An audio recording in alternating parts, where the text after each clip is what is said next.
Rockies win another series.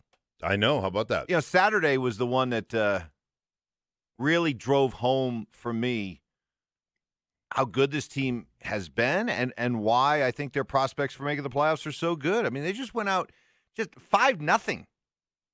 5-0. I mean, everything you want in a win. Great pitching, good defense, just enough hitting. Perfect. And they're making it look so easy. And yeah, they lose yesterday, but it's okay. They keep winning series. 5 series in, 5 series wins. Dear Dr. Bridich. Well, that's how it starts. Start thinking about it. That's how it starts. I think we're going to have to write it. We are going to have to write it. I think we're going to have to write it. They had the best record in baseball going into yesterday's game. Now, the Dodgers lost yesterday, too, so I would imagine they've stayed a half game or a game ahead of the Dodgers. The up-to-the-minute standings Yeah. in the West, the Rockies at 11-4, a half game ahead of the Dodgers, 11-5. Yeah. And then 2.5 over the Padres, 5 over the Diamondbacks, 5.5 over the Diamondbacks, 5 over the Giants. And they get the Diamondbacks at home starting tonight. Another homestand. There's 13 out of 16 at home. By the way, do you remember a week ago when there were a lot of people in the media up in arms about, we've got to cancel the season? Some people were, yeah. Thankfully, baseball had a plan. They weathered the storm. And it has been an absolute blast. I watched pretty much every inning of every game the Rockies have played, minus a 2 or 3 here or there. I got all my work done yesterday before 2 o'clock. I spent from 8 o'clock in the morning till whatever, getting all my stuff done that I needed to get done, and then I just hunkered down and watched the Rockies play. And Harmon, even though he took a loss yesterday, he still pitched really well. Made a couple mistakes, but still only gave up, what did he give up? 2 earned runs? 3 earned runs of the 5? Let me effort here. Efforting music, Benny. First efforting music of the day. Anyhow, Herman Marquez was, he went 7 innings. Yeah. Gave up 2 earned runs. 2 earned runs, right. His ERA he's 2-2 with a 2.08 ERA. Yeah. Guy's been nails. Yeah, he was awesome. All right, we got it. Didn't need that much. Okay, Benny we had to get to that. We had to get to that. Benny's right chorus there. Right? He is right. I got a chance. So playing baseball, watched the Avs Vegas game on Saturday. I was up in Eaton again for a baseball tournament, and spent a little time over in Greeley in between games. Had lunch. I took everybody's advice. Went to JB's Diner. Yeah, looks really cool, but it was closed. Closed for the week. They're open, but they were closed for this week, which made me sad. Renovations? I don't know what they're doing, but I can understand why so many people recommended it. Cool-looking place. It's a great place. Up there in Greeley. Yeah, we used to go there all the time.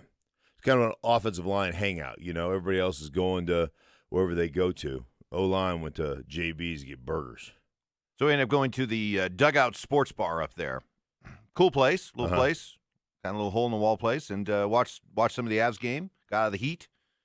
Avs look ready. Lost in overtime. The only question now, is it Grubauer or is it Pavel Francouz? Who's it going to be? Jared Bednar would not commit.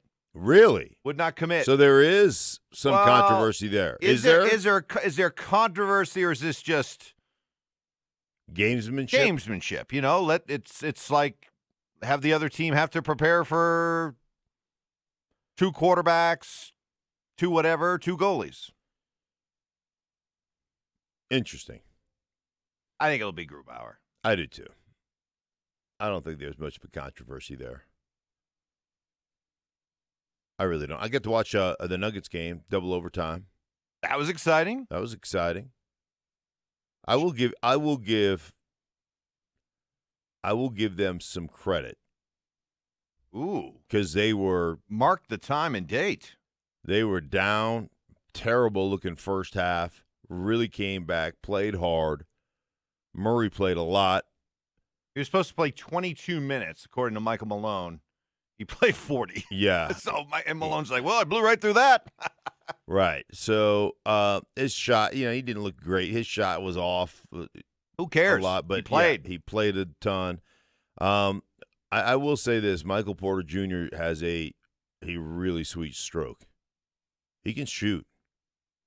So it's kind of fun to watch, man. Really fun to watch. Yeah, and you're looking now. I think it's obvious what the moving forward, the core of the Nuggets. You're gonna try to build a championship team around the core of Jokic, Murray, and Porter. Yeah, and it's exciting. It's an exciting core. For all the talk this whole offseason about the Broncos and what they've done, and all the exciting pieces and young pieces and potential that they've put on paper. Well, now let's see if this young Broncos core, with all of their young talent and promise, can do what the Nuggets appear to be doing right now, and what the Avalanche have already done even prior to the Nuggets. We've seen the youth movement start to really pan out for the Avalanche to the point where they seem like they're on the cusp of really doing something really special. And you're seeing the same kind of seeds being planted for the Nuggets. I think that they're at least a year or two away from being able to really compete for a championship.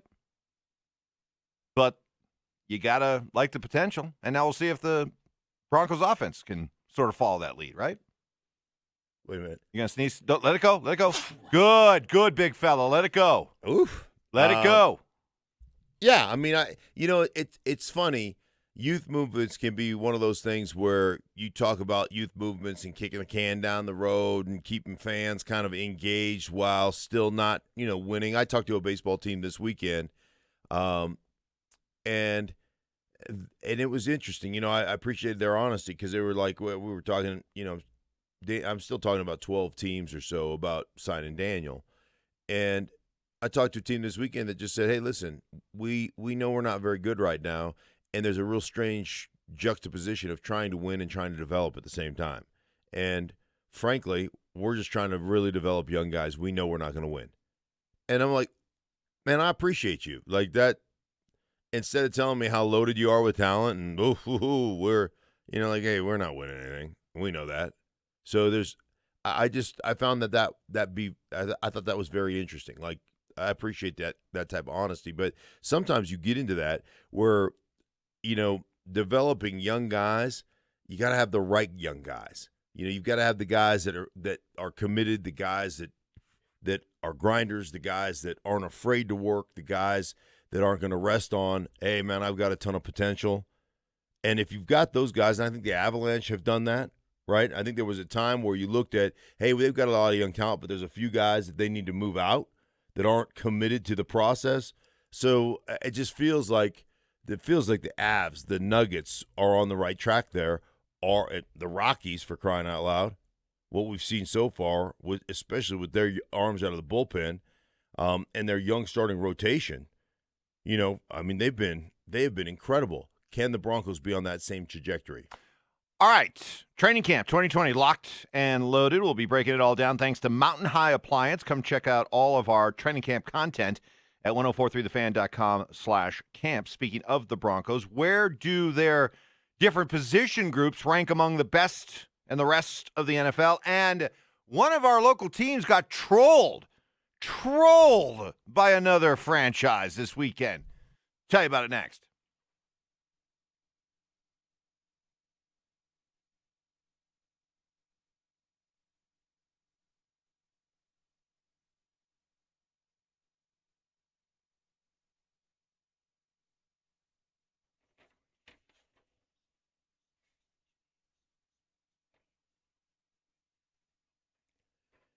Hey guys, Mark Schlereth here from my championship dealer. That's the great folks over at Champ BMW. And at Champ BMW, you got to hurry in for the Summer On sales event. You can receive up to $1,000 off BMW models, guys. One price, one person, 1 hour. What does it mean? Well, it means the price you see is the price you're going to pay. There's no negotiation, no haggle. You're not have to put yourself in an uncomfortable position. One person. You walk in. You're assigned to a person. They walk you through the entire process, right? You're not shuffled from department to department, person to person. And then their 1 hour philosophy. Once you've chosen the vehicle that you want, it's going to take you about an hour to do the paperwork, and you'll be out on the streets in your brand new BMW. Champ BMW recently awarded the 2020 Center of Excellence Award for delivering a quality experience for their guests. And I tell you what, I've experienced it firsthand about 12, 13 years ago when I bought my first car from Champ BMW, and I tell you what, I'm a customer for life because of it. That's right, Champ BMW. One price, one person, 1 hour. You can buy online at Champ at Home, guys. That's Champ at Home, or as always, you can find them. You can find them right off of C470 and Lucent. That's Champ BMW, my championship dealer.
Always appreciate your reaction, feedback, critiques, humor on the RamosLaw.com text line 303-713-1043. This is from JP. Guys, is there a better city for sports right now than Denver? The Nuggets, Rockies, and Avs look to be young and talented, maybe even contenders.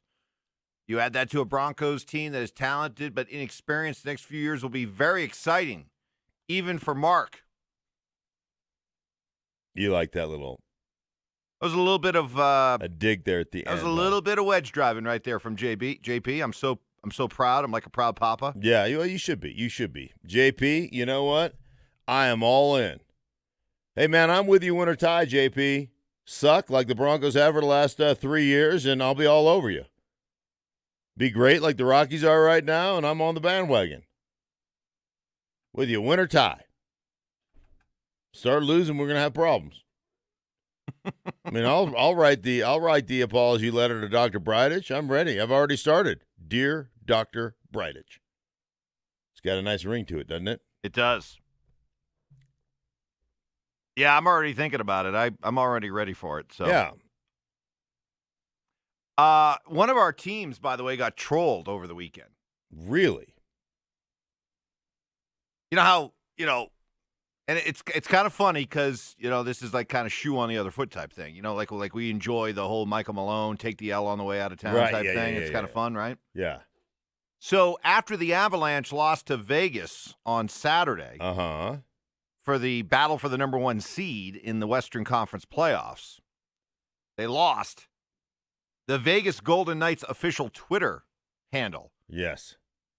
All they posted was Colorado Avalanche, all in lowercase except for the L's. The L in Colorado, the L in Avalanche were capitalized. Take the L on the way out. I was like, wow. I like it. All right. Yeah. I tell you what. That's fine. And hey, listen, you won this round. Okay? You all right? Let's maybe meet up in the Western Conference Finals. How about that? That wouldn't be bad. No, but you know what the funny thing is about the whole the official Avalanche feed or the official Vegas Knights feed or the official feed of the, it's all done by people who are paid to do, like, none of them have any quote unquote skin in the game, right? They're writing checks that the players have to go out and cash. Right. So they're creating a firestorm between fan bases and everything else, and then you got to go out in the field. Like, did you see what so-and-so said? No, what'd they say? They said take it. And you're like, really? They would say that? No, it's, some 22-year-old that's posting stuff which is cool. I mean, I think it's funny. I think there's a lot of them that are there are a lot of those Twitter feeds, the official Twitter feeds of the team, that are incredibly creative. Yes. Like really creative. Yes. They're funny. But you're right. You're providing bulletin board material. Sure. A chip. If you think that's something you can use. I don't know. Do the Avalanche plaster this tweet all over their locker room wall if they end up playing the Knights in the playoffs? They might, because the players are just like, what? They said that? Like it was said by the players or like the coaches or whatever. The organization said this, and then you're a little bit pissy about it. But again, I think it's funny. I love the trolling aspect of Twitter. I think that's put fun. Yourself out there. Yeah. But understand, karma can come back and bite you. Sure. But it was pretty funny. I did chuckle at that. I was like, ooh, okay. That's what you want to do? That's how you want to play it? All right. So ESPN ranked every NFL team's position group from 1 to 32 for the upcoming season. Okay. Quick survey here. We'll play a little game here for Yeah, you and everybody listening. I have not looked at this. So for you and everybody listening, we'll play the game. Where do you think the Broncos quarterback unit is ranked out of 32? Quarterback unit out of 32. I'm going to say it's got to be between 20 and 32, probably mid-20s. I'm going to say 24. Close. Not bad. 28th. 28th. 28th out of 32. Yeah. But Well, so a lot of that is the backup situation. Obviously, and also just the unknown. The unknown of Drew Lock, but the backup situation is not. You didn't go. And this has been a big complaint of mine for however many years, Mike, is when you have a young quarterback that hasn't seen a lot, it would make sense to have a veteran quarterback that has seen a lot backing him up. They said something interesting here, though. They did say they have the Broncos ranked 28th, but they said the unit to watch is the Broncos. And they wrote, and this is interesting, Drew Lock is one of the biggest X factors in the league this season. If the 2019 second-round pick proves a capable NFL starter, Denver will cruise to a playoff berth. If not, the Broncos will be looking elsewhere for a quarterback next offseason. You buy that? No, I don't buy. Is he on a 1-year make good? Listen, I don't buy any. I think that's garbage. I think that whole statement is garbage. If Drew Lock plays well, they're going to cruise to a playoff berth. If Drew Lock I agree with that. Oh, I don't agree with that at all. You're going to cruise to a playoff berth if Drew Lock plays well. Plays really well. If I tell you right now, Drew Lock throws for 4,000 yards, 26 touchdowns, and 13 picks. You don't think that this offense is averaging at least 24, 25 points per game? And to go along with what we know about this defense, yeah, they cruise. I do not cruise to the playoffs. No. Absolutely not. Oh. I don't buy that at all. That's a really good season, but it doesn't mean that you're going to be a playoff team. I bet you we could go through. I bet you we could find 5 or 6 quarterbacks that put up those kind of numbers that had a losing record. How was that team's defense? Well, I don't know. How's this team's defense? I think they're pretty good. You do? So you trust that Bryce Callahan's going to be able to play and A.J. Boye is going to find his legs from a couple of years ago, and that a rookie corner on the other side is going to be great, and these 2 linebackers that struggle in pass coverage all of a sudden are going to figure that out? They've had some of these same issues the last few years, and even with as bad as the offense and quarterback play's been, they were 10th in scoring last year, defense, and tied for 12th the year before that, despite some horrible offensive football. They were still 10th and 12th in scoring. So what if you're telling me Drew Lock has a really good season and gives you the kind of numbers I just laid out? Yeah, I'm pretty confident they cruise. Now when I say cruise to the playoffs, cruise in as a wild card. Well, still, they're not going to beat the Chiefs. Still, I think they're neck and neck with 2 other teams in their own division. Cruising to the playoffs, Cruising to the playoffs is, I think, pump your brakes, slow down a little bit on the cruise to the playoffs. Okay? There are plenty of other issues that exist here that we have to solidify before we're cruising anywhere. Well, yes, they'll cruise to the playoffs as a wild card because, there's no way they're going to beat Mahomes and the Chiefs. Yeah.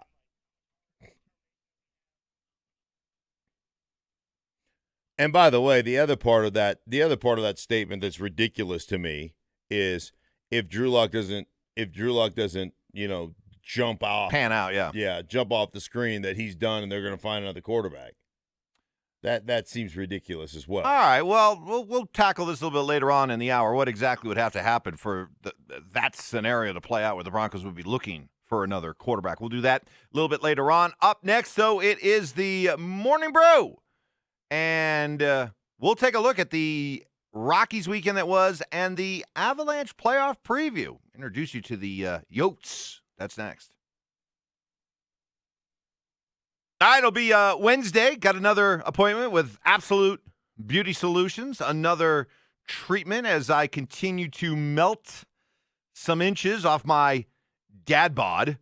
And all you dad bods out there, of course we want to look better, right? Want to look better in our clothes, want to stay motivated when it comes to working out, staying on that diet.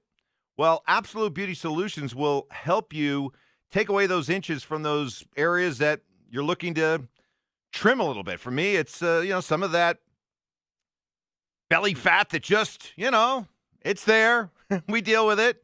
Well, with Absolute Beauty Solutions, what they do is they use red light wavelengths to target fat cells and trick them into opening up. The fat gets released and is digested naturally through your body. It's FDA approved, and it'll help us guys Get rid of that unwanted belly fat or wherever else you're looking to lose some fat and lose some inches. Absolute Beauty Solutions guarantees you will lose 2 overall inches on your first session or the treatment is free. Call Absolute Beauty Solutions. Set up your free consultation, 303-420-5558. That's 303-420-5558. Or go to AbsoluteBeautySolutions.com.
smoke a frappuccino! Damn, Jimmy, this some serious gourmet Let's get it on!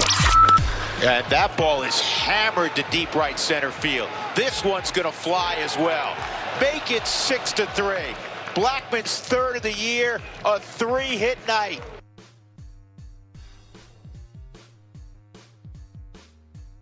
Drew Goodman there with the call on AT&T Sportsnet as the Rockies win another series, go out on the road, take 2 out of 3 from Seattle. Were you prepared for a letdown this weekend? Having come off a strong homestand, knowing that this is just a quick 3-game roadie and then you're right back home for another series, another homestand. Did you expect a bit of a letdown? No, I didn't. I mean, I was a little nervous about going on the road, but I didn't expect a letdown. I think what we're seeing right now, Mike, for the most part, is real. Like, I don't think it's fake by any stretch of the imagination. I don't think it's they're getting lucky, or it just is because people haven't seen some of the guys out of the bullpen. Most of the guys, Estevez's been around for a while, Diaz been around for a while. Kinley, pitched. He had problems. He did yesterday again, throwing strikes, but he did a phenomenal job of loading the bases and then finding a way out of it without giving up a run. As a 2-pitch pitcher, just leaning on his slider. So I think it's real. I don't think we knew Germán Marquez was going to be good. Freeland all of a sudden has figured his stuff out as he's calmed down his mechanics. I just think they're real stuff. So, no, I didn't expect a letdown. Rockies back home to take on the Diamondbacks tonight. Next on the Morning Brew. Scramble there, and sweeping out of Carlson. Backhander score! McKinnon! The guilt removed. The game tied. The great Mike Emmerich there with the call. As the Avalanche did lose on Saturday in overtime to Vegas, as they lose out on a chance to get the number 1 seed in the West. But they will be playing the Arizona Coyotes, a team that certainly benefited from the expanded playoff pool that the NHL put together. Arizona, a team that would have been out of the playoffs had they just gone the traditional route. They get in, they end up advancing, and so now the Avalanche get Arizona. How do you feel about this first-round matchup? I feel great about this first-round matchup because my favorite player plays for Arizona. That is right. Soderberg. Benny, do you have the highlight? Carl Soderberg plays for the Arizona Coyotes. It's going to be hard to root for the Avalanche. It is. Knowing that Soderberg's over there. It's like having a son that plays for a team opposite of the team that you grew up loving, right? You're rooting for your son, you're rooting for his team, but quietly you still want your team to do well, Soderberg's like my son. I've never met him. Do you know if he's opened a Soderbergers in Arizona at all? Do you know? I do not know if he's opened a Soderbergers in Arizona. They play... I went to a Coyotes game with my broadcast crew from Fox, and they play in like a casino type of, thing. So I don't know that he has gotten a Soderbergers in there yet. But he should, though. He definitely. I'm sure the people of Phoenix would love a place where you go where all you get is a soda and a burger. Right. There you go. The Avalanche, by the way, 2 games against Arizona this year. Really hard to gain anything from it. They played back in October, a 3-2 overtime win here, and then they played in early November, a 3-0 loss there. So that's the extent of what we know. First game coming up Wednesday, 3:30 will be the first game. Let's go Avs. Next on the Morning Brew. You could just tell from the first quarter, I was just out of rhythm. I think I airballed like 2 or 3 times, just trying to get my feet under me, and fatigue definitely set a factor. But the team picked me up. Tell me to keep shooting, tell me to be aggressive, and that's just what I did. And the team obviously carried the load offensively and defensively, and I thought everybody was great. There's Jamal Murray, who blew way past the 22-minute limit restriction of a playing time on Saturday against Utah that Michael Malone had imposed in his first game back. He ended up playing 39 minutes, took 25 shots, looked rusty at times, but still put up an impressive line in the Nuggets' double overtime win. Now that Murray is back, yes, to go along with what you're getting from Michael Porter Jr., are you necessarily placing any real urgency now on getting Gary Harris and Will Barton back? No, I still think you need those guys back. I don't think there's any question. Especially Will Barton. Will Barton, bigger need to me than Gary Harris. Why? Just because I think Will Barton, if you decide to start him or if you decide to bring him off the bench, I still think he's one of those guys off the bench that can bring some instant offense. When he's right. But I will say this, there's a lot of people on the text line, I'm sure, getting after me right now, Mike. But I was pleasantly surprised watching Michael Porter Jr.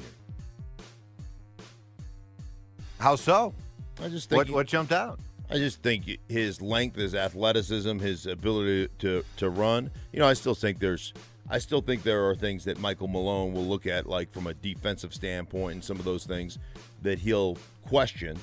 But I think he gives you, whether he starts or whether he comes off the bench, I kind of feel like he'll come off the bench. But he gives you a viable scoring option. Yeah. I'd start him. Well, I'm not saying that I wouldn't start him, but I still think he'll come off the bench simply because, you've had... Well, if you're not starting, you're coming off the bench. Right. But Barton, because Barton has started before. Yeah, but obviously you're coming off the bench. I don't think they'll start it. Okay. But Barton has started before. It's playoffs. It's experience. It's coaches like that That's stuff. a good point. Coaches Michael Malone is, and in these freewheeling games where you're not seeing a whole lot of defense, you're seeing some really, really high scores in these 8 games that are being played out to finish the season. There's going to be a much different level of intensity on the defensive end. And at that point, maybe Malone does favor defense over offense. We shall see. Next on the Morning Brew. With year 2 coming up, man, with all the pieces that we have, I feel like, we could be something really special. You mix all those guys together and, it's going to be something special that I'm looking forward to. All right, there's Justin Simmons. The Broncos week ahead is they're continuing to ramp up, but the real meat and potatoes of training camp really won't start until about a week from now. Just, I don't know. Do you agree with how the NFL is rolling through this training camp? I mean, really, really slow playing it. I mean, it just seems to me like, we're what are we? I mean, first game is coming up in about a month. Yeah, and they haven't yet really begun practicing football yet. Which goes to show you what? And it won't be for another week until they really start practicing football. Honestly, what does it go to show you? That they don't really feel like... I mean, to me, you're making a statement that the preseason games are really about revenue. Right? Well, yes, the preseason games are about revenue. It's a cash cow for NFL owners. I get all that. Right. But there is still for most teams they don't need a training camp. Or, certainly they're fine with a shortened one. I mean, there are plenty of veteran teams who are looking at this schedule and they're like, this is awesome. Just a bunch of walkthroughs and conditioning. Right. And, we don't even have to put the pads on until for another week. Oh, I'd be loving this. This is awesome. I'd be loving But this. for a team like the Broncos and this young offense, I just feel like the clock's ticking. Of course let's get on with this. Of course it is. But again, you can't put the pads on for 6 weeks. I know. And beat these guys up. I mean, back in the day, you probably could have. But you can't do that today. So, I mean, that's part of it, especially with the way other teams practice.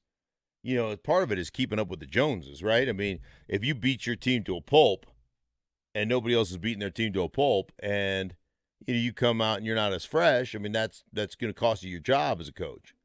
So you got to be careful about how you approach it. And, there is that kind of that feel in the NFL that if you send your guys home, you send your coaches home, you and you don't win, well, it's because you sent your coaches home early and other coaches are staying until midnight and your coaches went home at 10.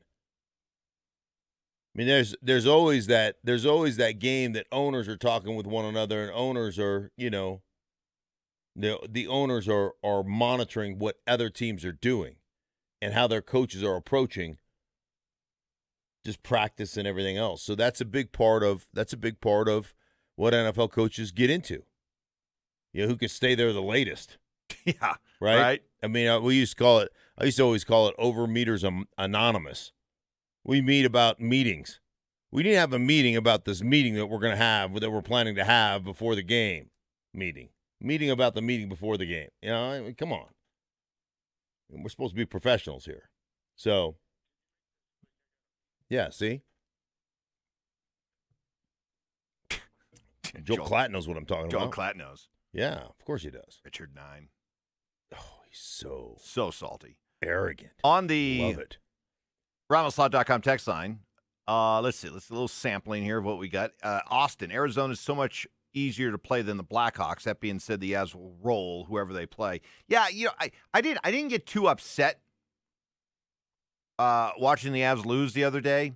Right. Because if you're looking at playing either Chicago or Arizona, give me Arizona. Because I know that Chicago's been down for a while now, but they got the playoff upset.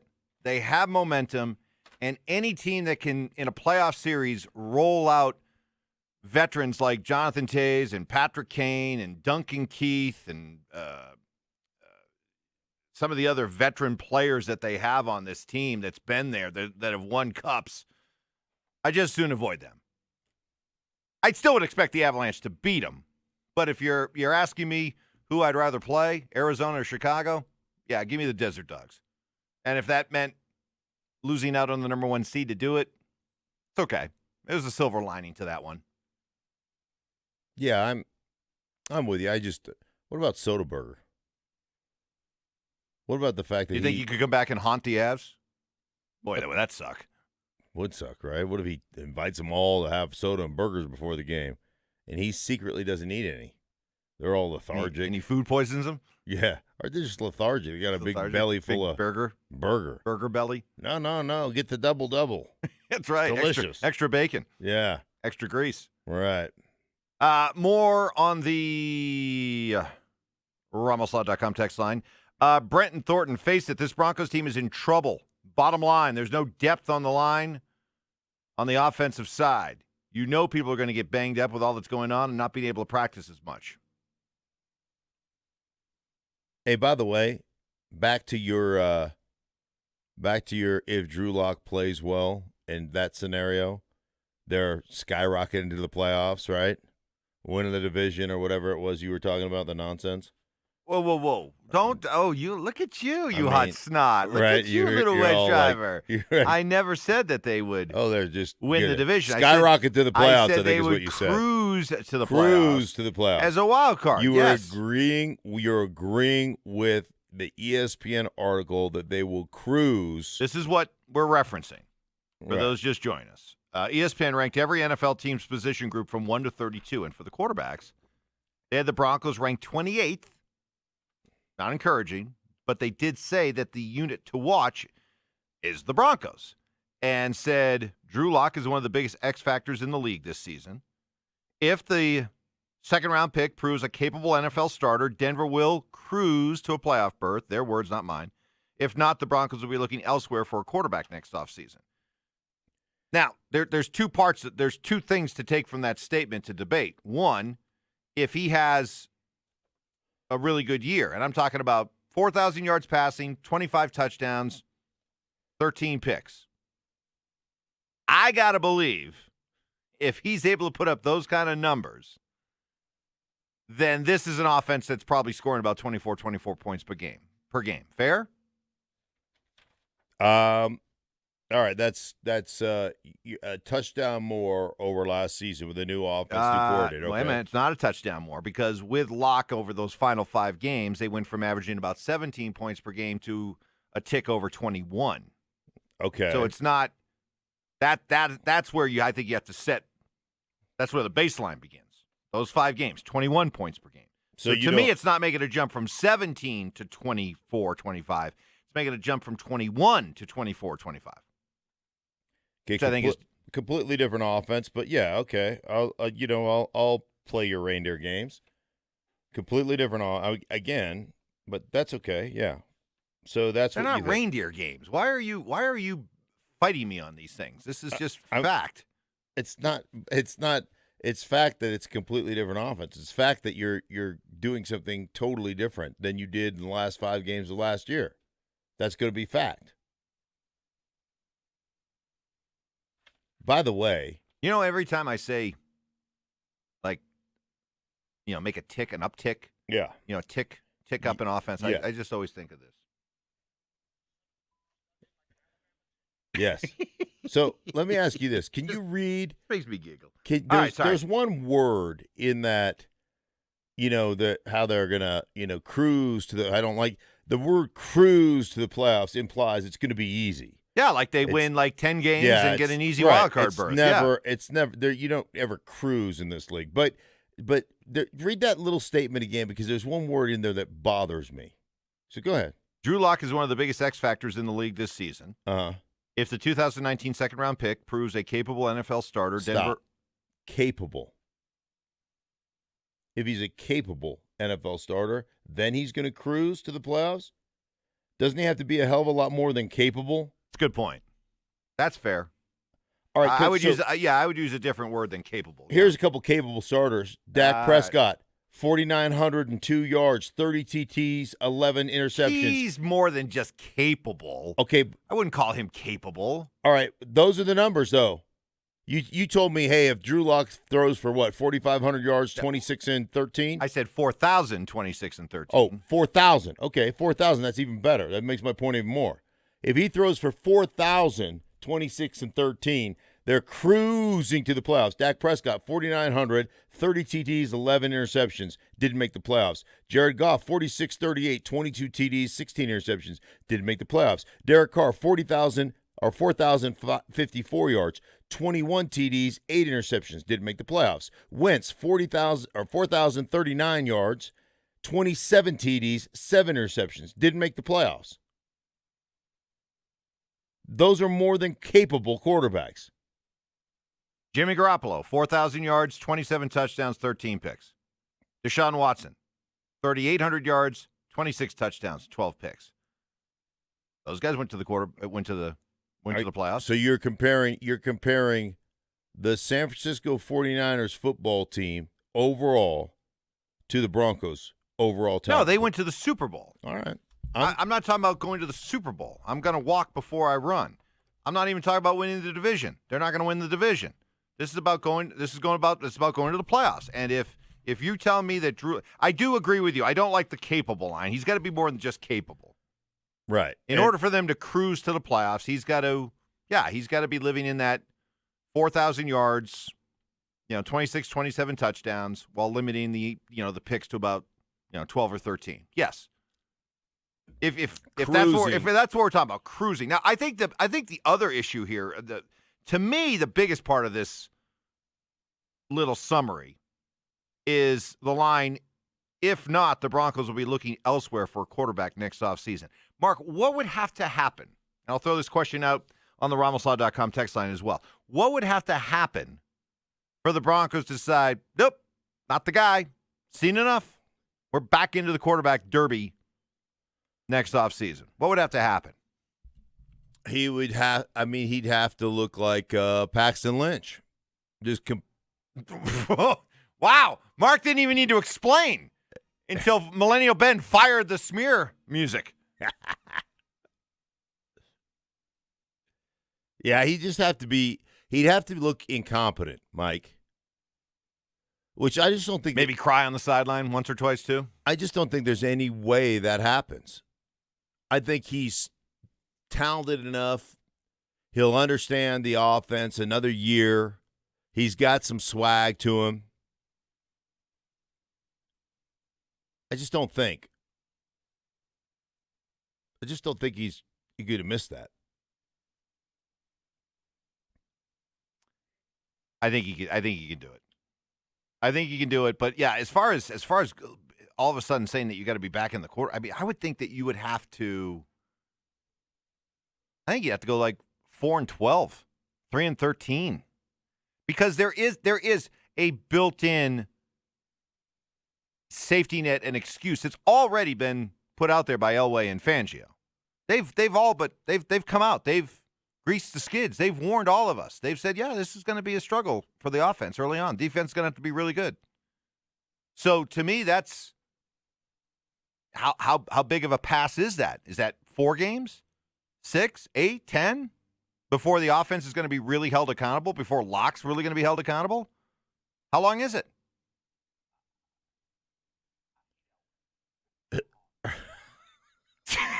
Wow. That escalated quickly. In this case, I'm with John. There does have to be a grace period for Locke in this offense. If you go, has to be.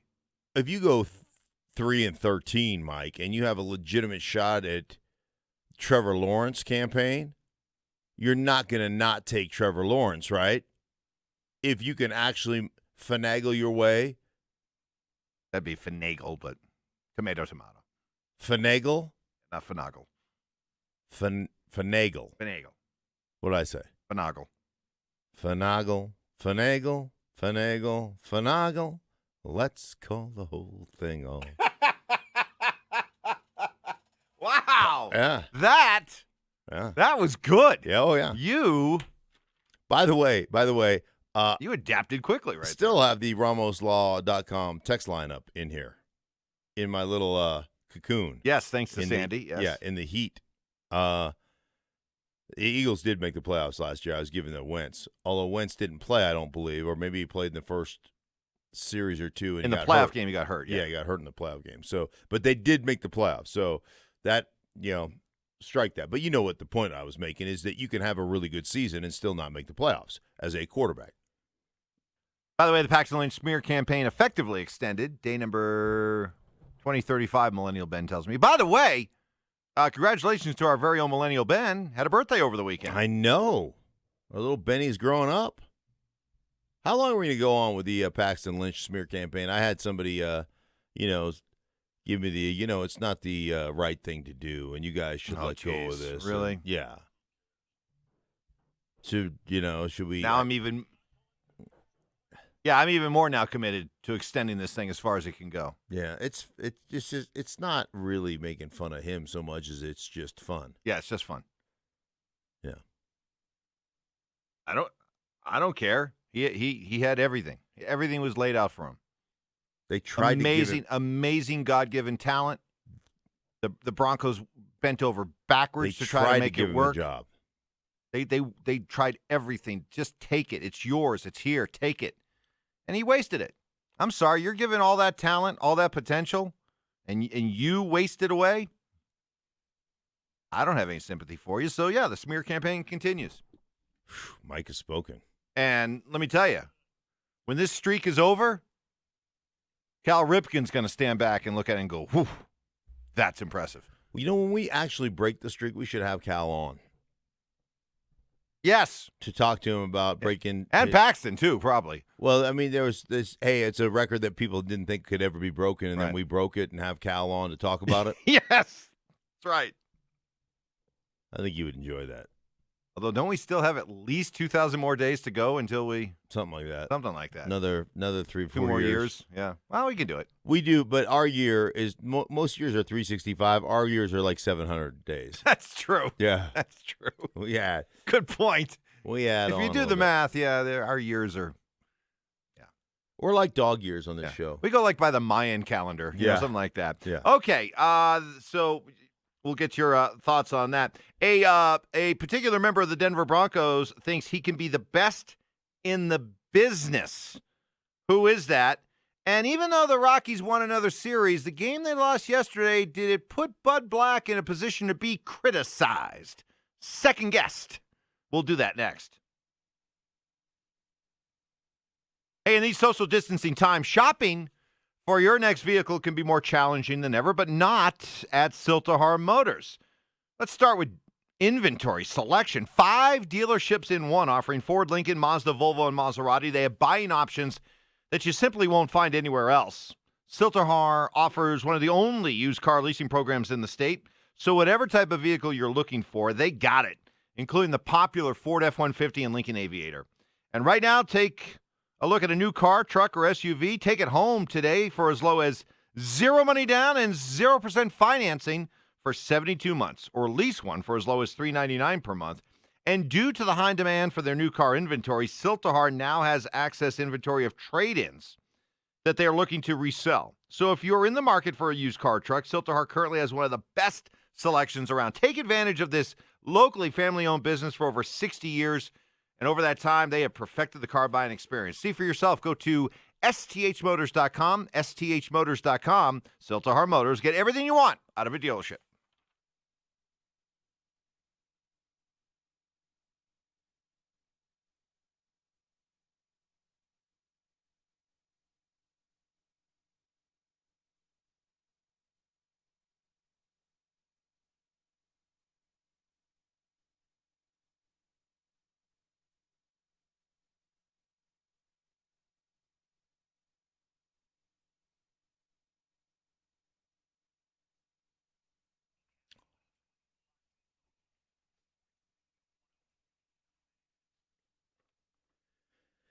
Hey guys, Mark Schlereth here from my friends at Low T Center. I want to encourage you to take care of your health. It's easy when you think at the Low T Center. They have reinvented the doctor's visit, making it quick and easy to get all your levels checked, not just your testosterone levels. They offer a comprehensive health assessment so you'll know your numbers that are important to your health. If you've been feeling tired, grumpy, have a lack of motivation and drive, have noticed weight gain, loss of muscle mass, these could all be signs of low testosterone levels, low thyroid, even sleep apnea. Low T Center will help determine the cause of your symptoms and will get you back feeling your best. It all starts with a quick and easy health assessment, and it's covered, guys, by most health insurance. Low T Center's concierge medicine exclusively for guys, and now they're offering monitored self-injection at-home testosterone treatments, providing convenience and added health monitoring measures for your safety, guys. Self-injection at-home treatments start at $135 a month for self-pay, but are covered by most health insurance. To schedule your health assessment, go to lowtcenter.com or just give them a call, 303-502-9874, 303-502-9874. Low T Center, reinventing men's health care.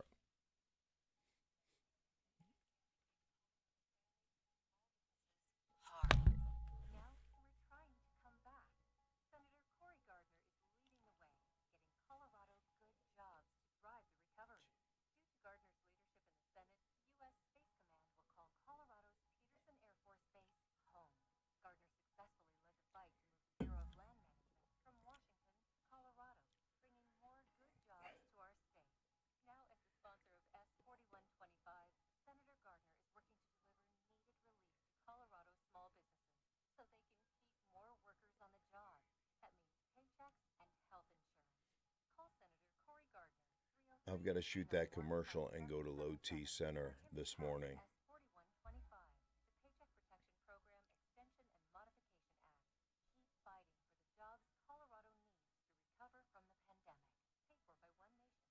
Love you. Have a great morning.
Yeah, speaking of training camp 2020, we got the T-shirts again this year. Everybody loves to get those training camp T-shirts that we put out every year. Remember the Decision 2.0? Oh, yeah. Oh, yeah. What do we – it's Chub.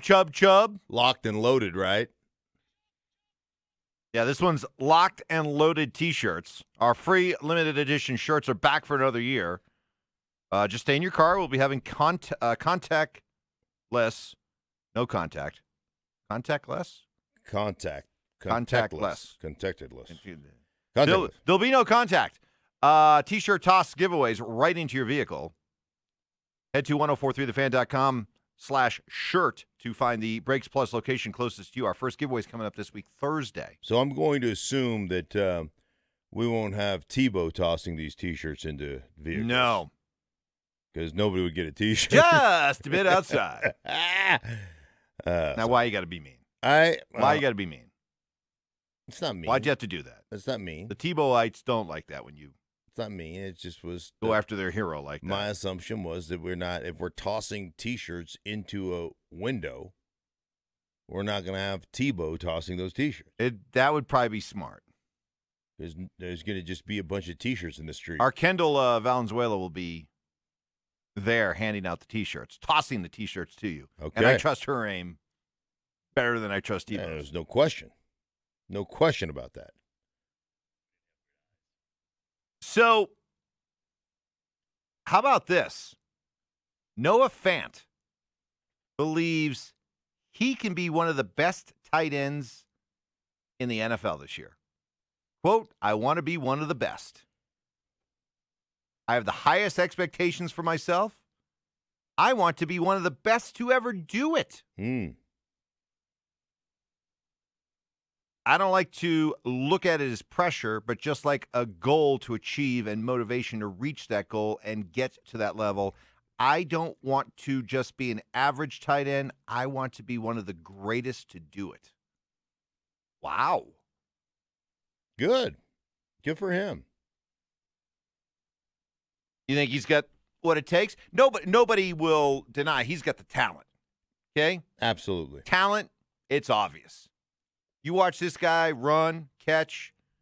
I mean, at times he looks like take the biggest playmaking. I mean, when I say biggest, in terms of physical stature, wide receivers out there. And then you look at him running around, you're like, wow, this guy's just a freak. So there's no doubt he's got the talent. But based on what you saw, does he have the drive, the will, the courage? The courage to be one of the best of all time? I have no idea. I would ask you this. In any walk of life, Mike, how desperate are you to be great? How desperate are you to do the work? How desperate are you to make the sacrifices? Because that's what it takes. It takes desperation.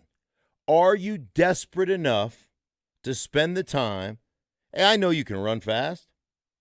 I know you can run down the seam and get open. I know you can run a through route or a stick route. I get all that stuff. How willing are you to motion back inside the formation and be a lead blocker on ISO?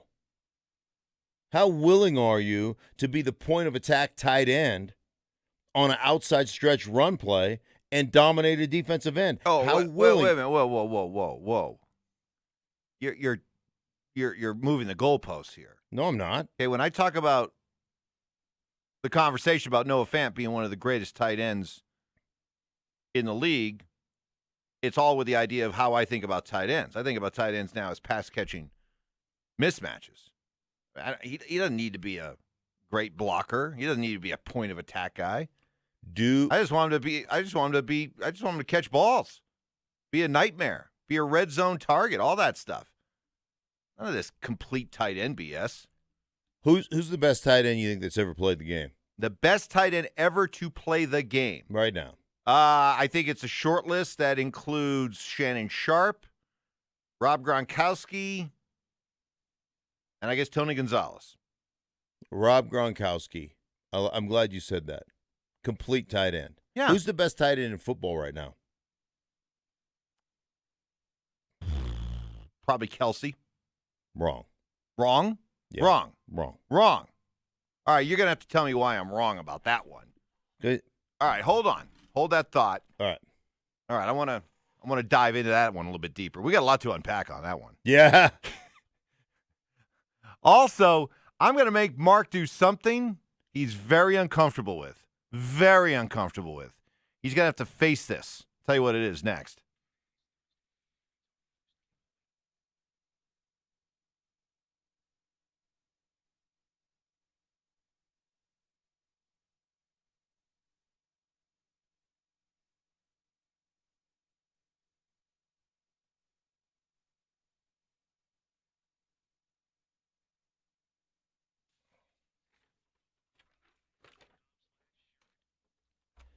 Hey guys, Mark Schlereth here from my friends at Ideal Home Loans, where first they listen, then they lend. I tell you, I've been doing business with Brett Iverson and his team over there for over a decade. And the first time I went to refinance my house, first time I went to meet them, went through all the paperwork, sat down at the desk, and at the end of the day, they basically told me, hey man, you're in a great product and there's nothing we can really do to help you out. I mean, you want to talk about integrity, right? You want to talk about doing things the right way. That's what I've experienced over the last decade plus working with Ideal Home Loans. Serving Colorado since 2001. They do it the right way. All their employees are salary-based loan specialists, so they're not working on a commission. They're working to get you in the best vehicle for you guys, and there's a lot of us that have struggled right now. How about credit card debt? How about using the equity in your home to consolidate some credit card debt, have you saving hundreds, maybe even thousands of dollars a month? They can help you do that at Ideal Home Loans, where first they listen, then they lend. All you have to do is make the call. 303-867-7000. That's 303-867-7000. Or as always, find them online at idealhomeloans.com.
Four Down Territory coming up at 7:30.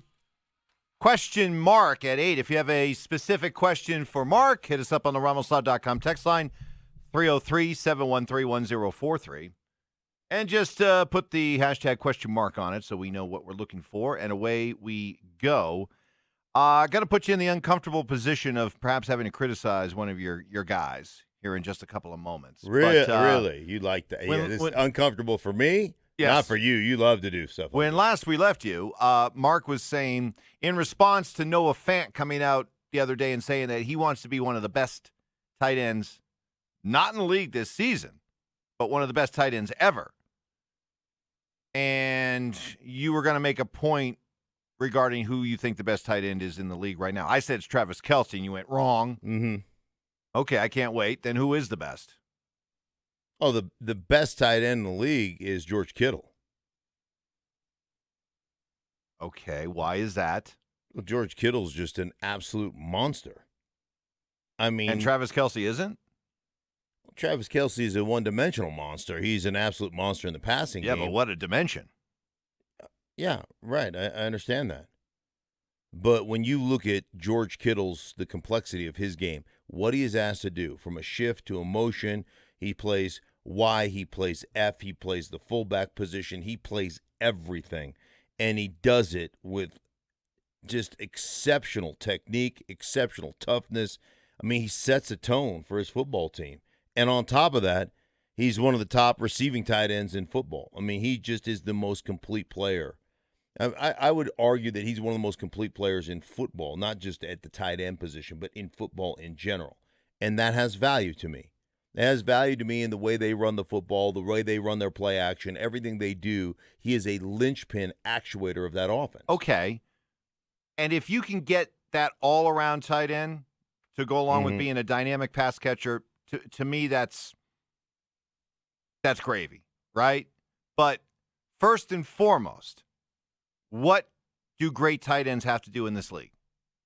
Well, now they just have to match up. They have to be a matchup nightmare. Right. It's when they break the huddle, you have to contend with, okay, where is he? How are we gonna cover him? Like, the thing about Kittle, one of the things about Kittle that makes him unique, or the Niners unique, is that they can use Kittle in a fashion to dictate to a defense. So when you decide to match up big, they can spread with Kittle and eat you alive.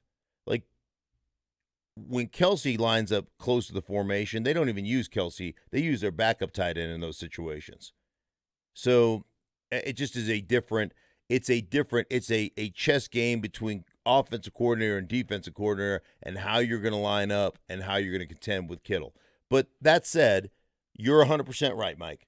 The going back to the Jimmy Grahams of the world, the Travis Kelce's of the world, I think Zach Ertz is a more complete tight end than those two guys, but he is outstanding in his role. But in my mind, there's no question in my mind who the best is. I would love to have Noah Fant be that kind of all-around tight end. Sure. That'd be awesome. But if all he does is go out and average about 80 catches for 1,200 yards, which is what the top tight ends in this league do, if that's all he does, right, and he never throws a block, I'll be fine with it. I'll be fine with it. Because that's what I want out of these tight ends. I won't be fine with that. I will be. You need to throw a block. If you're asked to block, you need to give effort. That's all. It's like coaching your kid, Mike. I don't care if my kid strikes out or my kid doesn't, have command of the strike zone, but you damn well better give me effort. And if you don't, I'm going to yell at you. That's right. And maybe have other people yell at you. Yeah. Yesterday, the Rockies lost to the Mariners 5-3. Bud Black, knowing that he had the option, got to put a DH out there, right? Everyone's using the DH now. Chose to give Nolan Arenado the day off. Okay. Nolan's been in a slump. Yeah. The last week, he had 3 hits in 23 at-bats. Now, all 3 were home runs, but he was 3 for 23 this last week, hitting 130 over the last week. The last 3 games, Thursday, Friday, Saturday, he was a combined 0 for 13. So Bud decided to give him a day off. Do you agree with that decision, knowing that you could have just put him in just as a DH? Or at least pinch hit him at some point later in the game, especially since the DH they went with, Matt Kemp, went over. It's not like Matt Kemp. Well, Matt Kemp has done most of his damage at Coors Field. But he had the first series against the Rangers. I remember him having a couple of good hits in that series. I don't 1 for 4, by the way. Excuse me, 1 for 4. Kemp did. I'm not going to question that. Like, if you feel like a guy is scuffling and a guy needs, because it's not from a lack of effort. It's sometimes you're grinding so hard you're making sawdust out of the bat. Sometimes it's just a matter of, hey, sit down for a minute, relax. I mean, obviously, unbelievable on the defensive side of the ball. He is such a joy to watch play. But nobody presses or grinds harder than Nolan Arenado. So I'm not going to question that. You've already won the series. You won the first 2 games. Hey, man, it's a Sunday. We're going to travel home. Take a day off. Right. Relax. I think Bud has pushed the right buttons throughout the entirety of this season. The way he's managed his bullpen, the guys he has chosen to use, the guys he has chosen to ride, and obviously because of the fact that you've gotten great depth and great performances out of your starting pitchers, you have relied on a very shortened bullpen. I have no problem. You and I haven't agreed on much today, but I do agree with this because, my man DMac, jeez, little wedge driver. Yesterday, all he was tweeting about late in the game was, oh, boy, this would be a great spot for Nolan Arenado. Wow. Go down 5-3 without Nolan Arenado ever getting a chance to bat. Well, shame on DMac. He should know better as a big baseball guy that when you're giving a guy a mental health day, right? The guy's scuffling. The reason he's not in there is because he's swinging the bat so poorly. Right. And he's probably fighting himself right now.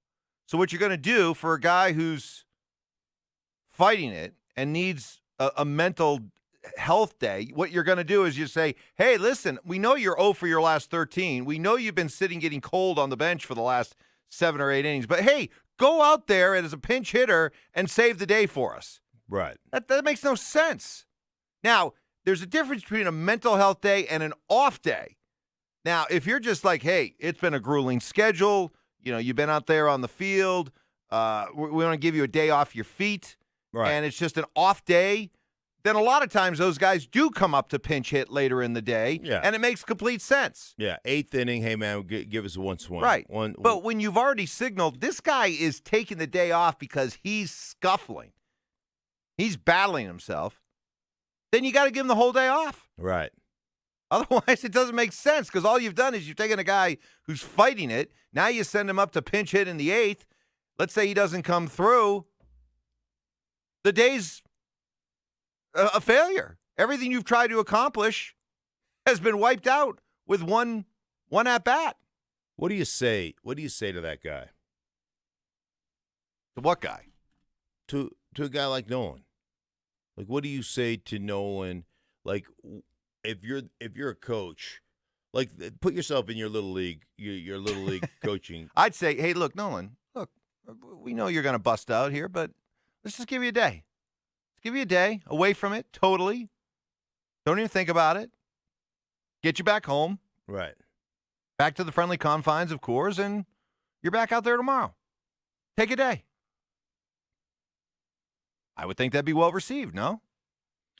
Yeah, I think so. I mean, I think Nolan also is such a competitor that he wants to be out there. Of course for he every does, game, but sometimes you got to protect him from himself. Right.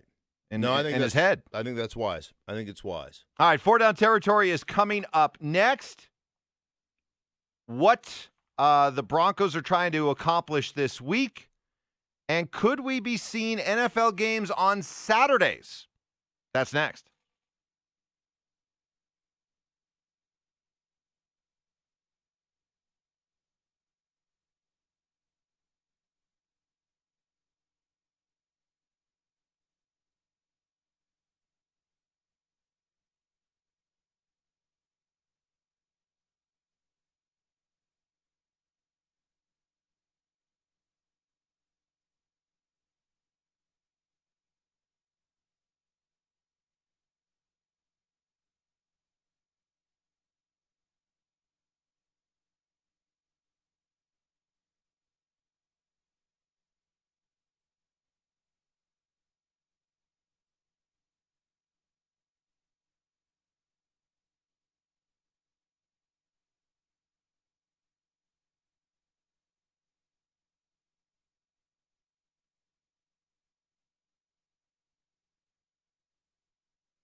on to Cincinnati. I'm here so I won't get fined. Do you want to lose? I throw, you catch. It's not that hard, okay? All right, get the out of here. On Sports Radio 104.3, The Fan. First down. Saturday, what a day, grooving all week with you.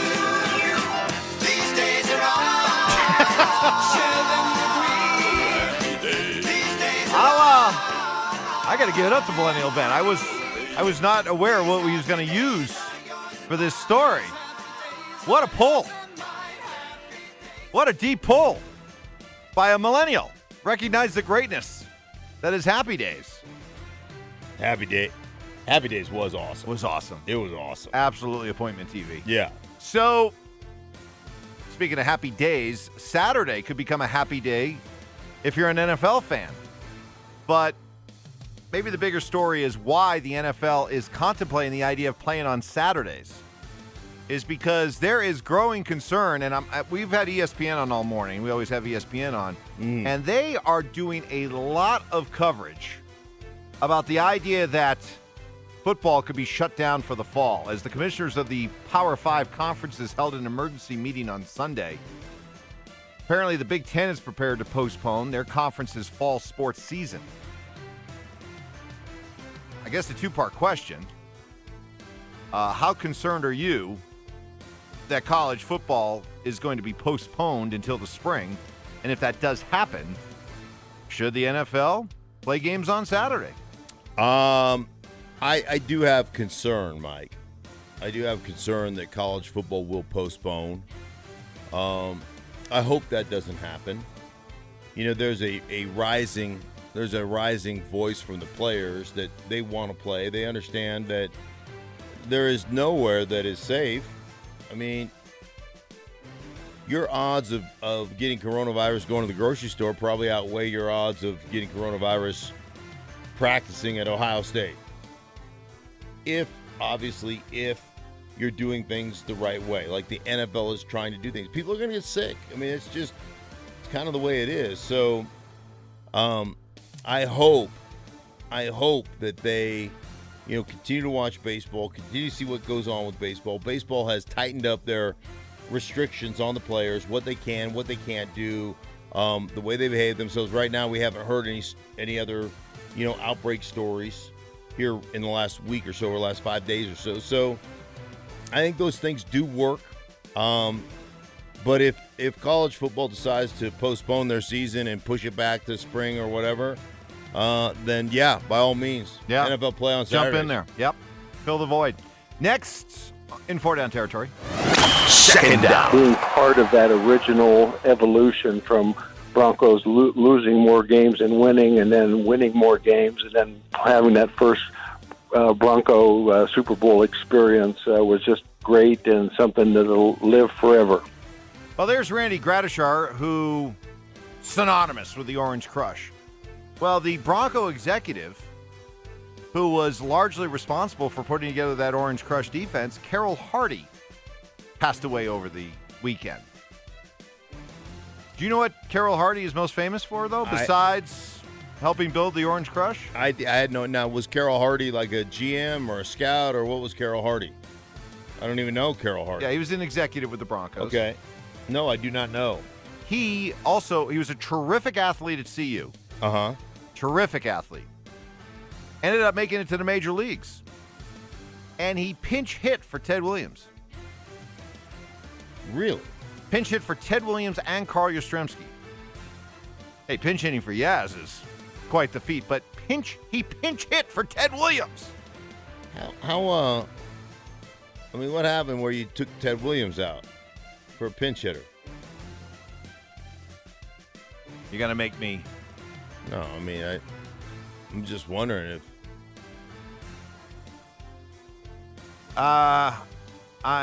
Maybe. Wasn't he the original Iron Horse? Maybe Ted Williams had heavy legs. Oh, no. Maybe he needed a mental health day. Maybe Ted Williams needed a day off. You said Ted Williams. I was thinking of Lou Gehrig for a second. But Ted Williams, come on. Ted Williams is the only guy ever to finish a season at 400, right? Right. Last one. 402 or something like that? He was with the Broncos for 24 years in various roles, including assistant ticket manager, director of scouting, pro personnel director, and assistant general manager. Wow. Quite a run. Was a great athlete at CU. AD Rick George called him, quote, a true icon of the state. His list of accomplishments is his lifetime, and the people he touched are really second to none. We have lost a great Buffalo. Earned 10 letters at CU. Really? Yeah. Obviously, what football and baseball? And I believe track. Oh, my goodness. Yeah. Once ran a 9.8 in the 100-yard dash. Amazing athlete. Yeah, for sure. Colorful life. Well-lived life. There you go. Passed away at the age of 87. Next in 4-down territory.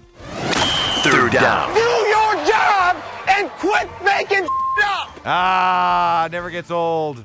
Josh McDaniels says he has enjoyed working with Cam Newton. Quote, he's a smart football player. He's played a lot of football. He's seen a lot of stuff. Guys in our league rarely have the type of success that a player like he has had, and this fast without understanding the game. He learns well.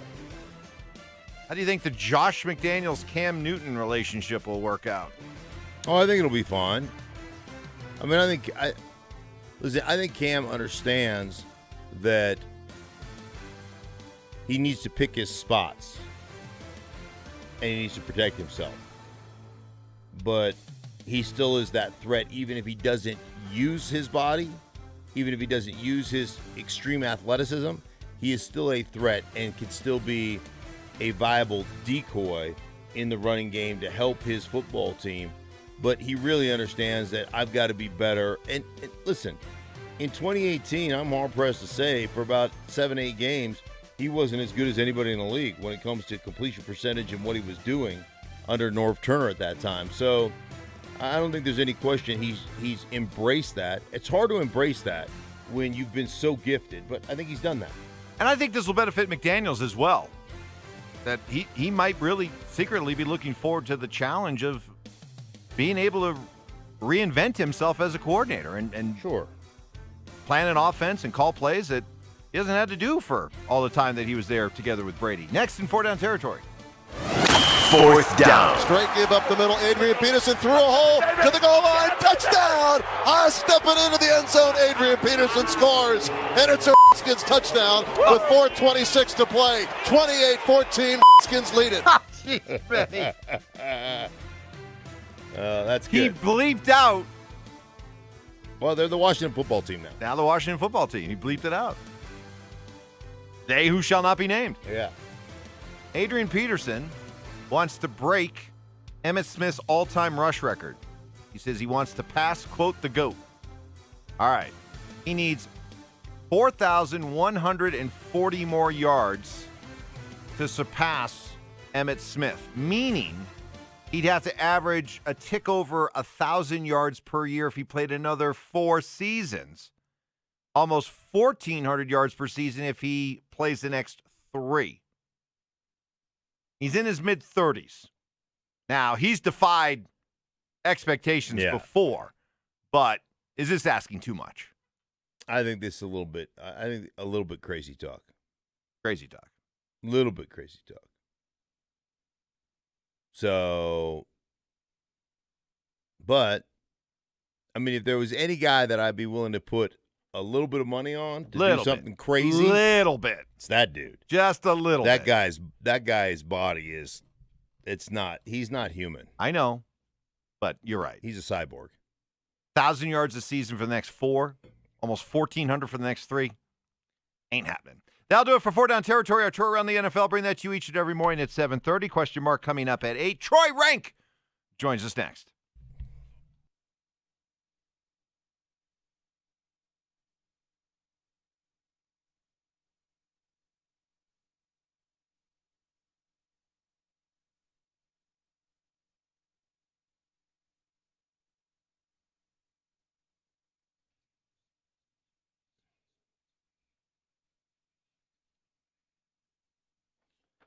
Hey guys, Mark Schlereth here for my friends at Apple Air, a proud member of Mark's All Pros Referral Network. You can check it out at marksallpros.com. And if you've been thinking about replacing your AC, now's the time to do it. I'm telling you, my guys at Apple Air, they just extended their famous Christmas in July promo through August the 16th. And I tell you what, I'm talking 0 interest for 60 months, 5 years, interest-free financing available now on select systems during the Christmas in July promo. And how about this? A free humidifier. Saves you money on heating costs in the wintertime. They're great for your wood floors, your furniture, your skin. Nice in the dry climate, especially in the winter. Stops all that, when you touch your light switch and it shocks you and all that stuff.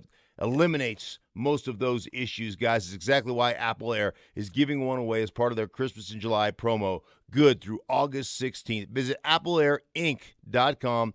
Like I said, a trusted Mark's All Pros company, guys, or just call them anytime, day or night, 303-733-2813. That's 303-733-2813.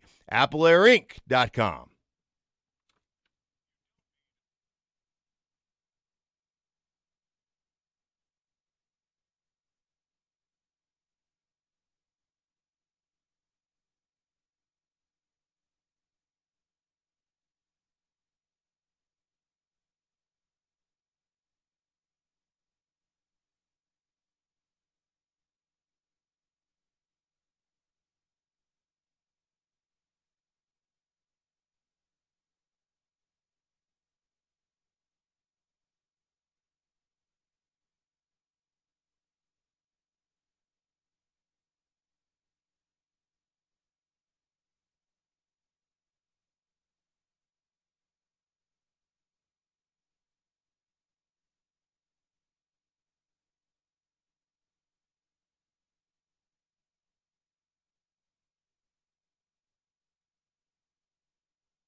All right, let's say good morning to our Denver 7 insider, Colorado Sportscaster of the Year, the one and only Troy Rink, presented by Tranny Law. Troy, good morning. Morning, guys. How are you?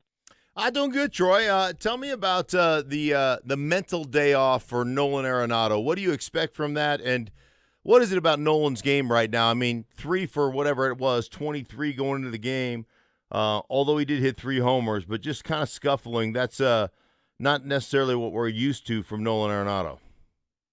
Yeah, he's just a little impatient at the plate. As Bud Black said yesterday, he's kind of jumpy as a hitter. At times when you slump and you try to get 3 hits in 1 at bat and try to do too much, and he's just missing. And the impatience is a reflection of kind of his swing path. He's just getting underneath balls he normally squares up. And when a hitter is slumping of his caliber, they just foul balls off that they normally are on. And what I saw on Saturday was a guy who was really frustrated. He was, he popped out the first in his last at bat, and he just looked like a guy who was kind of searching. And it happens during the course of a season. Unfortunately, this season isn't long enough to, really deal with slumps, unfortunately. But I didn't have a problem with it. There was a chance you could put him in to pinch hit at late. The one issue with Major League Baseball, and I know it's hard for people to kind of reconcile this, but when you give a star player a day off, you tell him, I'm not using you today, to let him legitimately clear his head. Say, no pressure on you today. This is your day. Clear your head. And, that's when it's hard. Some of the guys I've covered, they get upset when it's like, you're off today, and then the 7th inning, hey, I need you to go pinch hit. And they kind of checked out for the day mentally to just relax. So I got it. I don't want to see another one the rest of the year, but I do understand where Bud Black was coming from, even though certainly it bit him defensively with him not in the game. Hey, we were talking about ESPN, Troy. They ranked every NFL team's position group from 1 to 32, and they had the Broncos quarterback group at 28 out of 32. But they did say that the offense to watch is the Denver Broncos, and they talked specifically about Locke being one of the biggest X factors in the league. But they had an interesting line. They said if he's not this year proving himself capable of being an NFL starter, that the Broncos will be looking elsewhere for a quarterback off season. Can you see any scenario? And what would that scenario look like where the Broncos would decide after this year, nope, Locke's not the guy, got to go look for another one? Well, he'd have to regress, and they'd have a losing season. I mean, that would be just hard if you're trying to move forward with Coach Fangio, move forward with John Elway, and then you'd be on your 8th starting quarterback since Peyton Manning, trying to salvage all that. I mean, it makes it more difficult. Part of the issues they've run into offensively is this complete lack of continuity. They're on their 5th offensive coordinator in 5 seasons, and again, they're on their 7th starting quarterback since Peyton Manning. Now, obviously, if Locke were to regress, I guess that would be the conversation. I do think you need to give him this entire season before you begin to evaluate him. And the other thing is, what is that evaluation? What prism are you looking through in this window? Because he had no off season. And I'm not making excuses. If he plays poorly, he plays poorly. But this has been an upside-down off season. And that's why, I caution that it might start a little slowly. September might be a little clunky. There's no preseason. They had no OTAs. And just doing stuff in virtual setting doesn't necessarily prepare you for an NFL game, certainly the speed of an NFL game. But I don't see it. I mean, I'm more bullish on Locke maybe than most. But you do get that way. You see it with Baker Mayfield now going into year 3. He's at a crossroads. I would give Locke next season as well before I would make some type of definitive decision on his future. But again, if they were to regress and go 5-11 and 6-10, I mean, everything's up for debate at that point. I just don't see it. I see him continuing to move the needle forward. Training camp still going on right now, although it is a limited participation type of thing. What are they doing right now? It's weird that we can't be over there. We can't watch. It's this kind of slow walk up to August 16th or 17th when they put on the pad. So. How has it changed from last week? What are they doing? How much more advanced is it this week than it was last week? Yeah, I mean, it is a ramp-up acclimation period from small group workouts to, on-the-field work, kind of throwing against air. And as we get closer to this Friday, you will see them getting, in more of a team drill setting. this Friday is kind of the first team practice.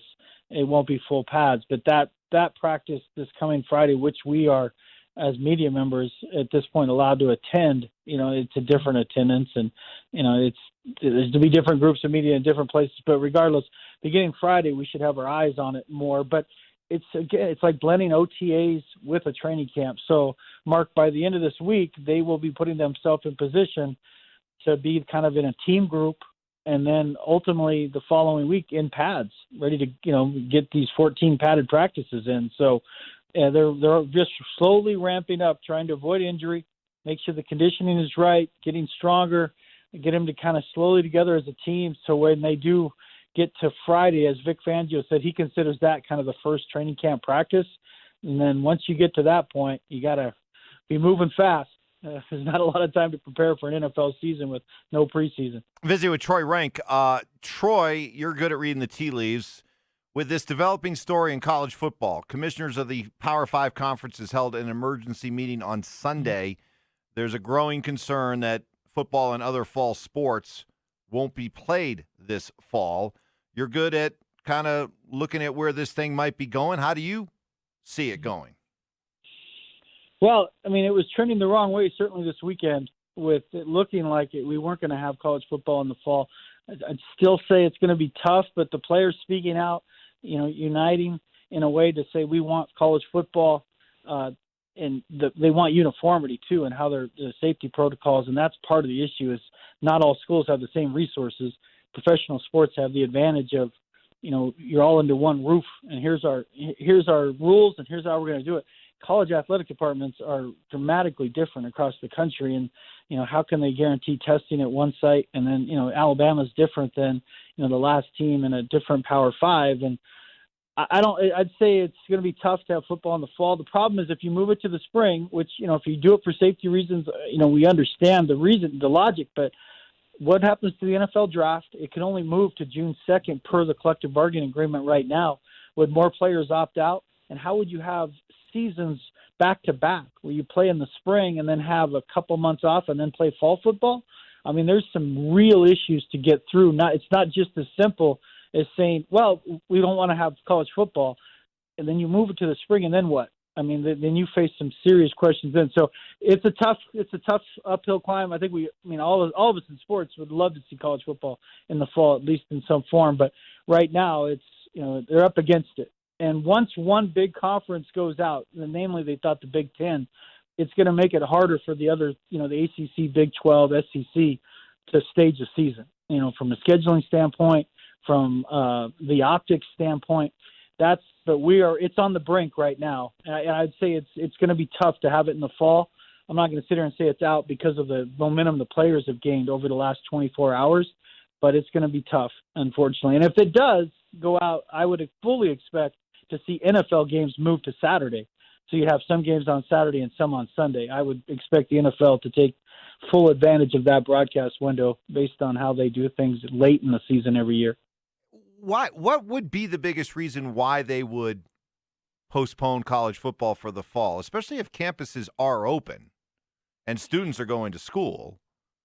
Wouldn't you think that you'd be able to because to me, if you're opening up the campuses and all these thousands and thousands of college kids are flooding back onto campuses, you're sort of acknowledging, hey, look, we understand that this group is a low risk group. That would be the message that would be sent if you are allowing these campuses to open.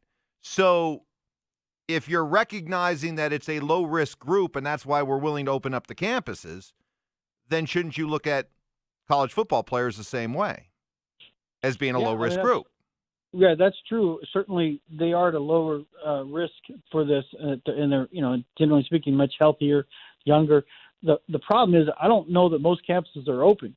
I mean, certainly a lot of them are going to virtual learning or a combination thereof, and that's where the issue becomes. If your campus, I just talked to a baseball player this past weekend whose campus is not open, and they're going completely virtual.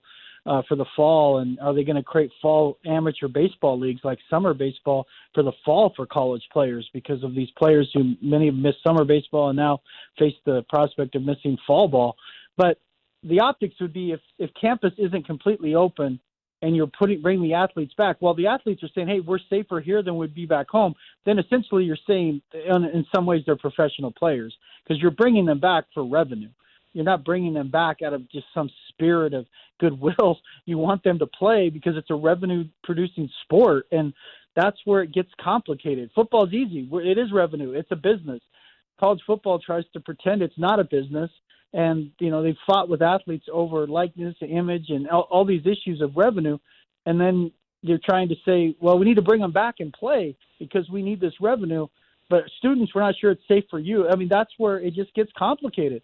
Gets really complicated. And again, part of it, Mike, is these schools are not all equal.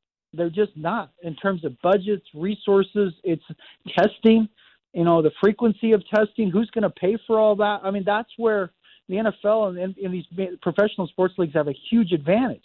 They almost have a limitless budget to conduct testing and frequency of testing. How do colleges pull that off? I mean, and then what happens when they're doing it every other day for the athletes, but the students are doing it twice a week or, every 2 weeks. And there's an outbreak because it's complicated. I'm a sports fan. I want to see college football in the fall, but I want players to be safe and feel comfortable. And are they more comfortable on campus? I think you could argue some certainly will be than staying back home. But how do we do this? And now that there's not a unified plan, they're running out of time. I mean, this decision has to be made. That's why if they were going to bang the fall, if you were a player, I wish it would have been happening in June. Because to do it now, it's difficult. It just puts a lot of these kids, programs, schools in really, really tough spots in terms of a lot of decisions that have to be made now in the course of, 24, 48 hours? Yeah, it really does come down to something we learned during this offseason with Major League Baseball and basketball. It comes down to money, right?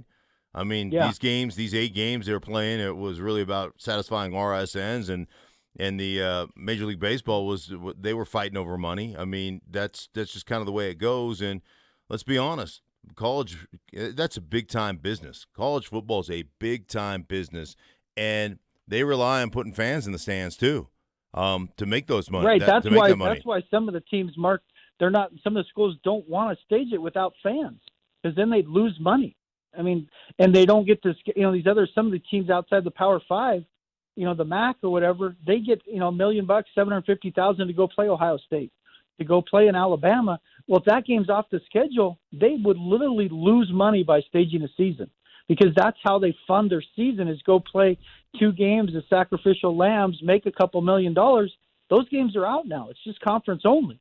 So you could see why the Power Fives are like, wait, how do we do this? We're going to stage a season, risk safety, and lose money with no fans? But Power Five's different because they're going to try to move forward with their TV contracts and the idea maybe they would have fans later in the season. But it's not a unified approach, and now they're running out of time. I mean, they're legitimately running out of time. If you're a college kid, you would need to know, I would think, in the next week at the latest, especially if you're a top 3-round draft pick. You got to start making some decisions about your own future, unfortunately, at a time you thought you weren't even going to be broaching that subject. Great conversation. Thank you, Troy. You got it, guys. See you. Troy Rank, our Denver 7 insider, Colorado Sportscaster of the Year, presented by Tranny Law. He and all of our guests appearing on the Fireball Hotline. This is KKFN and KKFN HD1 Longmont, Denver. All right, it's presented by Brakes Plus, and I'll just follow up on that conversation by asking you the question for question mark. Mark, do you believe we'll have a college football season?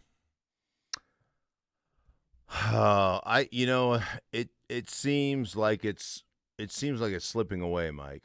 It really does. Yep. I thought for sure we'd have one, and it just seems like there's too many hoops to jump through, and let's face it, these colleges, even though they act like they're not, they act like they're amateurism and they're all amateur. Like they make money, they make oodles of money, and it's about putting people in the seats, and it's about the pageantry of Saturdays and all those things, and I don't see that operating at a gigantic loss. and they don't make enough money from a television revenue standpoint to do it without operating at a huge loss. I'm with you. The cynic in me is like, this is partially about health concerns and safety and all that, but I think it's down the list.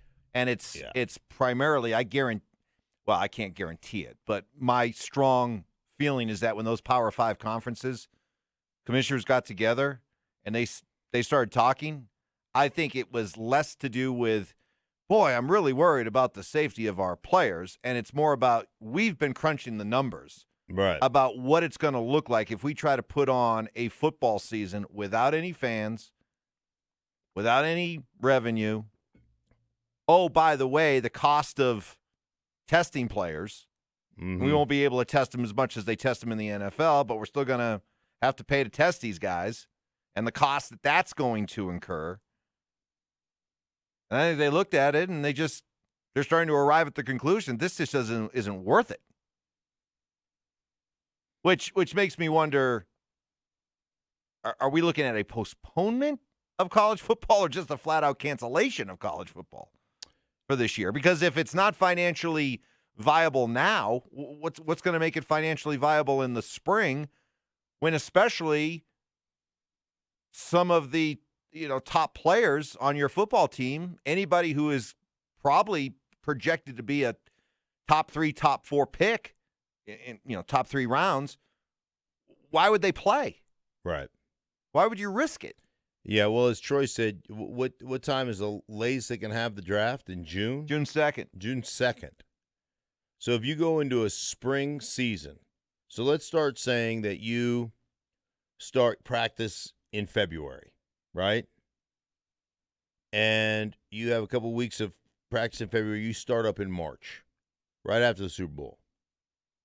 So it's March, April, May, June, right? You're playing into June. And then, you have your bowl chant. You're not finishing until July, and you're rolling right back into spring, into fall. You can't do – so you could probably do a shortened season if you just do your conference games. So now you're doing just, 9, 10 games? 8 to 10 games, yeah. Yeah, and so then you could start March, April, May, let's say May, and then you finish up in June. But you're still, like you said, if June 2nd is the drop-dead date for the draft, well, then there's going to be a lot of – even if you said, hey – crazy circumstances, we're going to push the draft back to July 1. Let's say you did that. If you're still a potential top pick, you're not going to play. Here's the other thing. If I'm a potential top pick, how am I going to play all the way until June, get drafted in July, and be ready to play an NFL season? You're going to play literally – you're going to play 11 straight months of football. At some point, your body needs to heal. I just think it just is going to be it's going to be really tough to pull that off, Mike. And you're right. Now, will people tune in? Absolutely. It's college football. Do people, the majority of people don't know who the great players are anyhow. So I still think it would do well in the spring. But it just makes the following season that much more difficult. And you also have to add in the optics. If campuses are closing off the students and everything's being done online, what are the optics of we know our campus is closed, but our football team is still here on campus. Right. And training. Yeah. And living together and playing. The optics then, but people in those power positions, they're worried about optics and also about, potential lawsuits and everything like that. Again, it's, the safety part of it. I'd like to think that is what the biggest topic of conversation is, but it's about money, it's about optics, it's about liability. Sure. That's what's driving this. Yeah. And I think as far as the players are concerned, you would be, practicing at your facility. You'd have it disinfected. You'd all stay at the same dorm. You'd have, I mean, you would do it. You would do it as safely as you can, and you'd probably be as safe as you would be at home. I mean, I think. But again, like you said, if the campus is closed except for football operations, that won't sit well with a lot of people. Yeah, you're right. The optics on that would be terrible. I get it. Some more on this. Just give me a quick second. I'm getting this on the fly here. So I want to make sure I have it correct here before I go with it. Yeah, Dan Patrick is reporting that the Big Ten and Pac-12 will cancel their football seasons tomorrow. The ACC and the Big 12 are on the fence. The SEC is trying to get teams to join them for a season. So the idea would be, okay, so for example, according to this Dan Patrick report, 12 of the 14 presidents from the Big Ten have voted against having a fall college football season. Iowa and Nebraska were the two that have been pushing to play. So under this scenario, Iowa and Nebraska would be invited by the SEC to come join them for 1 year and put together a new conference. Right. For 1 year. It'd be under the SEC umbrella that would play college football. Okay, so I'm assuming that Iowa and Nebraska are saying they're not closing their campus. I'd have to go back and yeah, maybe you guys can Scotty, Ben, can you take a look and see what Iowa and Nebraska it just are is, talking about for But again, college there's plans? no uniformity, right? I mean, there's no every state is in a different position. I mean, there's no uniformity across the country. No, and that's kind of the idea that maybe in the southern schools, more southern schools, whether or not there's a sense that, well, let's just be honest, the sense might be in the southern schools that, our situations aren't as bad. Either they're not as bad as we don't care. Or, we're playing football, or we regardless. don't care. Right? Yes, we're about college football. Right. We're the South. We're certain schools in the Midwest. We're all about college football. We're playing, and we're not going to shut it down, whatever the reasons may be. But the ACC and the Big 12 are also on the fence. So this is a bombshell. This is potentially just earth-shaking news on the college football front, that you could have conferences canceling football, but some schools saying, no, we're going to play, and the SEC opening up their arms, come on down, join our conference. We'll put together a schedule, a conference, and we'll go play college football. Could you imagine, Mike, imagine this. Idaho goes to the SEC for 1 year and wins the SEC. Well, we're getting a few of those. Wyoming to the SEC. Right. Idaho to the SEC. Right. Let's go.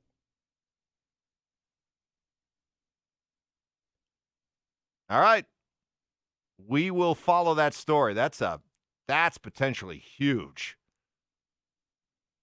So we'll watch. Again, the Dan Patrick report told an hour ago that the Big Ten and Pac-12 will cancel their cancel. Not postpone. Not postpone, cancel. Cancel. Look, and for all the reasons you just laid out, it makes, if you're not going to play college football in the fall, I don't see the point in playing it in the spring.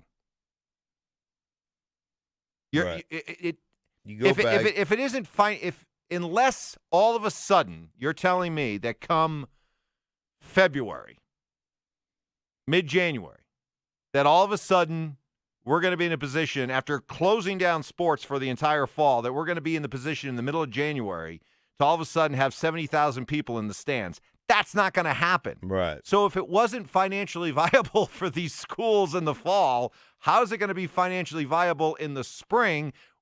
Also add in the fact that players that you are probably counting on during your fall season are going to look at a spring season and go, you think I'm going to play and risk my possibility of getting drafted by the NFL? Heck no, I'm gone. I'm going to go train for the NFL draft. If you're not going to play college football in the fall, don't even bother playing in the spring. So maybe that's why we're seeing the word cancel here.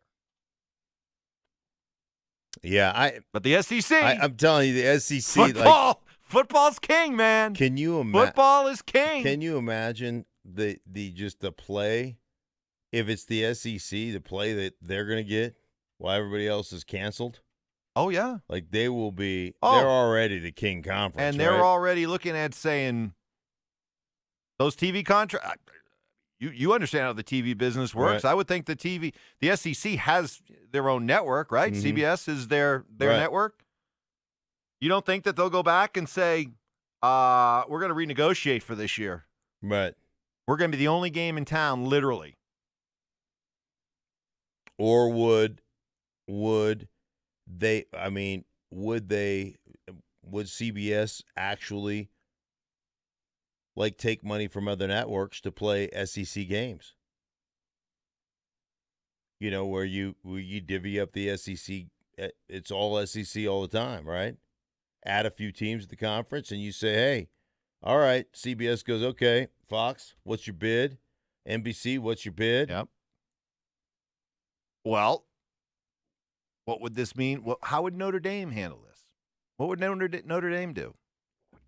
Notre Dame, coffee slurp number one. Notre Dame, armed with their very own television network. Well, if they don't have anybody to play, that's what I'm saying. Right. Do they go say, "Hey, here's what we'll do, SEC. We'll come play in your conference for a year, and we'll bring our own TV network with us." Right. And you put Notre Dame, Alabama on NBC. You put Notre Dame, LSU on NBC. You put Notre Dame, Idaho. The two Golden Domers. There you go. NBC. Whew. I'm telling you. The afternoon game. Wow. Throw out the records when Notre Dame and Idaho get together. Oh. Don't let the Vandals roll into South Bend.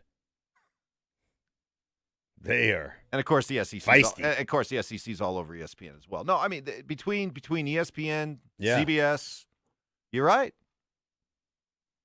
And depending on who, if this report is true, and it'll bear watching and more will come out. But if some of these conferences are going to cancel, shut down, but schools that vote against it and still want to play take the SEC invitation. Wow. Hey, this is fast. I mean, because can you see what could happen here? I mean, if you're the big, okay, so you're, let's say you're the Big 12, right? Mm-hmm. Not the Big, you're the Big 10, and you say we've decided to cancel, but two of our institutions go rogue. I mean, is there a lawsuit there? Are we getting now lawsuits? Are we going to get? Wow, this has the potential to be a fascinating, chaotic mess. Oh, you could, but fascinating. Couldn't you see the conference say, "Hey, if you guys leave, you're not welcome back"?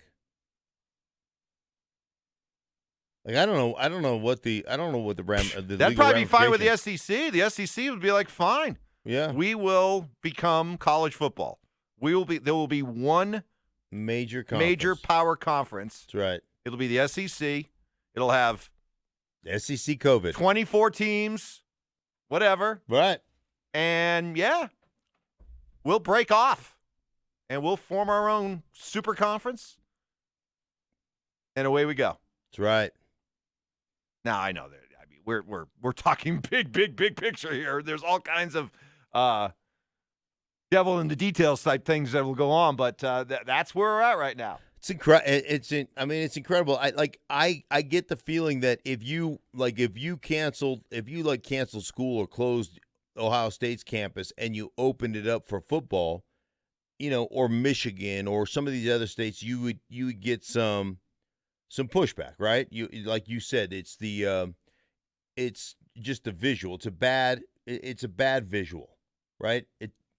People aren't going to like it. But how many people are going to complain in SEC country if the campus is closed and they're playing And they're football? still playing college football? None. Nobody. Nobody. The optics are bad other places, but there's not a lot of people that are going to complain about that because SEC football is it's everything.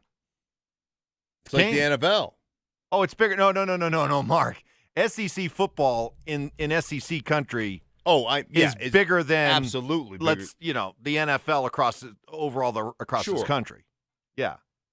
And we know how big the NFL is in this country. It still doesn't compare to what the SEC people football in SEC is. country feel about Right. SEC football. Right.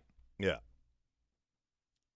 All right. So to recap, Dan Patrick reporting that an hour ago, the Big Ten and Pac-12 will cancel their football seasons tomorrow. The ACC and the Big 12 are on the fence. The SEC is trying to get teams to join them for the season. 12 of the 14 presidents from the Big Ten have voted against having fall college football. Iowa and Nebraska were the two that have been pushing to play.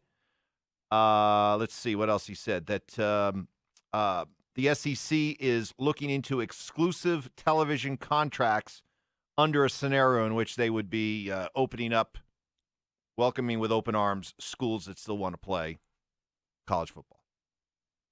All right. Stay tuned. Your thoughts on that. RamosLaw.com text line 303-713-1043. Wow, that'd be earth-shattering. No college football? Well, no. There would be some college football. You mean, but it would be totally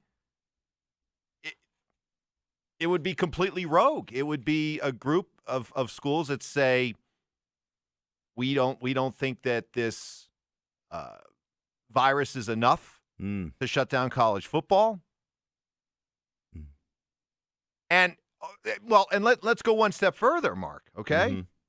If the SEC is going in with the idea that we're going to play, college football is king, we don't think that it's that big of a deal, we can power through this, wouldn't you think then there'd be fans in the stands for those games too? Yes. Right? Yeah. Because as powerful as these SEC schools are, they would be, even as big as they are, they would still be losing money if they played in front of empty stadiums. A lot of money. Correct. So to me, now I'm kind of extrapolating and thinking here on the fly, but if you're going to go against the vast majority of colleges out there that are choosing to close down college football and you're saying, no, we're going through it, well then why stop there? Open up the gates. Here you go, 100,000. Come on in, watch. Mask up. If you're gonna go, if you're gonna do it, go all the way, right? Put your Auburn mask on. Put your Alabama mask on, LSU mask on. Let's roll. I get this vision of Tom Cruise in Mission Impossible, kind of Rogue Nation. Doom, doom, doom, doom, doom, doom, doom, doom. I mean, that. Boise State beats Idaho in the SEC championship. Shut your mouth. Shut your mouth. Idaho beats Boise State in the SEC championship. Boy, that'd be awesome. Speaking of fans in the stands, I'd be one there. SEC championship? Oh, yeah, you'd be there. Yeah, I'd go. Yeah, you'd be there. All decked out in Idaho gear. Yes, you would.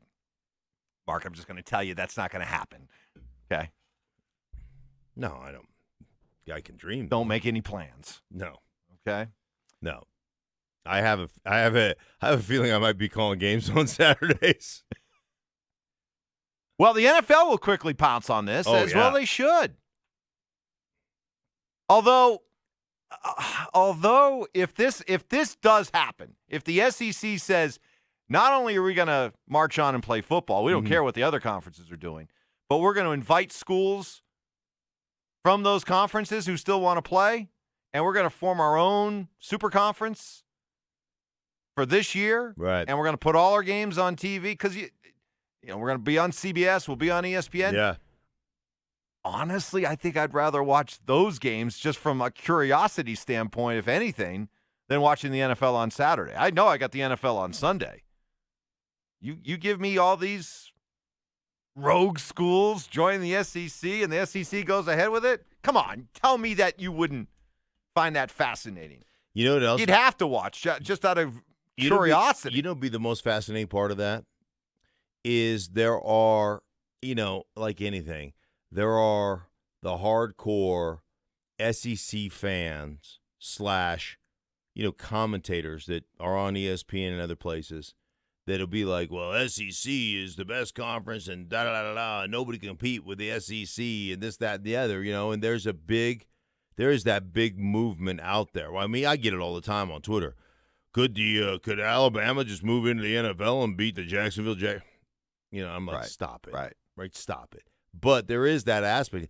It'd be fascinating to see other teams from other conferences that are, let's call them middling teams in the Big Ten. If Nebraska could come in and compete and do well in the SEC, or if Iowa could come in and compete, or whoever else comes into the conference, that'll be fascinating to watch how those teams compete against like the average SEC team. I know LSU and Alabama are, a notch above pretty much everybody else, right, in that conference. But it'll be interesting to see, if a team that we look like, if there was a Pac-10 or Pac-12, whatever they are now, school that USC says, okay, we're going to play for a year. Mm-hmm. They won't. They're in California. What am I talking about? They're too liberal. If it was Utah, the Utes could do it, right? That'd be fascinating, man. Well, we know that this has been talked about for a long time, that you can kind of see where this is going in college football, that eventually you're just going to have super conferences. Mm. Even the so-called Power Five will get consolidated even more into larger, more far-flung geographically power conferences. This could just be the unexpected domino that falls that just accelerates that whole process. And the schools that are truly, look, we are about college football, college football only. We want to build a university that our college football team can be proud of type thing. Right. And let's remove all pretense, and this is what it's all about. You know what's interesting? There are two distinct groups of people on the RamosLaw.com text line. It's the SEC is, shows their true colors. It's money over safety. And then there's the side of people that are saying college football shouldn't be canceled anywhere. It's, this virus will be over. This is the flu, and it'll be over as soon as the election happens. Like there are two distinct, groups of people. Yep. And that doesn't surprise you, right? No, absolutely not. But it's just fascinating. All right. Reaction. RamosLaw.com text line 303-713-1043. Also, plenty more to get into, including one of our local teams got trolled pretty badly over the weekend. How they going to respond? That's next.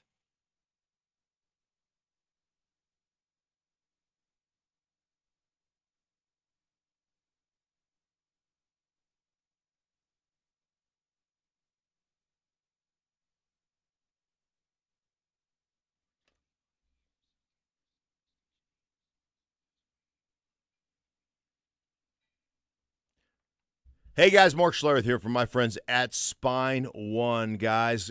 If you're suffering with neck pain, back pain, if it was from, a car accident, sporting activities, whatever the case may be, do yourself a favor. Call my friends at Spine One. They can see you today. 303-367-2225 is the number. You've been told you need surgery. You don't want to go through that. You want to get a second opinion. Call them. 303-367-BACK. I'm telling you what, their doctors take a comprehensive approach to spine care. They're offering no-cost MRI reviews, which means their doctors will look at your existing images at no cost to you and then provide a treatment plan to get you out of pain. Guys, I'm telling you, my story, 20 years I suffered with excruciating back pain to the point they checked me out of life. I mean, I quit playing golf, quit going to the gym. It was every day. It was about managing my back pain. And I'm telling you, a couple of short visits to Spine One, I was out of pain. I was back on the golf course, back at the gym, feeling great again. I tell you what, they've changed my life. They can do it for you too. Call them 303-367-2225. That's 303-367-BACK. Or as always, find them online at spine1.com.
One of our teams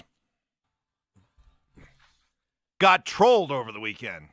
Trolled on social media. Remember how much we loved it when Michael Malone said, hey, take that L on the way out of here? Yeah. Remember that? Oh, yeah. Take that L on the way out of town. Right. Loved it, right? So after the Avalanche lost to Vegas on Saturday, with the number one seed in the West on the line, the Avalanche lost in overtime to Vegas. Vegas Golden Knights Twitter came out. All they tweeted was Colorado Avalanche. All in lowercase, except for the L in Colorado and the L in Avalanche. Those were capitalized. Well, just now, my first reaction is, touche. well played. Yeah, for sure. Well played, sir. My second reaction is, okay, all right. You get this one. We'll give you this one. But, if we meet up in the playoffs, Western Conference Finals, it is on. I love the fact that somebody who It is on. had nothing to do with the game. Right? Had Right? nothing, zero to do with the game, is trolling. And you can use that as bulletin board material. Yes, you can. You could definitely. We've talked about the rules of how you can have a chip on your shoulder. It doesn't need to be anything. It could be so artificial. It can be so clearly manufactured. Oh, Doesn't sure. matter. If it helps you, if it works, if it provides just a little extra motivation, a little bit extra time in the weight room, a little bit of extra time on that video film study, Right. it's worth it. Absolutely. I love the fact that these Twitter feeds, these social media feeds of the teams kind of go after one another. It's their own little my social media versus your social media. We ought to have them meet like pregame. The social media teams and put them in skates that are too big. Their ankles are all bending over like little kids. Well, they're all millennials, right? So they're all little kids. Put them in pads and stuff and have them skate around and try to score on. Oh, it'd be full on Geek Squad. Oh, it would be. Yeah, it'd be awesome. Yeah, you're right. Talk about Twitter departments writing checks that their players are going to have to be the ones to cash, right? Right. Sure.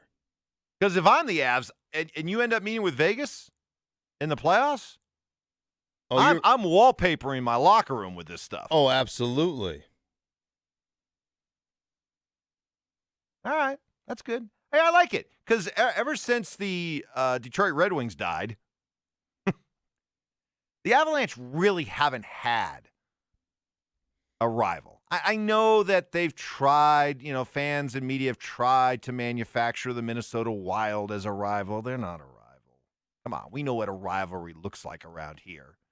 Okay? Stop trying to manufacture rivalries, right? Sure. They really haven't had one. But that's since the Red Wings. So, but that's part of the times too, Mike. Now we live in a society where you can't, if you have just honest hate for one another. See the fight between the Astros and the Athletics this weekend? Yeah. But that time it was the Astros hitting one of the Athletics. It wasn't the other way around. Oh, you knew at some point Houston was like, we've had enough. Enough. Right. And, yeah, okay. Like, we took it. We wore it for a while. Right. That's ending. We're not going to take it anymore. What is that? Who is that? We're not going to take it. Who sings That'd be that? Twisted Sister. Was that Twisted Sister? With the it was immortal Dee D. Snyder. Yeah. Yeah, Dee Snyder. He's a radio guy back I know he is. Back east. He's super. He's a cool. He's very cool. Dee Snyder's very, very cool. Is he? Yes. You're a big Dee Snyder I'm a fan? big Dee Snyder fan. Have you met Dee Snyder? I have not met Dee Snyder, but he seems like a guy I'd love to hang out with. Yeah, sure. Why wouldn't you? Sure. Why wouldn't you want to hang out with me? He probably would. Probably like, hey, man, there's this guy named Mike Evans. Yeah. Colorado. They call him the sausage. He's a guy I really like to hang out with. Yeah. We could do a podcast together. Snyder and the Sausage. Yeah. So anyway, there you go. Vegas. All right, we'll see. Of course, the Avalanche haven't been good for a long, long time either. So it's tough to start talking about, rivalries when you yourself haven't been any good. But now they're good. And now they're building to something. So now let's find a rival. Yeah, they've been building the last couple of years. And rivalries only get really developed and become big based on playoffs. You got to have, in hockey, basketball, even baseball, in order for a true rivalry to really take hold, to me, it has to be born out in a playoff series. So maybe, hey, Avs in Vegas. Well, that'd be perfect. Were the Raiders Broncos ever really born in a playoff series? Well, wouldn't you say that the Broncos Raiders rivalry really took off after the Broncos beat them in it's like 77. 77? Yeah, you're probably right. And the fact that you're always kind of going neck and neck with the Raiders to win the division or something like that, right? Right. Like there's no real rivalry in the AFC East for New England. No. Because there's hasn't been any competition for 20 years. Nobody's been able to compete with them. So therefore there's no real rivalry. Well, the Broncos and the Chiefs right now, it's not a rivalry. No. You lose 9 straight times to somebody, it's not a rivalry. It's like when you guys were going 11-1 versus the Raiders. Mm-hmm. There was no rivalry. Right. A rivalry. We still hated them, though. Well, yeah. Oh, and I'm sure the Broncos hate the Chiefs, and I don't know how the Chiefs feel about the Broncos. They think they're cute. Maybe. Gosh, doesn't that irritate you? It does irritate me. God. Right? Are the Look at they're over there in Kansas City you know right what now. irritates You know what me? they're doing? Yeah, you know what they're calling us? Huh. September darlings. No, even worse. They're probably in Kansas City right now, they're probably like, "Aw, isn't it cute? Broncos think they won the offseason." Right, they won the draft. You know what they are? They're April darlings. They won the draft. Look, they think because they've got speed, they can compete with us. Right. That's what they're saying over there. Probably calling us April darlings.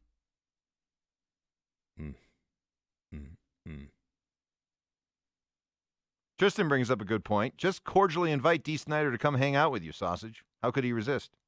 How can you resist a cordial invite? I don't know, but everybody you cordially invited didn't show up to They did not show up, no. Our fan football fest. I didn't make it cordial enough. It was not cordial. I think I asked them too. Yeah, I think they didn't know what cordial. What do you think? I don't I'm thinking maybe they didn't understand what cordial invite was. Like they didn't really understand that term. A cordial invitation. Mile High Memories presented by ROX Rocks Heating and Air. Vote today for the topic of episode 15 on Twitter at 1043thefan.com. Since it's episode 15, choose if you want to hear Sandy's top 15 players in Rockies history, Nuggets, Broncos, or Avalanche history.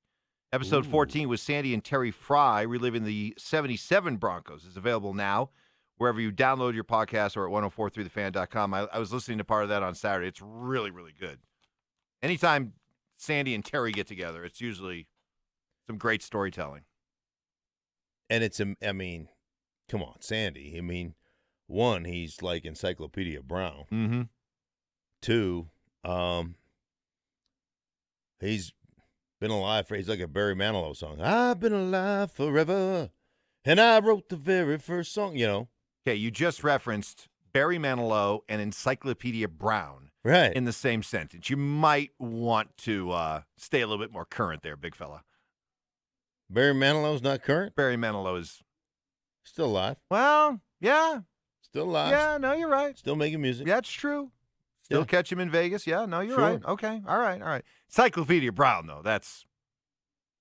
What was Encyclopedia Brown? That was like a No, it was a like series of books. Yeah. Almost like a Hardy Boys type of thing. Yeah, kind of like a Hardy Boy. Yeah, right. He was like a really smart, little nerdy kid, yeah. Like Zach. Right. Yeah. Right. Did Encyclopedia Brown have a real dumb sidekick? Oh, whoa.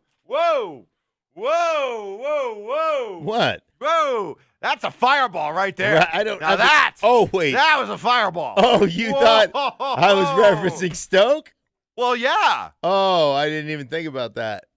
Ho. Hey, Stoke, that was way off. I'm sorry. Oh, okay. Stoke's a smart guy. All right. Coming up, once again, we will recap the potential bombshell story involving college football. We'll detail that for you next.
Hey, guys, you thinking about selling your house? Now might be the best time to sell your house. The market's in full swing, and I'm telling you guys, interest rates are at all-time lows. Every day you wait to list your house could be costing you valuable time and money. Troy Hansford of RE/MAX Professionals, the guy I recommend you call. Troy's so committed to getting you the most money. He's the only agent that will guarantee to sell your house at your price.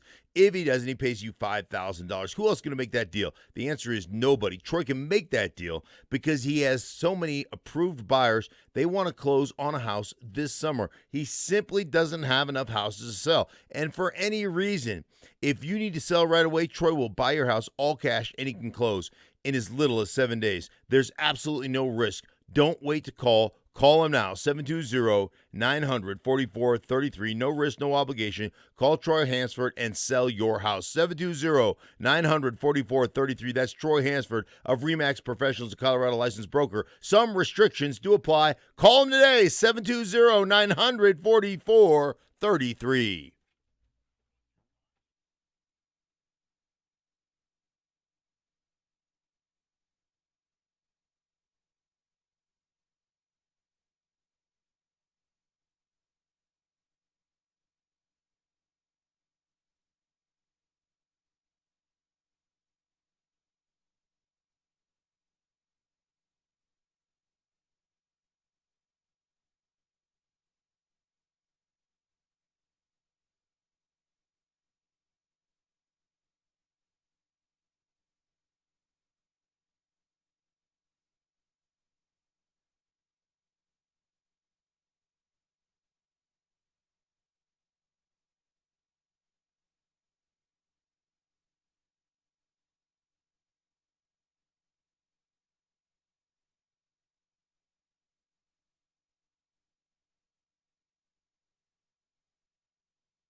All right. The potentially huge story in sports right now. Dan Patrick, very respected force in our industry, reporting this morning that the Big Ten and Pac-12 will cancel their football seasons tomorrow.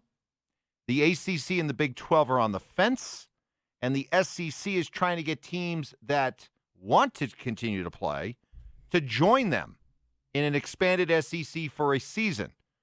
For example, according to this report, 12 of the 14 presidents from the Big Ten have voted against having a fall college football season. Iowa and Nebraska, the two that have been pushing to play. So under this scenario, Iowa and Nebraska could go join the SEC for a year. And the SEC apparently prepared to go alone on this season, that they are already looking into exclusive television contracts under this scenario. All this happening with college football scheduled to start in what? The next 3 weeks to a month. Correct. Fascinating. The NFL kicks off 1 month from today, September 10th, Thursday night. So, yeah, all this going down here, it is fascinating. It'll be incredible if the SEC is the only one that decides to play and they pick off a bunch of teams from other divisions, other conferences, other Power 5 conferences to come join the fray. You know, and listen, if you're garnering television money from every network, now maybe it's a viable situation where you don't have to sell. You don't have to rely on the game. Maybe it's like the NFL. Right. The NFL can go ahead and play football games this year without any fans because they have such monster TV deals. Right. And they'll sponsor. They said they were going to, cover the first 8 rows of the stadium with, with advertising and banners and all that kind of stuff. But, maybe that's the way the SEC survives. They start negotiating with every network, and who knows? Well, if you look at the ACC and the Big 12 apparently being on the fence, okay, let's just start to kind of connect some dots here. Iowa, Nebraska, Texas, Oklahoma. Let's see, I'm thinking of some ACC schools. Florida State. All decide that, yeah, hey, let's go. We're in. That becomes a pretty formidable conference for 1 year. Who else in the ACC that's decent? Clemson. What if What if you say, hey, Clemson, Trevor Lawrence? Although the way this is going, if I'm Trevor Lawrence, I'm like, you know what? I'm out. Look, I've done enough. I'm done. I've done enough. My resume's complete. Right. They know. League knows. Think the NFL would hold it against him? Teams would hold it against him if he chose not to play this year? No, absolutely not. You just spend a year going on like the what was that guy? Got hit by a bird when he was on a roller coaster, but he had the glorious hair. The model guy. Who's the model? The model guy? Yeah, they got hit by the bird on the roller coaster, but he had glorious hair. I have no idea. He was just like a model. I have no idea. What's that guy's name? No idea who you're talking about. All right, Google. Come on, guys. RamosLaw.com text line 303-713-1043. Yeah, go, guys. All right, hold go. Fabio. Oh, was it Fabio? Fabio, yeah. He'd just be like Fabio. Just spreading your glorious locks around wherever I don't know where he lives. Would he probably well, why would you would you still go to school if you were him? Would you do your online course, or would you just say, screw it, I'm just going to work out and have excellent hair? So at this point, yeah, if you're the ACC and you're the Big 12, which according to this report, you are on the fence. Mm-hmm. You look at the ACC schools I could easily see doing this. Clemson, Florida State, Miami, Georgia Tech. In the Big 12, Oklahoma, Baylor, Texas, Oklahoma State, Iowa State, West Virginia, TCU, Texas Tech. Absolutely. I could see all those schools saying, yeah, we're in. And Trevor Lawrence has been on the forefront as far as wanting to play, let us play type of thing. So he's been on record of wanting to play. But I will say this. When push comes to shove and you're, and one, he plays, if the ACC cancels, then it'd be up to the school. I mean, there are a lot of things that come into play, right? I just wonder if you're allowed under the charter of your conference to just say, "Whoop, see you later." I mean, are you allowed to just leave like that, just immediately? I wouldn't think, but I mean, we've seen it before. I mean, of course, schools have left conferences, right? Right. It's why we had all the realignment that we had over the last, several years. But can you do it literally like this? Right. Where, like, literally one day you're in the Big Ten and the next day you're like, we're leaving. We're going to go join this SEC. But listen, we'll 2021, can we come back? Right. 2021, we'll be back. See, this is what makes this such a fascinating story, because there's a lot of once the genie's out of the bottle, how do you put them back type stuff going on here. Right. Will you be allowed back? I mean, would you be allowed back? Would you be wanted back? Right. Would you even want to go back? Would the conferences break up and you have one big conference and then, some of the other conferences that I just don't know. What does Notre Dame do? Right. Armed with their own network? Oh, no. Say what you will about Notre Dame, and I agree. There's an element of Notre Dame that is incredibly overrated, but and annoying and arrogant. But they are Notre Dame. But have you seen Rudy? They got their own TV network. So. And Rudy played there.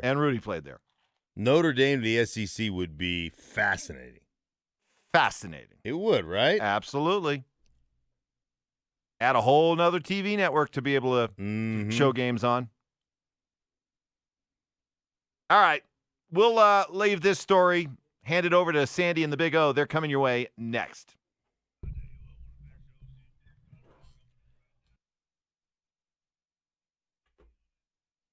A lot of uncertainty out there, but one thing that is rock solid, that is the benefits of owning a home these days and taking advantage of these crazy, crazy low mortgage rates. Reach out to my guy, Brett Ivinson at Ideal Home Loans, where first they listen, then they lend.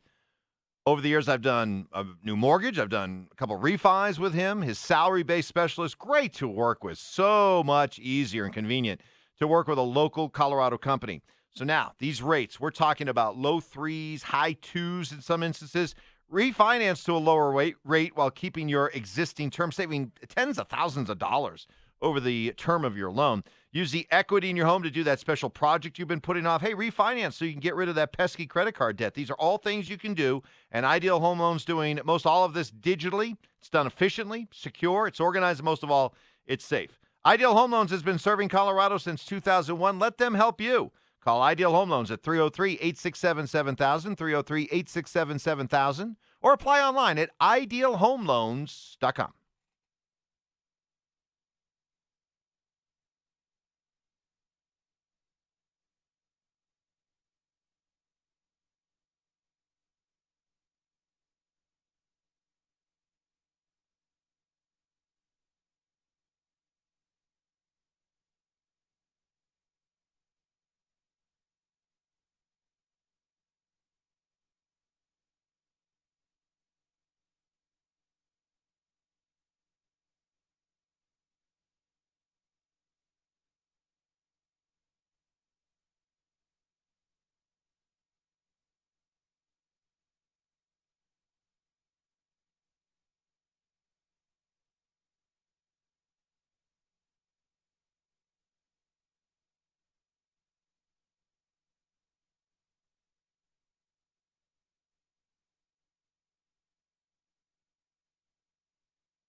And good morning. Welcome, Sandy Clough, Orlando Franklin, Denver Sports Station, Sports Radio 104.3 The Fan on this Monday morning, 10th day of August 2020. Good to have O back with us. And yes, training camp 2020, locked and loaded, is very much underway. They'll be on the practice field in earnest a week from today. And yes, our free limited edition shirts are back for another year. Just stay in your car. We'll be having contactless T-shirt toss giveaways right into your vehicle.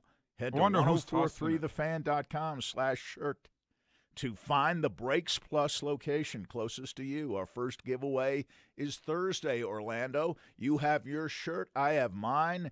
These shirts are soft. They're terrific. Yeah, it's a good shirt. It's even better that it was free, but it's a really good shirt. Well, of course, real it's good always material. better when it's free. Yeah, I got a 2X, Sandy. I went down in size, Ever since I started working here, I've been getting 3X. Well, with this weight you've lost, I figured you'd be a medium. Not yet. But I'm looking forward to throwing this thing on. It's really good material. I think it's the best material that we've had since we've been getting these free shirts, and love every year when we talk about the shirt giveaway, and I like free things, Sandy. Everybody likes free things, but I'm wondering who's going to be tossing the shirts, because when you're tossing out a bunch of these things, your arm gets a little sore. And you got to make sure that you get it through the window every time, right? Yeah. Can't be tossing the shirt and now you hit the bottom of the thing. Well, and who has the drops on strongest ground. arm here at the Fan? Might be DeHuff. Does he though? I mean, I think with the Huff, he's DeHuff's had a lot of practice at this. Could be Millennial Ben. Could be DeHuff. Yeah, maybe. I don't think it's Evans. Evans is a little old. You're more limber now. It might be you. You might have the best arm. Not accurate, Sandy. Not accurate at all. I know that. I'm not even going to try. I don't want to embarrass myself because that's why I keep on talking about. I wonder who's throwing the thing. Yeah. Because if it was me throwing the shirts, there would be a lot of shirts dropping on the ground. You wouldn't even hit the car. Yeah, there'd You be a wouldn't lot of even miss shirts the car. on the Forget ground, about the window. for sure. Forget about. How was your weekend, though, Sandy? What did you do? Well, it was great.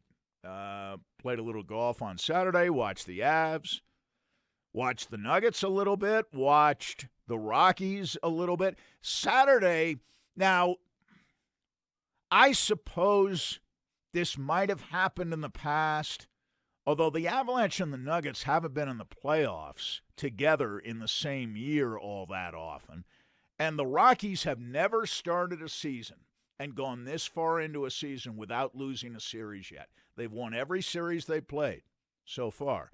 And Saturday, you had the Nuggets and the Avs playing two games that went to a combined 3 overtimes, and the Rockies shutting out Seattle up in the Pacific Northwest on a one-hitter, a combined one-hitter. Four pitches combined on a one-hitter. And Jeff Hoffman, we haven't talked about Jeff Hoffman yet. He was one of the principal players in the Tulowitzki trade with your Toronto Blue Jays a few years back, and he's been a major disappointment here. But now out of the bullpen, maybe he's found his niche. Yeah. And that's just a bullpen guy. With professional sports, right? Sometimes you might need to change it up. We see it. I see it all the time in football where you have a guy that he's with one team and all of a sudden goes to a different team, and just hearing the philosophy, hearing things change, they might be able to jump up. With baseball now, you're looking at a guy that might have been relied upon a little bit more, but now you take off some of that responsibility coming out the bullpen, and now he's excelling. So you got to find that niche, right? That's why Bud Black is the guy that's there and coaching these guys up, and you got to find a way to figure out exactly how it all works. I know Bud Black has been frustrated by Jeff Hoffman, maybe more than any other pitcher. Jeff Hoffman has been, in Bud Black's years as manager of the Rockies, he's been the enigma that Bud Black hasn't been able to solve yet. And yet now, almost by default, he becomes, rather than a back end of the rotation starter who really wasn't effective, all of a sudden he's kind of a long man in the bullpen. He came in and pitched 3 innings on Saturday. Got the win. He was the winning pitcher. The starter only went 4, and so you have to go at least 5 innings as a starter to get credit for a win, even if your team's ahead when you leave the game. So he comes in, and he pitches like the 5th, 6th, and 7th innings, pitched 3 innings, threw 31 pitches in 3 innings. That's 10 pitches an inning. That's 18 strikes, and he's 2-0 for the year now, as the Rockies, even with the loss yesterday, have started 11-4, which is the equivalent of a 30-11 start over 162 games. So the Rockies are in good shape. And as for the Nuggets and Avs, 2 terrific games. I think from our conversation, brief conversation before the show, you weren't distraught over the Avs losing on Saturday. No, Sandy, not at all. So, but you took the loss more seriously maybe than I do. No, not even that. I just Really? thought that Not when watching them play the first 2 games in the you round robin. You used the word sloppy. Yes, it was definitely sloppy in that sense. When I saw the first 2 games, especially when I'm looking at the Dallas game, the game recently before you play Vegas. As far as them playing St. Louis, I thought it was a little sloppy as well. I thought both teams were sloppy. When they played against Dallas, the Avs were clearly the better team, and I thought they cleaned it up. This past weekend on Saturday, watching them play against Vegas, Vegas skated better, and Vegas had the least amount of mistakes. Now, there was things in the game that when I look at where I'm like, oh, man, you know what? I wish the ref would have got the call right on that. The second goal, I thought there was definitely a little bit of interference on that. I don't think that the second goal should have counted that Vegas scored. But later on in the game, I'm looking at Cale Makar when he's getting back on defense and he gets the tripping call and goes to the box when he gets the penalty, where I'm looking at that and, I almost want him to play that a little bit more aggressive, get on the hip of the guy skating across the blue line and forcing him to take a shot on half the net in that situation instead of getting the penalty. Now it's a penalty shot situation. In overtime, kind of the exact same thing. When what was it, Trout or Toot or when he brings it past the blue line and Gerard is I thought Gerard should have been a lot more aggressive on that. Thought that he waited a little bit too long, and with waiting, now you're giving them a 2-way go with the puck. You're keeping that whole net open. I thought he could have been a little bit more aggressive on the defensive side, especially when you're coming back and he gets the puck across that blue line. You want to be a little bit more aggressive right there. But also, I'm looking at Grubauer, and you got to stop that goal in overtime. I think that was the one well bad within his goal range. I thought he gave up, the overtime goal. He wasn't bad. It was kind of a funny game. They only had 26 shots on goal, but they had 11 high-danger chances. And in the other games, there weren't 11 combined high-danger chances against them in the other 2 games. So I thought sloppy in the sense that they gave up about half the shots against them were high-danger scoring chances. The scuffles in front of the net, they weren't winning those battles. McKinnon took a dumb penalty, and I assume in a playoff series, he restrain himself. Yeah. But that was a bad penalty, and of course they score on a power play. The thing I do like, though, the Avalanche power play, which had been very inconsistent this year, and frankly not very good, below average on the power play.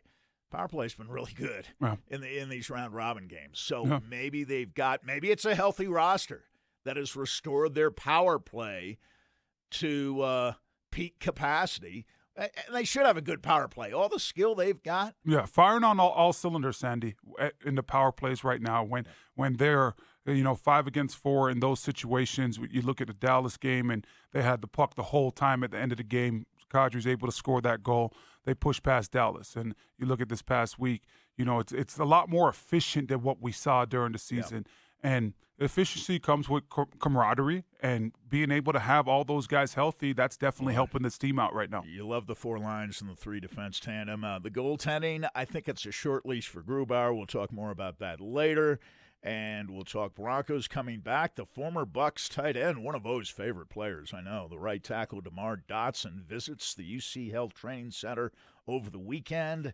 And, of course, we'll hear more from Dalton Reisner as the morning progresses right here on Sports Radio 104.3 The Fan.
We'll be visiting a little bit later on at 9:45 with Mike Kliss, our 9 News Broncos insider, our Rockies insider. Patrick Saunders will join us at 10:30. Perfect time to bring Patrick aboard. Good column on Sunday about what to believe in and what to perhaps question in the Rockies' 11-4 start. And we'll have Adrian Dater from Edmonton at 11 o'clock to give us a little preview of the quarterfinal Stanley Cup playoff series between the Avalanche and the Coyotes, which begins on Wednesday. Game number 1. We'll talk about that quite a bit in the last hour, actually, and more about it tomorrow and on Wednesday. Nuggets play tonight against the Lakers. They have 2 more games after tonight before the playoffs begin. And the Nuggets win on Saturday was encouraging, but more encouraging was the return and apparent good health of Jamal Murray, who's back in the starting lineup. Your man, Jamal Murray, on Saturday for the Nuggets. Yeah, I thought he didn't skip a beat. You know, I thought they were going to try to transition him and ease him into it, but no, kid comes out, plays 39 minutes, 12 rebounds, yes, 23 like points, and 8 assists. I thought he was very aggressive, Sandy. I thought it was a different type of Jamal Murray that I have not seen in a while, to be honest with you. And I don't even know if I've seen it at all this year. You know, especially didn't shoot great, but he seems stronger. Yeah, 10 for 25, 2 for 8 on threes. But he hit a 3 in the second overtime that basically put the Nuggets over the hump. And the transition, you know, and the steals and the outlets, I thought he was very precise, very aggressive, and, you know, getting to the basket and creating his own shots and confusing the defender, making the defender think that he's going one way and being able to go another way. So love that. Love the fact that he was able to play 39 minutes, though, because he doesn't have the luxury of playing 8 games, right? I mean, you're out there now. You're he said after this the up game, quick. the cap on the minutes is supposed to be 22, but it went 2 overtime, so he ends up playing 39. And I thought it was good. He is a little tired, but he was there in the second overtime with a big shot on the three-pointer. Jokic was slow in the first half, got it going in the second half, and another double-double for Michael Porter Jr., 23 points, 11 rebounds. And Grant was good with 21 coming off the bench. Morris had a nice game, 15 points in 28 minutes. Pretty good all-around performance by the Nuggets. Donovan Mitchell did his Damian Lillard impersonation, but he only scored 35 points on Saturday. But the 3-ball, the Nuggets gave up 22 more 3-pointers. That is something defensively they're going to have to straighten out before the playoffs I got begin. a question for you, Sandy. If Michael Porter Jr. is in fact a part of your plans once you do get to the playoffs, at what point do you stop making him lead the team in minutes? You know, 45 minutes this past week. A couple nights ago, played a lot of minutes. He's been I think he's been at the most minutes per night or per day with each of these teams. Yeah, so that's true. At what point do you pull back if he's in fact going to be a part of the playoff picture? I don't think you do. I think you just let him go. Give him his minutes. Young, fresh legs. Yeah. Just let him go. No, they're playing every other day. You know, they're not playing back-to-backs down there in these games. They won't in the playoffs. They're not traveling. You know, a lot of it has to do with travel. Not so much in the playoffs because there's so much separation between the games. At least one day, sometimes multiple days between games. Not so much in the playoffs. And there's no reason for Michael Porter Jr. not to be in tip-top physical shape. Other guys have had injuries. Other guys have had COVID, like the Joker. Porter has been healthy, at least physically, throughout the last several months. And, you know, I like the fact that he had a couple of steals and a block. Oh. You know, so there's some consciousness that he can't be invisible defensively. And he's been getting on the boards every game. He's had double-figure rebounds since that 1 rebound in 25-minute game 9 days ago, the first game against Miami down in the bubble. But we'll see with the Nuggets, Lakers tonight. But the Nuggets seemingly have a good hold on at least that third position, if not the second seed in the West. And right now, according to the seedings, they would play Utah in the first round.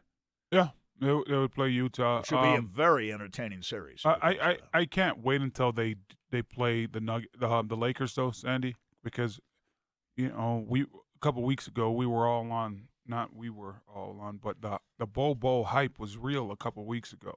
But the last couple games, you see him play 4 minutes. What was that, two games ago? You see him play no minutes this past weekend. The other day? I'm not sure he dressed. Yeah, so I want to see in the Lakers because I think that's a good combination because the Lakers like to go big with Dwight Howard, with JaVale McGee, so it's going to be interesting to see now if Bobo gets some more minutes and what the preview of that series might look like. But as far as looking at just these other guys, I think they really have stepped up. Michael Porter Jr. has stepped up since that one rebound and has responded really well to Coach Malone. And you could tell that he's very eager to learn, but he's also using this time as a time to get better. And he's out there, he's competing in this bubble. He's not just saying that, hey, you know what, these are garbage minutes or having like a different outlook. He's really dialed in and trying to get better and trying to say, hey, you guys could trust me. When we start playing these playoff games, I could be out there. I could be an asset for you guys because you look at how he shoots the ball, you look at his ball skills, and now you couple that with him being able to pass the ball as well and now willing to rebound. And you're saying, man, this guy could really be a star and he could really help out in certain situations with certain matchups in the playoffs. So I've been very encouraged with what I've seen out of the Nuggets the last couple games where the first game against the Heat, I was saying, man, these guys are in trouble. It didn't look like they were enthusiastic to be out there. It didn't look like guys wanted to be. It looked like they were just rolling their hats out there saying, hey, you know what, it is what it is. But they won 3 out of 4 They have since. picked it up. Yep, you're exactly right. I made my suggested starting lineup on Saturday, and thank goodness Michael Malone was listening to me. Friday, I made my suggestion. Saturday, he put my suggested starting lineup in place. Millsap, Porter at the forward spots, Jokic in the middle, of course. Craig and Murray in the backcourt was my suggested starting 5. Because I don't know when Harris and Barton are coming back. I have no idea. And even if they do come back and they're healthy a week from today when the playoffs begin, I would still start Torrey Craig, who had 11.7 rebounds, a couple assists, a steal, a block in 34 minutes in the game against Utah on Saturday. And, of course, you come off the bench with Plumlee, Grant, Morris. P.J. Dozier is an interesting guy. Up and down. Didn't do a lot the other day. Well, if he's your 9th guy, and again, he won't be if Barton and or Harris come back. He'll be out of the rotation. And Barton will be in there. It'll be interesting to see. I don't know when or if Gary Harris is going to come back. And, frankly, I don't know that about Barton. But Barton was having a good year. Harris was not. Oh. And that seems to be maybe the one mistake, and I'd have made it too, because I'd love Gary Harris back in, I think, 2017. Was it 2017 or 2018 that he had the big year? Well, he's 23 years old, and he's averaging 17 points a game, playing very good defense, and now he's a 10-point-a-game guy as a starter. And you worry about his health. You wonder, because ever since that season, he's been plagued by injuries. But we've covered the Avs and the Rockies and the Nuggets. Let's get to the Broncos a little bit. Training Camp 2020, of course, locked and loaded. We'll be breaking it all down thanks to Sport Court of the Rockies. Check out all of our training camp content at 1043thefan.com/camp. The news that the former Tampa right tackle DeMar Dotson visited over the weekend the UC Health Training Center in Dove Valley. I take it that does not thrill you, or does it? I got mixed feelings about it. I think with Dotson's career where he's at right now, he is nothing but a swing guy. I look at the Broncos right now, and as far as Garrett Bowles and just not knowing what you're going to get out of him, we're all hoping that it's better. We're all hoping that he puts together the best year of his career, but just not knowing exactly what you're going to get out of him. Dotson's not a quality guy to go step in at that left tackle position if need be. And I look at Elijah Wilkinson and him now coming off that ankle injury. And I although I think that he's going to be a lot better than he is last year, you got to remember that Tampa just basically waved goodbye to Dotson when they got Tom Brady. And when you get guys like Tom Brady, you get guys like Phillip Rivers, you got a Drew Brees, you got a Peyton Manning. These guys elevate the play of their offensive linemen. And Tampa now was involved in that trade, trading up one spot to what San Fran did an amazing job during the draft and, giving them the smoke screen and getting something out of Tampa for them now to go get an offensive tackle, right? And Tristan Wirfs, so to go play that right tackle position. So I just look at a bunch of different things with Dotson, and I don't think he's a good fit for the Broncos. The Broncos need a true swing tackle, a guy that could play the left tackle position and the right tackle position. With Dotson, the problem is he's always been a right tackle. I know he has that basketball background. He's also played some defensive line, but the best position suited for him on the field is the right tackle position. And now I worry with a young offensive line, with the offensive line that hasn't had a big offseason as far as OTAs and minicamp. Now, if a guy like a Garrett Bowles gets hurt or Garrett Bowles is not doing what he's supposed to do, I'm worried that now it creates musical chairs where, okay, Elijah Wilkinson, you go to left tackle now. I know you done took every one of your snaps with Graham Glasgow, but we're going to need you to go play left tackle. And now Dotson's going to go into the right tackle position where I think they should be looking for a tackle that is, has that swing tackle background, has played some left, has played some right.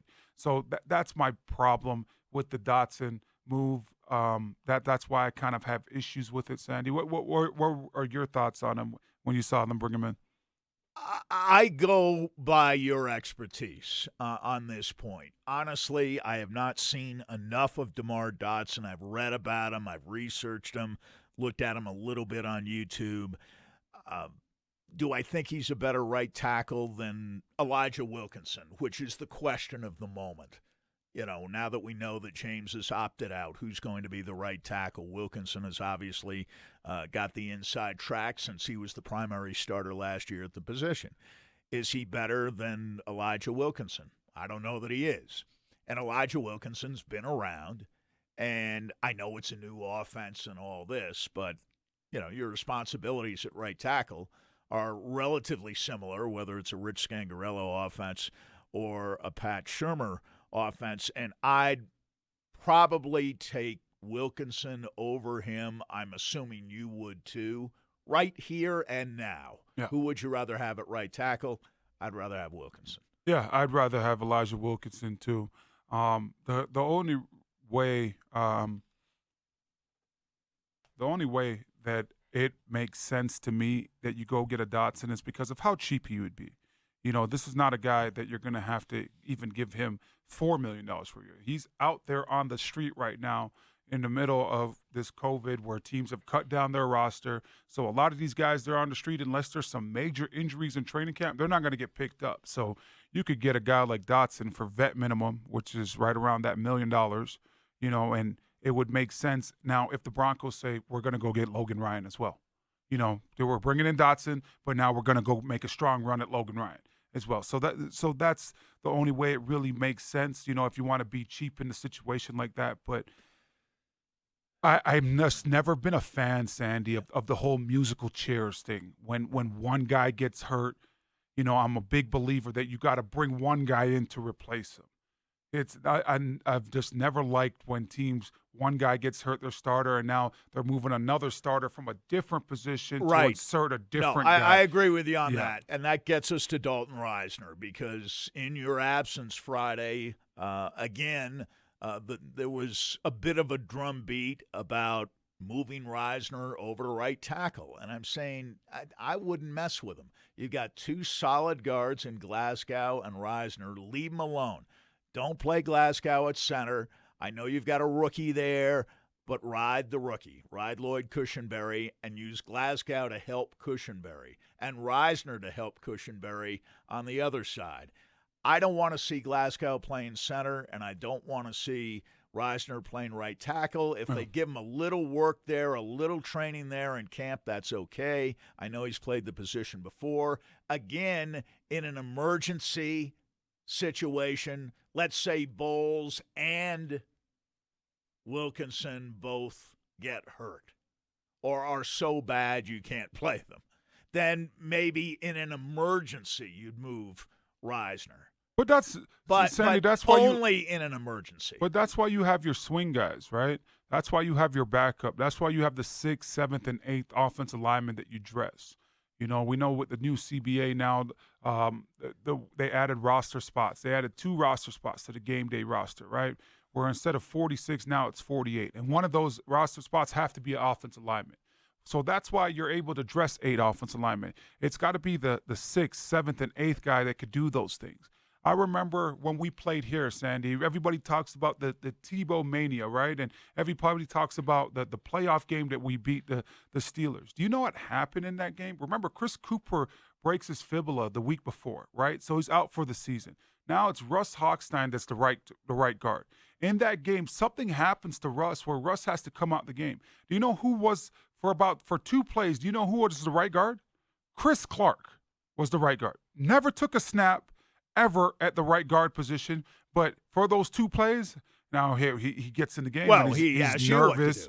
Exactly. He's super nervous, so right. he's asking He me what to do. And I'm kind of like, just block the D tackle on this play, because at this point I'm struggling as well, as far as what do I do? And, the Steelers, they come out with all their defensive linemen got weird numbers and their linebackers got 90s numbers. And, it's easily confused. And then when they go in their special hybrid package, they got a bunch of linebackers walking around. So it's really hard to clear up the picture and really paint a picture of who you got. But Chris Clark was this backup swing tackle, and in a situation like that, an emergency situation, he had to play the right guard position. Yeah. When I look at Dalton Reisner, man, I don't want to screw up a good thing. I like him at the left guard position. I think that he could become a true leader. I think he could even become a Pro Bowl player in this league. Right. I don't want him now switch him out to the right tackle position and go through that experiment and, having guys at tackle too. It's a different game as far as how you could get hurt and how you're compromised, right?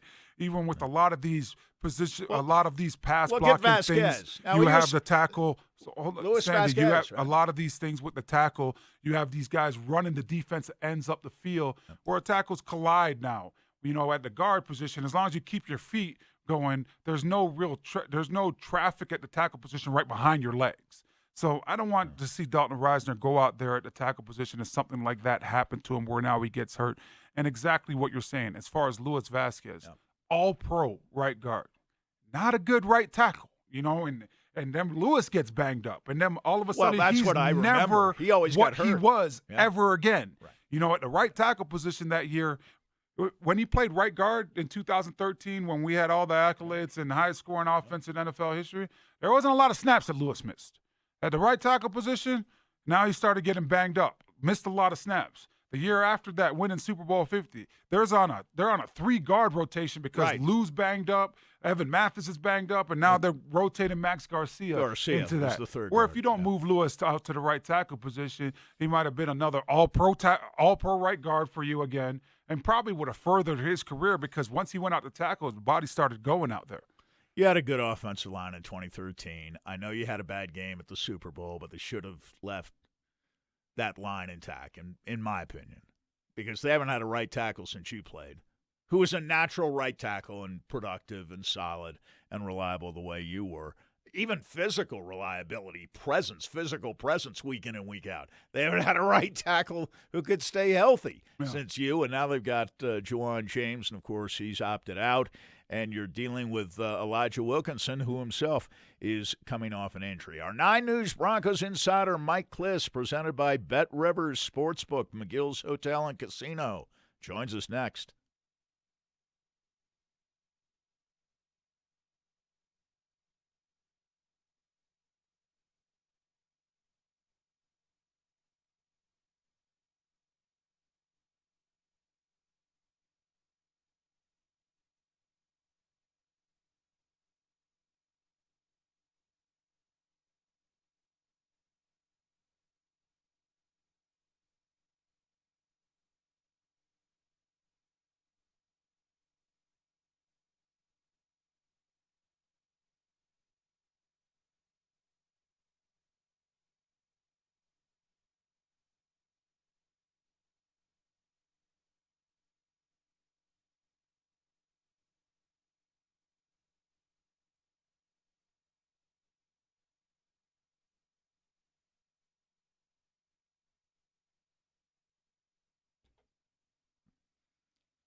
Sandy Clough here for my friends at SCL Mortgage. You can find them at myspecialmortgage.com and, of course, at 303-790-2222. Family and veteran-owned, and the greatest array of programs, loan programs, in the region, perhaps in all of America. And with interest rates at historic lows, it's time to get rid of that consumer debt you may have. Car loans, credit cards, student loans. That interest isn't tax deductible. Your house payment is. You may also want to get some cash out to add to your savings account.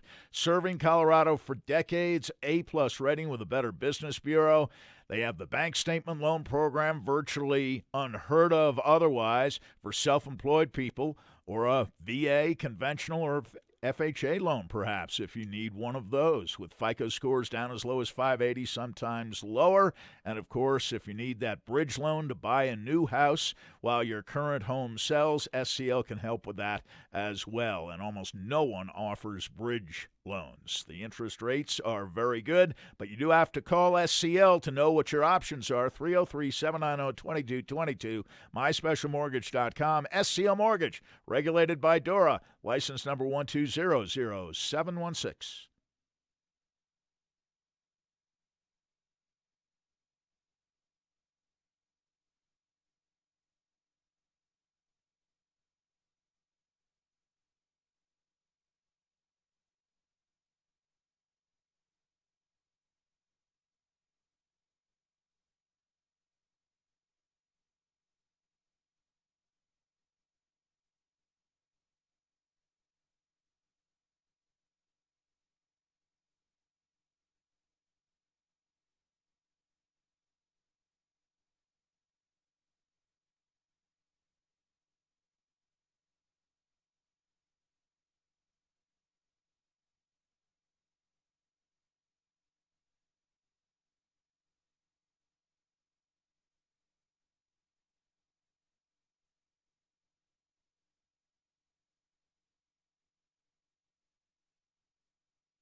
And as we do every Monday at this time, we present our 9 News Broncos Insider Mike Kliss, presented by Bet Rivers Sportsbook, McGill's Hotel and Casino.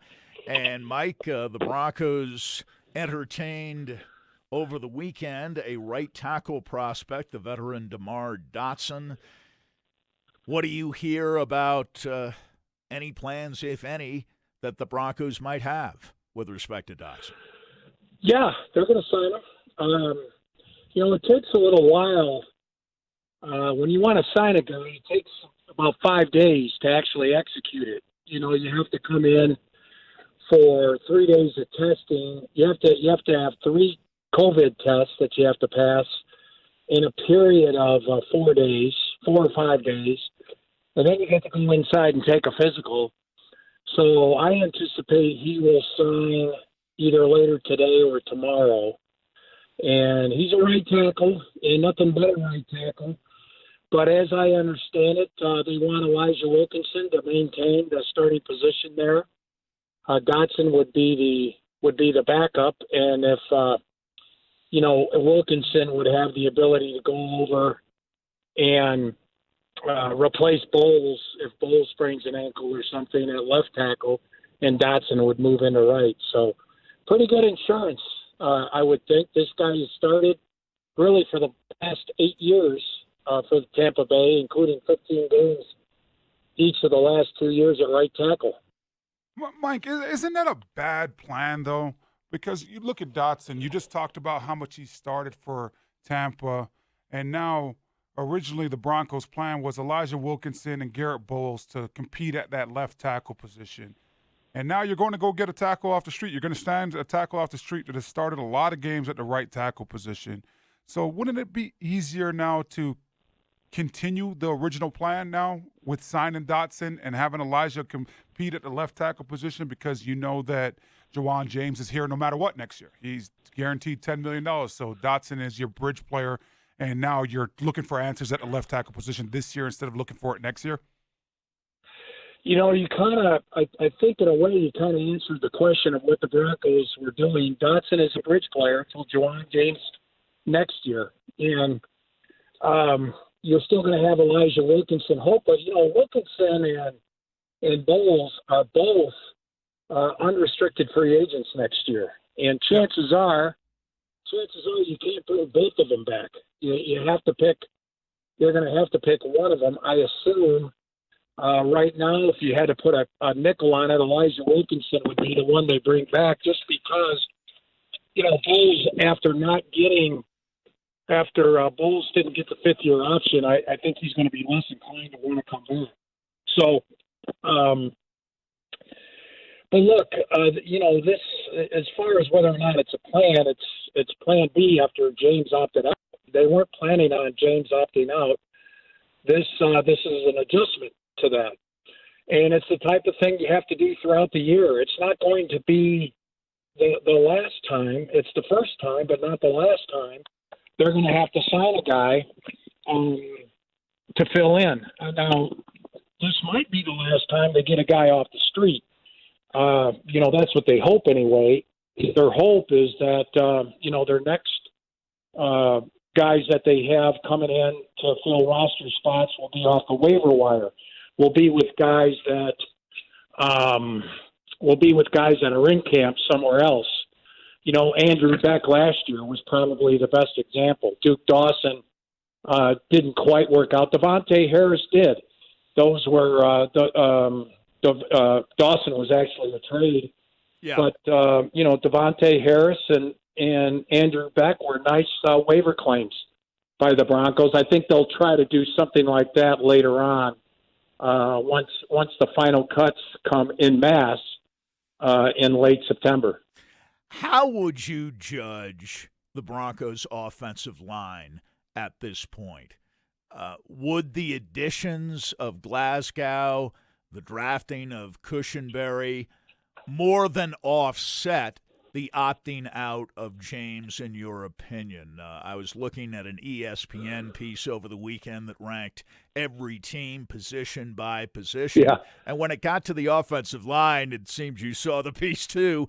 They said the Broncos had a solid offensive line. That was quote unquote solid offensive line, and ranked them 17th out of 32 NFL teams, presumably believing that on the inside, the Broncos are a lot better than they are at tackle, where they obviously have some question marks. Yeah, I guess I saw a different one where they were ranked 32. Yeah. Out of 32. Now that one didn't have Austin Schlottman listed as the center. Right now, if the season starts today, Schlottman is the starting center, from what I understand. Now, Cushenberry, I also have heard positive things about how mentally, intellectually, he's picking up things very quickly, which is a good sign. I think Graham Glasgow is an upgrade over, basically he's in his prime versus Ron Leary, who wound up pretty beat up the last couple of years. Leary was good, but beat up. I think we all agree the last couple of years. So there's an upgrade there. James, it's kind of hard to say. James and Elijah. I mean, James didn't play last year. James was supposed to be an upgrade. Who did they have a couple of years? Who did they have? Jared Valdir. Yeah. By the way, they looked a little bit at Valdir before deciding on Dotson. Right. At right tackle here. And, but, it's hard to say. If Bowles is better, here's what I say about the offensive line. You got Reisner should be better in year 2. Bowles better be ready, better be better in year 4. Schlottman and McGovern, I'm not sure Schlottman will be better than McGovern. Maybe, at this time last year, everyone was concerned about McGovern hiking the ball all over the place to Joe Flacco in training camp. And maybe Cushenberry there. Glasgow, I think, is an upgrade at right guard, and it's still Wilkinson as opposed to Wilkinson at right tackle. So I'm going to say overall, and Munchak a second year. Remember, they've had different offensive line coaches, I think, 5 years in a row. This year is the first time in a while they've had they've had 2 consecutive years with the same offensive line coaches in Cooper and Mike Munchak. I'm going to say it is going to be better than what it was last year. Mike, real quick before you run, is there any updates on any of these other rookies? I know you said that as of right now, if they had to play a football game, Cushenberry would be the 2 and Schlottman would be out there with the 1s. Do you have any updates for any of these other positions? When just what you've seen so far, are they getting into the rotation or how's it coming along? Well, here's what I'll tell you. They've done nothing but conditioning, weightlifting, and walkthroughs so far. So no evaluations. And I haven't been out there. The media started COVID testing yesterday, and mine came back negative. Thank goodness. Congratulations. So far. Yeah, I got 2 more to go before I'm allowed in to at the top of the berm and stay 150 yards away from these guys anyway. Why we have to test so much is a little baffling, but we're all being careful, and I understand it. And so we'll know. They start Wednesday with pretty much full speed in helmets. They'll be, they'll tell them they're supposed to only go half speed, 3/4 speed.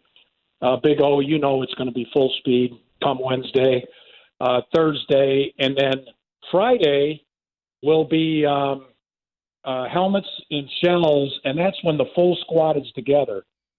And so by this time next week on Monday, Big O, I will have a better. I'll be able to answer the question you just asked. Come on, Mike. You know that you're getting inside information, Mike.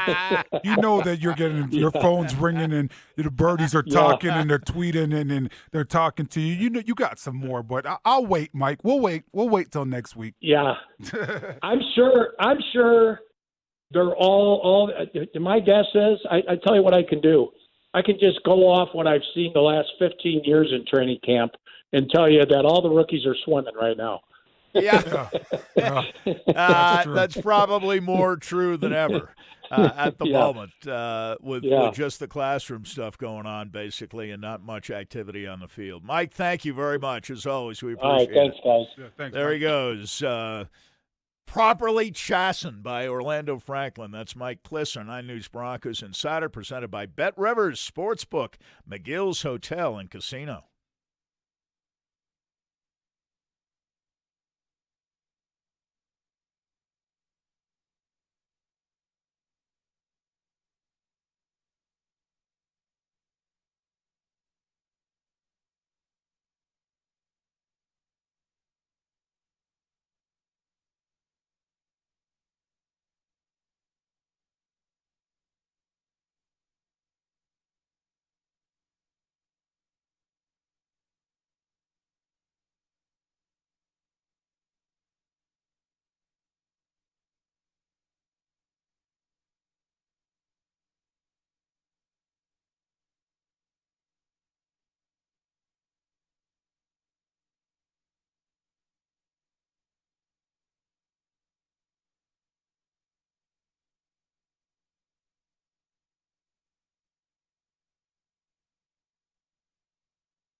Training Camp 2020, locked and loaded. We'll be breaking it all down thanks to Sport Court of the Rockies. Check out all of our training camp content at 1043thefan.com/camp. Orlando getting all over Mike Kliss for not having definitive information on some of these key issues. But Wednesday, Mike says, they will be going at it. And by Friday, actual hitting. Yeah, shells. You put on those. You put on that helmet. You put on that shoulder pads. Yeah. Those shoulder pads. Now, offensive line, defensive line, you get a lot of work done. Yeah. You know that those guys up front. So, and they need it. You know, you need to be able to get those full speed live reps, and it's not just for the offensive line. You know, Chubb needs full speed live reps.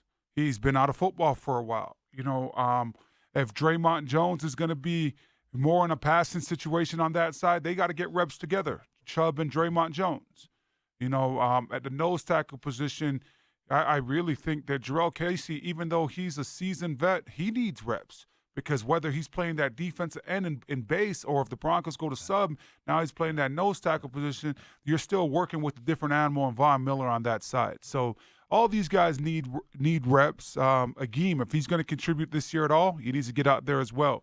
And you got to continue to develop DeMarcus Walker, Mike Purcell. So this coming week, when they do put on the shells, not only will the offensive line benefit from that, but the defensive line is going to start benefiting from that too, and the outside linebackers as well. We'll get into these rankings for all 32 NFL teams position by position tomorrow, but the Bronco defense was described as being stacked. Would that be the term that first would come to your mind with respect to the defense? They were quite bullish on the Broncos, actually. They rated them 19th out of 32 teams, which is higher than most people have them ranked at the moment, claiming that the defense is, quote-unquote, stacked with talent. I think the ranking is exactly where it needs to be. Just when I think of stacked, I think of a top 3, maybe top 5 defense on paper. When I hear that word stacked, I don't think the Broncos are there yet. You know, well, they include Bryce Callahan.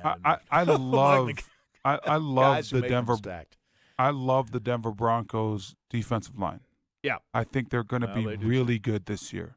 You know, when I even look at the outside linebackers, love the situation there too. As far as, you know, Bradley Chubb and how, you know, he spoke about his injury last year and, you know, kind of basically said that, you know, I needed this, you know, humble me, you know, got a little complacent, you know, this is going to help bring me back down to reality, bring that hunger back with the hunger that we know that Von Miller has and how we've seen him transform his body in year 10, going into year 10. That typically doesn't happen. Guys don't transform their body in the off seasons going into year 10. So love that front 5, you know. I think when you look at the inside linebackers, I truly believe first and second down with the pairing of A.J. Johnson and Todd Davis and even like Josie Jewell coming in off the bench in certain situations, I think they have an opportunity to be a top 3 interior linebacker group on first and second down in the league. I truly believe that. The safety tandem with Kareem Jackson and Justin Simmons, they have a great opportunity to be top 3 as well. Where I am a little bit confused and there's still some question marks is the cornerback position and on third down at the linebacker position. That's clearly the weakness. So with that being said, I wouldn't go as far and say that you're stacked because the NFL is a passing league. Yeah. You know, I think that this defense could easily be top 3 in run defense this year, you know, and maybe even get to that number 1 spot, you know, because they got some really good pieces. But you got to hope and rely on Von Miller, Bradley Chubb, and this defensive line really playing outstanding in the passing game to now help out the inside linebacker on third and long situations and some of these cornerbacks as well. So I've always said that, though, Sandy, you know, a great front 7 complements the back end in the passing game. When guys are hitting their gaps, guys are creating pressure, guys are getting in the quarterback's face, rattling that quarterback.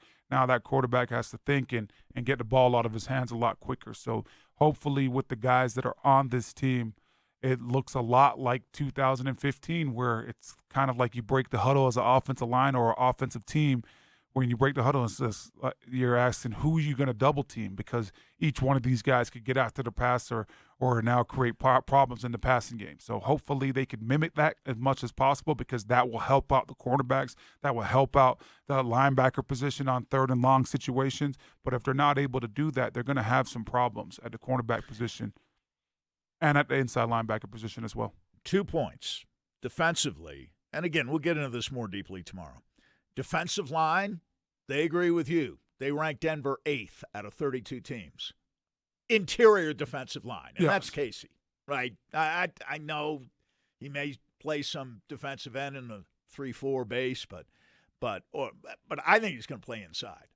Yeah, when they go to their sub, and a lot of teams and have to go to sub packages most of the time. Yeah, whenever a team trots out 3 wide receivers, you got to go sub. You can't go base. You're not in your 3-4 in that situation. Right. So you're okay with their being ranked 8th when it comes to interior defensive line play? Yes. That's okay with you. Purcell and Casey and all the rest. Okay. Edge rushers 7th. That's Miller and Chubb. That's fine. That seems about right. Off-ball linebackers, I question this. They rank them 10th. I think that's a little high. What are we looking at, first and second down, or we're just looking at it overall? These are off-ball linebackers. Just overall. Overall. I think they need to be around 15. Yeah, I Pass do too. and lead. I do too. I think they're average. Everybody tries to throw the ball. Right. If you were looking at it, like I said, in the run situation, Sandy, I think they got a real shot of being something special. But there's a lot of question marks when teams throw the football. And in the NFL, you're looking at who they're playing. I mean, yeah, you play Tennessee week 1, they might want to run the football. But when Big Ben, you got to play against Big Ben, he wants to throw the football, right? I mean, he wants to go for over 300 yards. Right. When you play Tom Brady, it's the exact same thing. Patrick Mahomes, exact same thing. With the Chargers, don't really know exactly what's going to happen with the Chargers because Tyrod Taylor's the quarterback. But historically, and the weapons that you look at the Chargers having, they want to air the ball out too. And I just think pass defense is where the question mark comes with the off-ball linebackers on this team. They believe at ESPN that Alexander Johnson is a star right now, a 3-down star. I think on first and second down, he's close to being a star. I don't know about third down, though. They think he's a great 3-down player. When they list the names heading up the Bronco defense and describe this defense as being stacked, here are the guys they mention from the defensive line on out. Casey, Boyer, Miller, Chubb, Callahan, Simmons, Kareem Jackson, and Alexander Johnson. I'll tell you, there's one name that doesn't belong on that list right now. There. Out of the 8, I'll tell you there's one name that doesn't belong on that list right now, and that's Bryce Callahan. I agree with you. He hasn't been healthy his whole career in the NFL, Right. hasn't done anything in a Denver Bronco uniform, so I don't even know why he would just be one of those 8 that you would list right now. I think that in Vic's defense, if he's able to put it together 16 games, and we know he knows this defense, he has potential for sure. There's potential there. They would have never brought him in if there wasn't potential, but the health is a big question mark when it comes to Bryce Callahan. So that's the one person I probably would have left off that list, but everybody else well-deserving to be on that list. Johnson's got to be as good on third down as he's been on first and second. In the times we saw him last year, of course. And no doubt first and second down, he was a major upgrade for the Broncos. But they do rank him 22nd at the cornerback position. That's the weakness. And they rank him 5th at safety. So they're top 10 across the board defensively, except at the corner position, which in this division might be pretty important. What do you think is the best collective position in this division? The strongest position in this division of all the position groups? Kansas on defense? City, no. Overall, Kansas City, wide receiver. Denver. Yeah, but you wouldn't put the Raiders as an elite team with wide receivers. What's the one that you're close? It's a receiver position. Oh, tight end. Tight ends. Tight ends. They're all top 15. Yeah. Kansas City ranks 3rd, obviously with Kelsey. The Broncos rank 15th. Wow. A little bit better than average. Yeah. So they like Fant. They think Fant's a big star in the making. Raiders with Waller, number 9. And the Chargers with Hunter Henry, number 10. Yeah. So tight end is the strong position. And the thing that worries me is what is the Broncos' year in and year out defensive weakness over the years, with a possible exception of 2015 and 2016? Covering tight ends. No. And the tight ends in this division are great. Not good, great. And then you got to really, when you say that, Sandy, you really got to dive into, over the last couple of years, what has been the question mark for the Broncos. So even, you go back as far as looking at when Aqib Talib was here, right? And you have Chris Harris. And you have a couple pieces of that no-fly zone, before Talib gets traded away. And you feel good about your back end, but there's still question marks of the health at your linebacker position.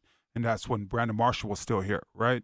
And, he has been banged up a couple times, and obviously he wasn't here last year. But linebacker position has been the struggle for the Broncos. And it baffles me that they haven't invested more at that position, especially to just get a true pass cover guy in there. I know that you struck gold when, Vic Fangio came in, and thank goodness for his philosophy and where he doesn't care if a guy was a draft pick or not. You're seeing him put Josie Jewell on that bench, and now A.J. Johnson. And even with Gotsis, right, at the defensive tackle position, doesn't matter if you're drafted here. He was going to form his own opinion on guys. But the linebacker position has been the Achilles heel for the Broncos for the last couple years. And now you're looking at this division where you got 4 tight ends, and the lowest ranking one is going into his second year, and he's ranked 15th, and they're all in the top half. And he of looks the league. like a star. Yeah, in so the making, potentially. There's definitely going to be some issues this year with linebackers and covering tight ends, especially with the ones that you play twice a year. These guys get to really study you. They understand you. They know the division. So and again, we don't know for sure about Gronk, but if Gronk is 80% of what he was, he'll be a problem. Yes. Among other the tight ends on this schedule, just about every week they're facing a good, if not a great, tight end. Yeah. On this schedule this year. I think that with Gronk and Tom Brady now hooking up with Tampa, it is going to be an absolute nightmare when the Broncos have to play the Tampa Bay Buccaneers. And a lot of it is just because of, the philosophies of Bill Belichick out there in New England. And you could tell that both Tom Brady and Gronk were not really thrilled on how they were treated. And I know that they talk about, superstars are not treated like superstars. Well, now both of those guys walking into Tampa, they're going to be treated like superstars. So whether those guys say, hey, coach, we do not want to use pads today. Let's get a walkthrough in. That's what coach is going to go do. In New England, those guys were beat up. You saw Gronk at the end of his career in New England just really beat up, and you see him with the different surgeries and things like that. Now he's going to really get an opportunity to rest his body throughout the week and come out as fresh as possible on Sundays. He may not practice all year. Bruce Arians is that kind of coach, right, too? Yeah. He'll defer to veterans. And if they need time off, you know your body, right? Now Brady's maniacal. Brady's going to want to work all the time, but Gronk will need the time off, and he'll probably get it. Let's get back to Dalton Reisner and how he is feeling about the new pieces on offense. I think it's going to be great. I'm a really big believer, fellas, and everybody in this Zoom, that man. We got to go out there and prove it. We went 7-9 last year. We didn't do what the Denver Broncos were supposed to do. We didn't uphold that legacy of what we're about. We're not a team that wants to go 7-9. So we can make, off-season additions. We can make draft additions and free agent additions, but that doesn't mean anything until we work together as a team and we go play the Titans on Monday night.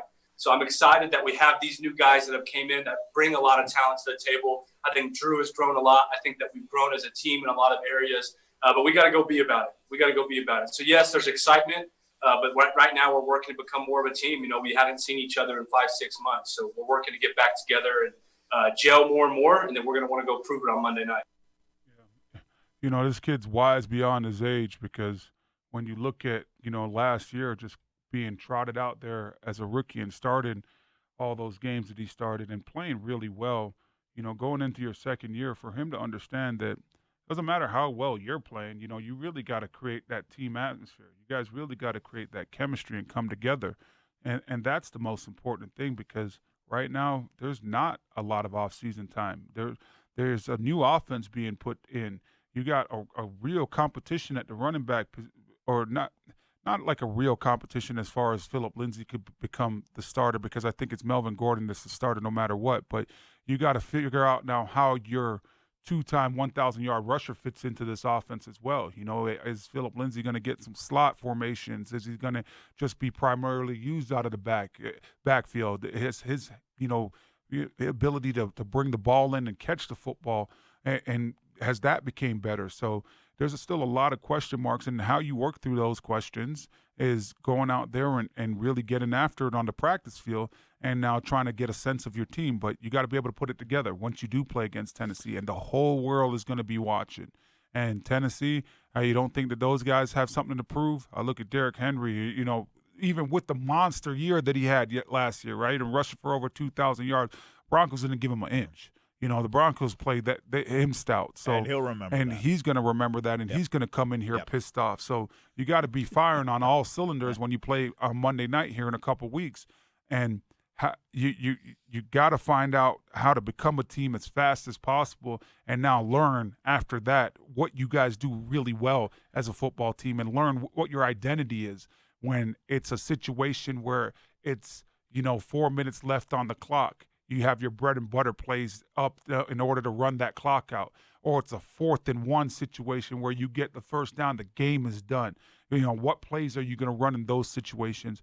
And you only learn that in training camp. You're only going to be able to learn that the more repetitions that you get. But the biggest thing with all these young guys is how quick you could bring those guys up, and they can learn the playbook and know the playbook where there's no questions, where it becomes second nature, and they're breaking the huddle. They know exactly what they're doing versus zone. They know exactly what they're doing versus man. They know their splits, and Drew Lock has the trust in that offensive line and in these guys that are catching the ball as well. We'll get to Dalton Reisner a little bit later in this hour, but the big story, in sports this morning comes out of the Detroit Free Press.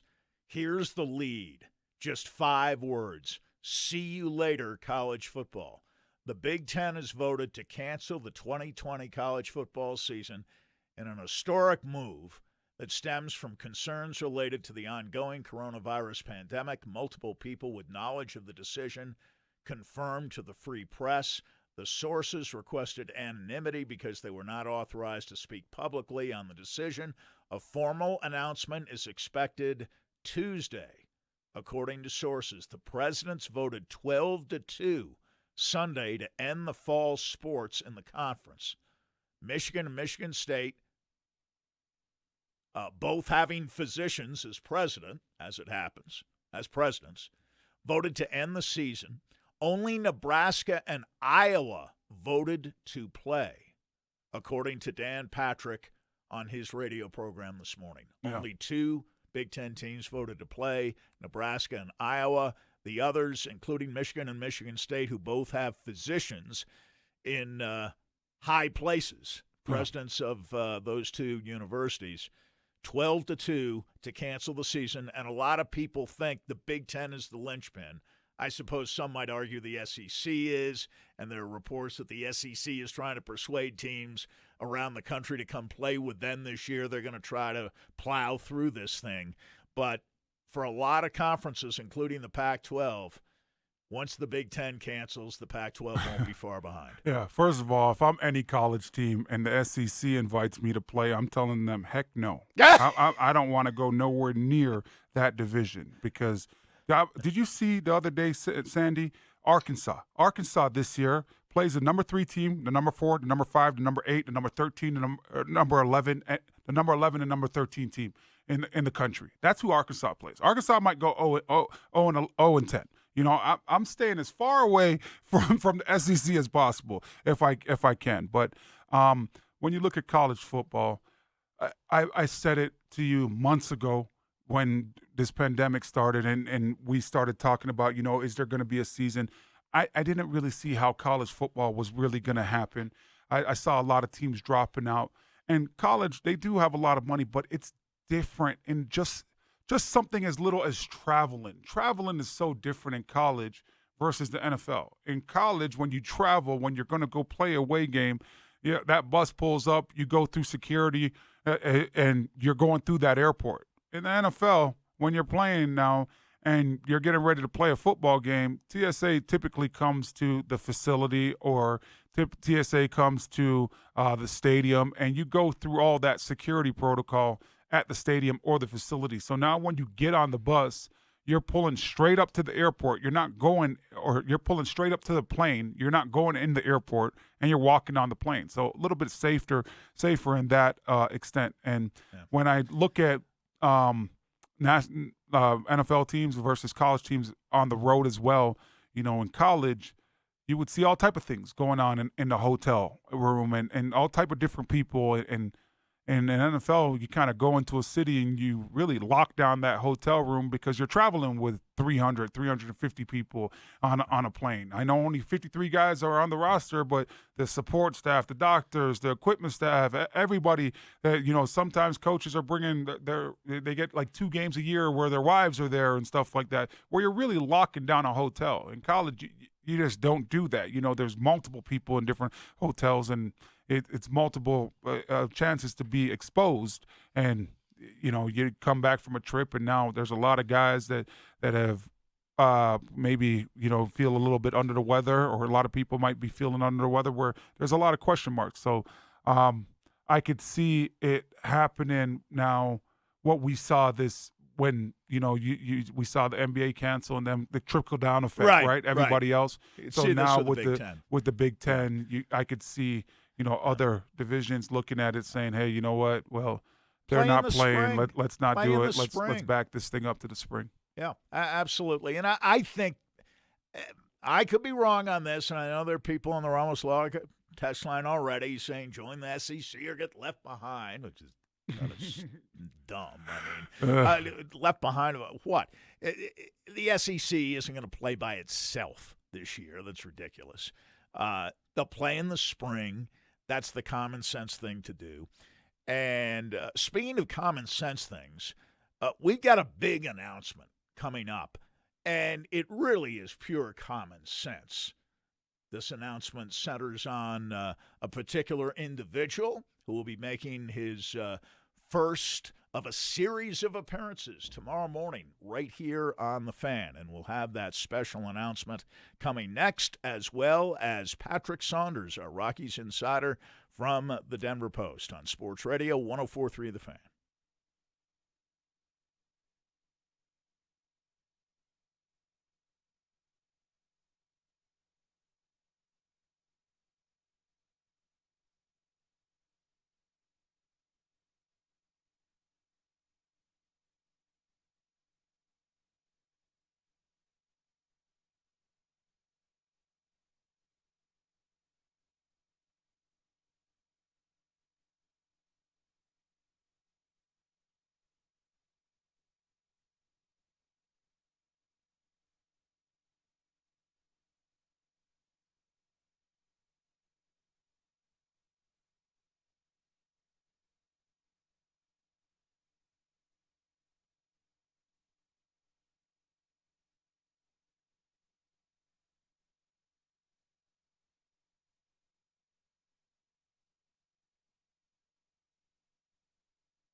And our special announcement consists of breaking the news that George Karl will be joining the Fan as our playoff analyst extraordinaire.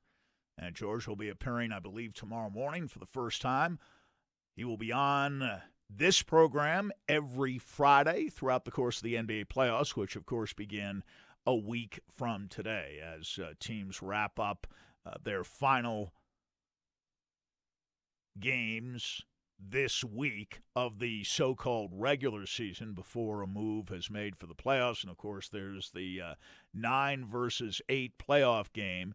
And it isn't necessarily one game. The 8th place team needs only to win one game to get in. 9th place team has to win 2. So if the 9th place team beats the 8th place team in one game, they'll have to do it again. And it'll effectively be a best 2 out of 3 series at that point. But the 8th seed would only have to win once. Right now, it's really tight in the West. So there'll be a lot of basketball to talk about with George Karl over the next few days and weeks as the NBA moves closer to its playoff season. Of course, the NHL's playoff season begins this week. But we're thrilled to have George coming aboard and look forward to our conversations with him throughout the NBA playoffs. We're joined now by Patrick Saunders, our Rockies insider from the Denver Post, who made a confession yesterday that I'm not sure he had to make, although Patrick at 11-4, it does appear as if the Rockies will win at least 30 games, which would beat your forecast of 29 wins. Yeah, exactly right, Sandy. I was pessimistic. I got to admit, ye have little faith with this starting rotation and what I thought was going to be a very shallow bullpen.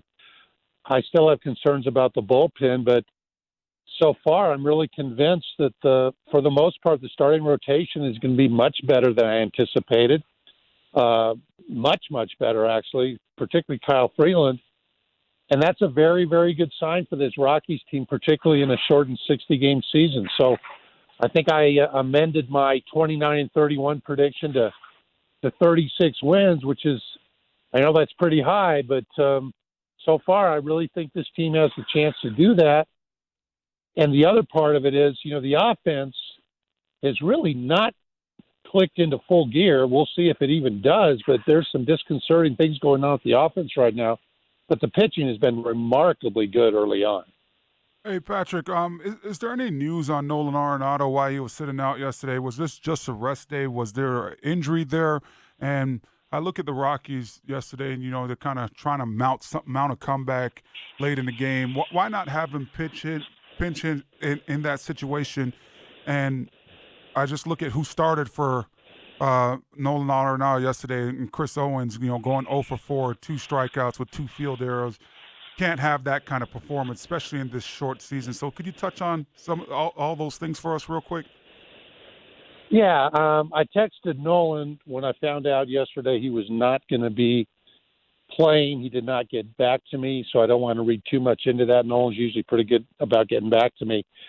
But essentially, he and Bud Black had a conversation after Saturday night's 0 for 5 performance. I think Nolan left 6 men on base. Yep. He's hitting only 185. Correct. His 3 extra base hits are all home runs, which came in the span of 3 games. But, if you've been watching the Rockies at all, and if you know Nolan Arenado and all, he's out of sync. And Nolan's one of those guys, try-harder guys. And sometimes, my opinion, Nolan gets so much in his try-hard mode that it becomes counterproductive. And Nolan may not like it, but sometimes the smart thing is to sit him. Not that he's going to stop going to the cages and studying video, etc. But history has shown through the years that when Nolan gets in a mini funk, as he's in now, and he does take a day or two, he usually bounces out of it.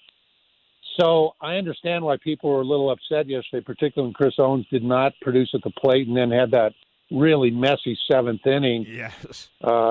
Essentially he does not come up with a tough play right to open the inning, a play that I think Nolan would. Arenado makes every time. Yeah. Yeah, but, that's Nolan. Not a lot of guys do that, but he doesn't. All right, so what? Chris Owings isn't Nolan Arenado, but then he boots a double play ball, 2 errors on one play, opens up the gates for a 3-run inning, which essentially was the difference in the game. But to answer your bottom line question, no, Nolan is not hurt. He is slumping. Bud and Nolan talked about it Saturday night. How that conversation went, I don't know. Buddy put the best possible spin on it he could. Whether Nolan was thankful for a day off or not, I really can't say. But he'll be back in there tonight, and considering the way he historically pounds Diamondbacks pitcher Robbie Ray, he and Charlie Blackmon both, I imagine tonight could be a good night for Nolan Arenado. Who has been, you mentioned Freeland, who has been the best story on the pitching staff? Is it Freeland? Is it Marquez? Although he's lost a couple of games, his numbers are sensational. He's averaging more than a strikeout an inning. Sensatella is 3-0. Diaz has 3 saves. He's O's new favorite, the right-hander out of the bullpen, who is now the closer. And you have Hoffman. We talked about Jeff Hoffman earlier in the year. Who is this guy? Or have they finally found a niche for Jeff Hoffman? Not as a starter, not as a closer, but as something kind of in between. Well, that's a great point on Jeff Hoffman, because I think it's fair to say that he's been one of the most disappointing pitchers in the organizations ever since he was traded in the Tulo deal back in 2015. He's just never put his weapons to proper use, Sandy. And I think you're right. I was a little surprised that when they went with Castellani as the 5th starter as opposed to Hoffman, but then Castellani comes out and just does an amazing job the other night. He did. So I think Hoffman. I think that might be his niche for now, and it would not shock me at some point if Diaz falters or gets tired or is overworked that we're going to see Hoffman in the 7th, 8th, or perhaps even the 9th inning, because he's got that power fastball up in the zone and a dynamite curve when it's on. If Jeff Hoffman can get in his head that the best thing to do to help this team is to be that kind of multi-use reliever, then that's a bonus for the Rockies. But to answer your first question, I think of all the pitchers so far that have been the most pleasant surprise, well, I don't know if surprise, but certainly the most impactful so far, I think it's got to be Freeland, because I think you and I both, Sandy, last year thought that Kyle Freeland's demise in 2019 after his incredible 2018 was one of the really disappointing aspects of the Rockies' tumble from grace last year. And so far, he looks every bit, to me, the pitcher he was in 18. Patrick, our thanks today. I must confess, I think our phone system was fine Friday, but some guy on the board who was by himself messed up, and so my apologies for that. It wasn't John. O wasn't even here, so he's a totally innocent bystander. But actually, it was better to get you on today. The Rockies have never gone into a season so far without losing a series yet. It's amazing, isn't it? They have not yet lost a series, no matter when they've started over the years, whether it's been March or April or August or late July. They have never gone this far into a season without losing a single series. It's really a great story, and what a Saturday it was. Rockies pitch a one-hitter, combined one-hitter. Nuggets and Avalanche go 3 overtimes, and there's 2 games. Pretty special Saturday in Denver sports. Patrick, our thanks as always. Appreciate it. Okay, guys. Have a great day. Thanks. There he goes, Patrick Saunders. Read his column, especially yesterday in the Denver Post, where he does kind of a green light, red flag. Green light is good news. Red flag is stuff that's a little questionable. Great question, Orlando, on Arenado. His relationship with Bud Black is an interesting one. Bud Black is not afraid to bench Nolan Arenado. He's done it before, and I think your question was an appropriate one, because I don't think Arenado was resting yesterday. I think he was benched. But a lot of people think, hey, so what if he's not hitting? His glove is worth something to the team. And, of course, as you so correctly pointed out, the guy at third base ain't Nolan Arenado. Yeah. Defensively, for sure. Yeah. At any point, even when Arenado's not hitting. Sometimes people, superstars have to be checked too, right? Hey, at the end of the day, you're not playing well. You're not even batting over 200 right now in this situation, even though when you're watching the games, you're not hearing the sports broadcasters bring that up. But at the same time, that's what I wanted to know. Do you just say forget it, and it doesn't matter that the bats are not cracking when he's up at bat, or do you say what, this glove and what he does, and you look at Chris Owens and just him with the 2 errors that we saw yesterday, plays that you're thinking, hey, Nolan makes that play in his sleep. So it's kind of a situation where, hey, do you sit him, and how much do you? One game right now in a 60-game series. I know that's you know can't really deal. afford to do that again, the right? Equivalent of benching a guy for several games during a normal season. But obviously he will be in the lineup tonight from what Patrick seemed to be indicating. All right, we come back more from Dalton Reisner at 11 o'clock. Adrian Dater will join us from Edmonton, and we'll talk about the Avs loss to Las Vegas the other day, which deprived them of the top seed, but not necessarily an easier opponent.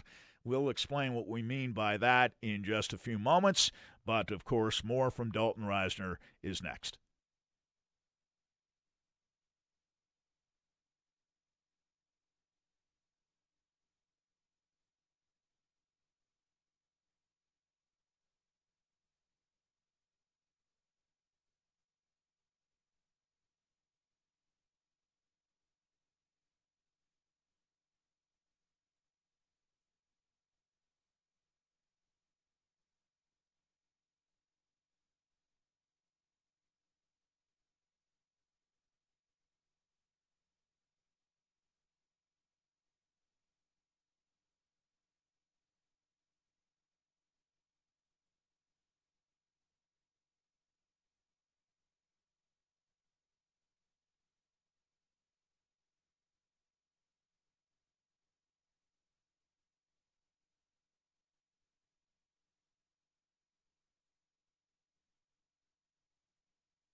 Yeah.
More now from Dalton Risner, and we talked about Risner a lot. It was a big part of our show on Friday, and he is a man wise beyond his years, as you have indicated, and we have noted, and we're in complete agreement that the Broncos should leave him at left guard, and I think the Broncos have made that determination. Mike Munchak, Chris Cooper, the entire coaching staff, the front office, they had a choice when they drafted Risner. Either determine which position he plays best and put him there, or take your position of greatest weakness and put him there. I want to see if you agree with me that I believe they've concluded that playing him at his best position is the best way to go, and I believe they think he can be a great guard. Could he be at least serviceable as a tackle? Yes, but they believe he's a better guard, more naturally suited to play guard than he is to play tackle, and that he can be a great guard in this league. Yeah. Last year, I remember when Dalton Risner got drafted, and me and John Davis did a show out at Dove Valley. And I asked Scoop, I said, where are you putting him? As soon as he got drafted, where you put him? He said left guard, right? And that's the position he's going to play. When I look at Dalton Risner, I look at him in college, he looked good at left tackle, he looked good at left guard, he looked good at right guard, right tackle as well, right? Saw him play those three positions.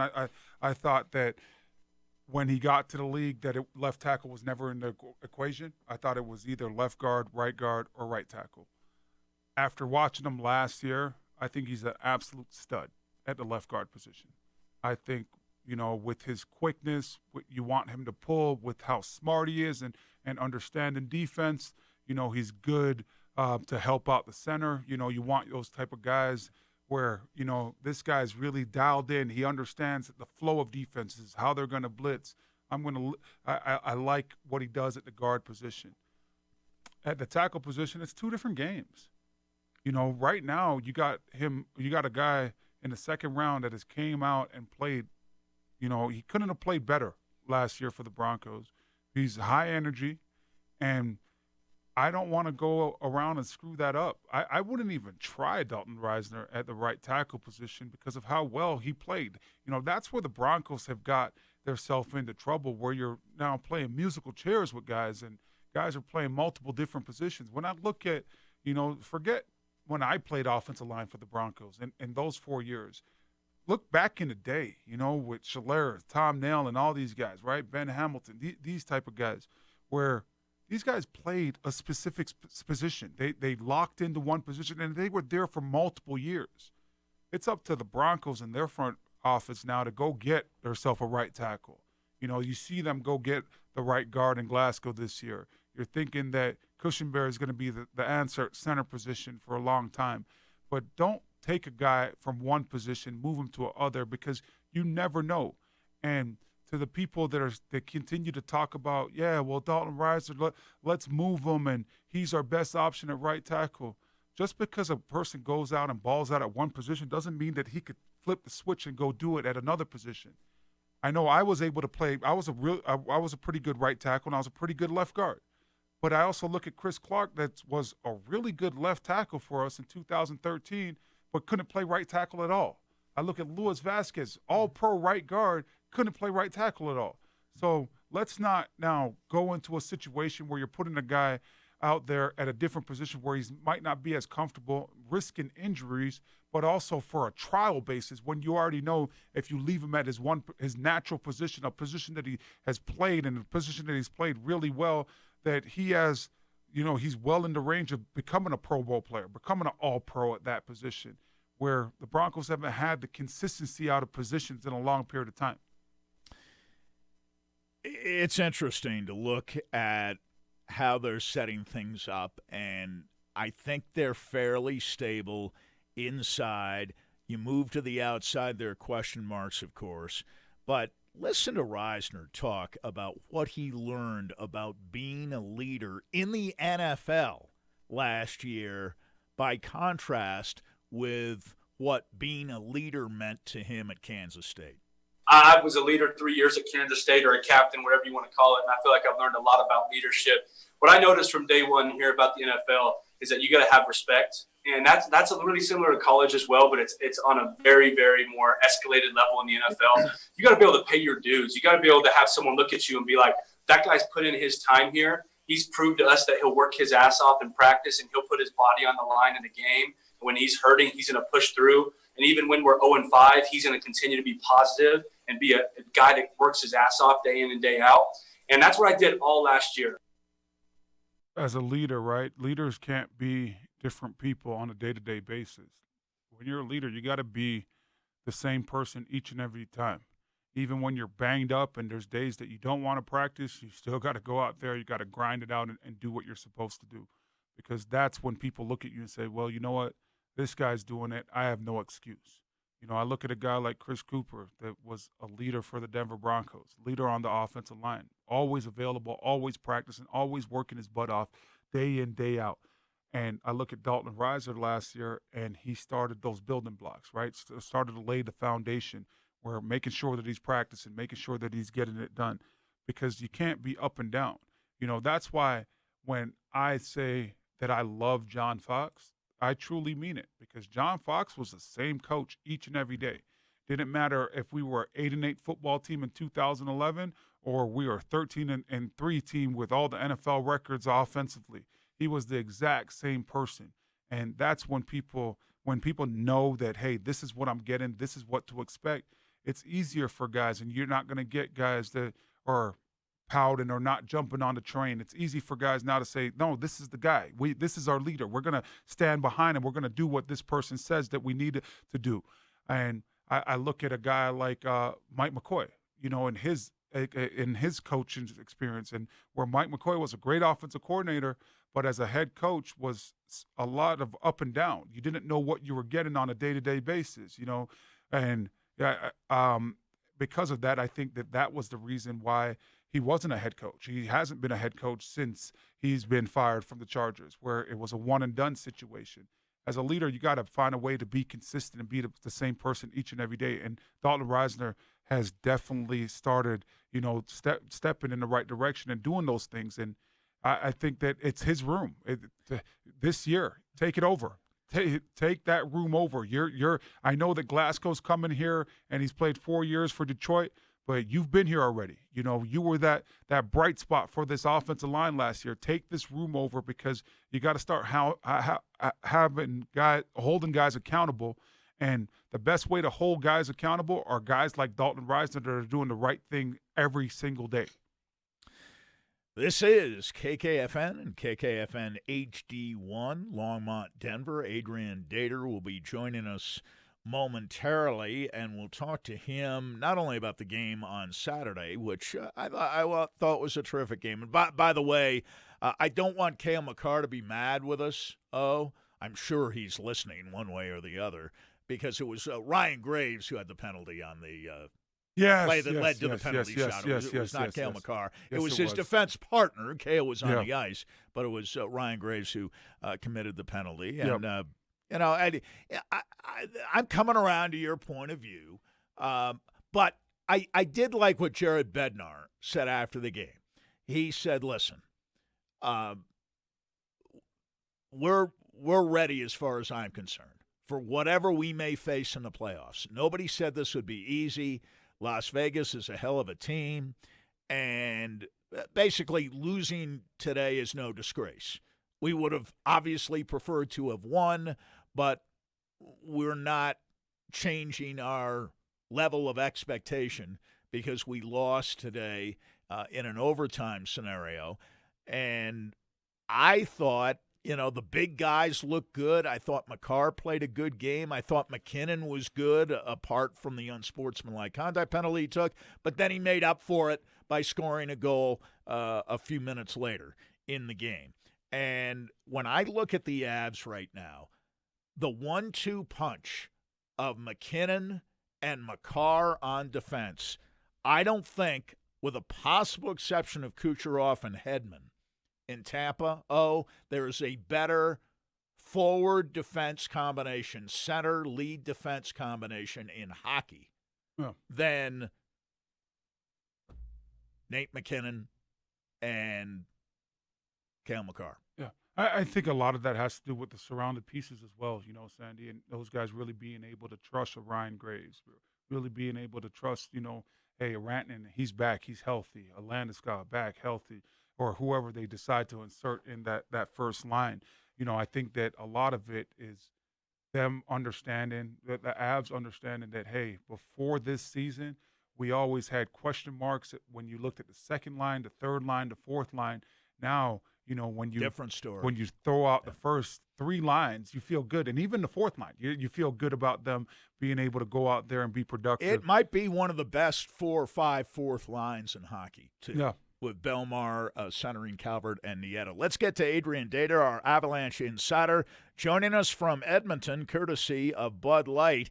And Adrian, you were listening to Jared Bednar after the game the other day, and as I listened, it struck me that he didn't exactly seem heartbroken.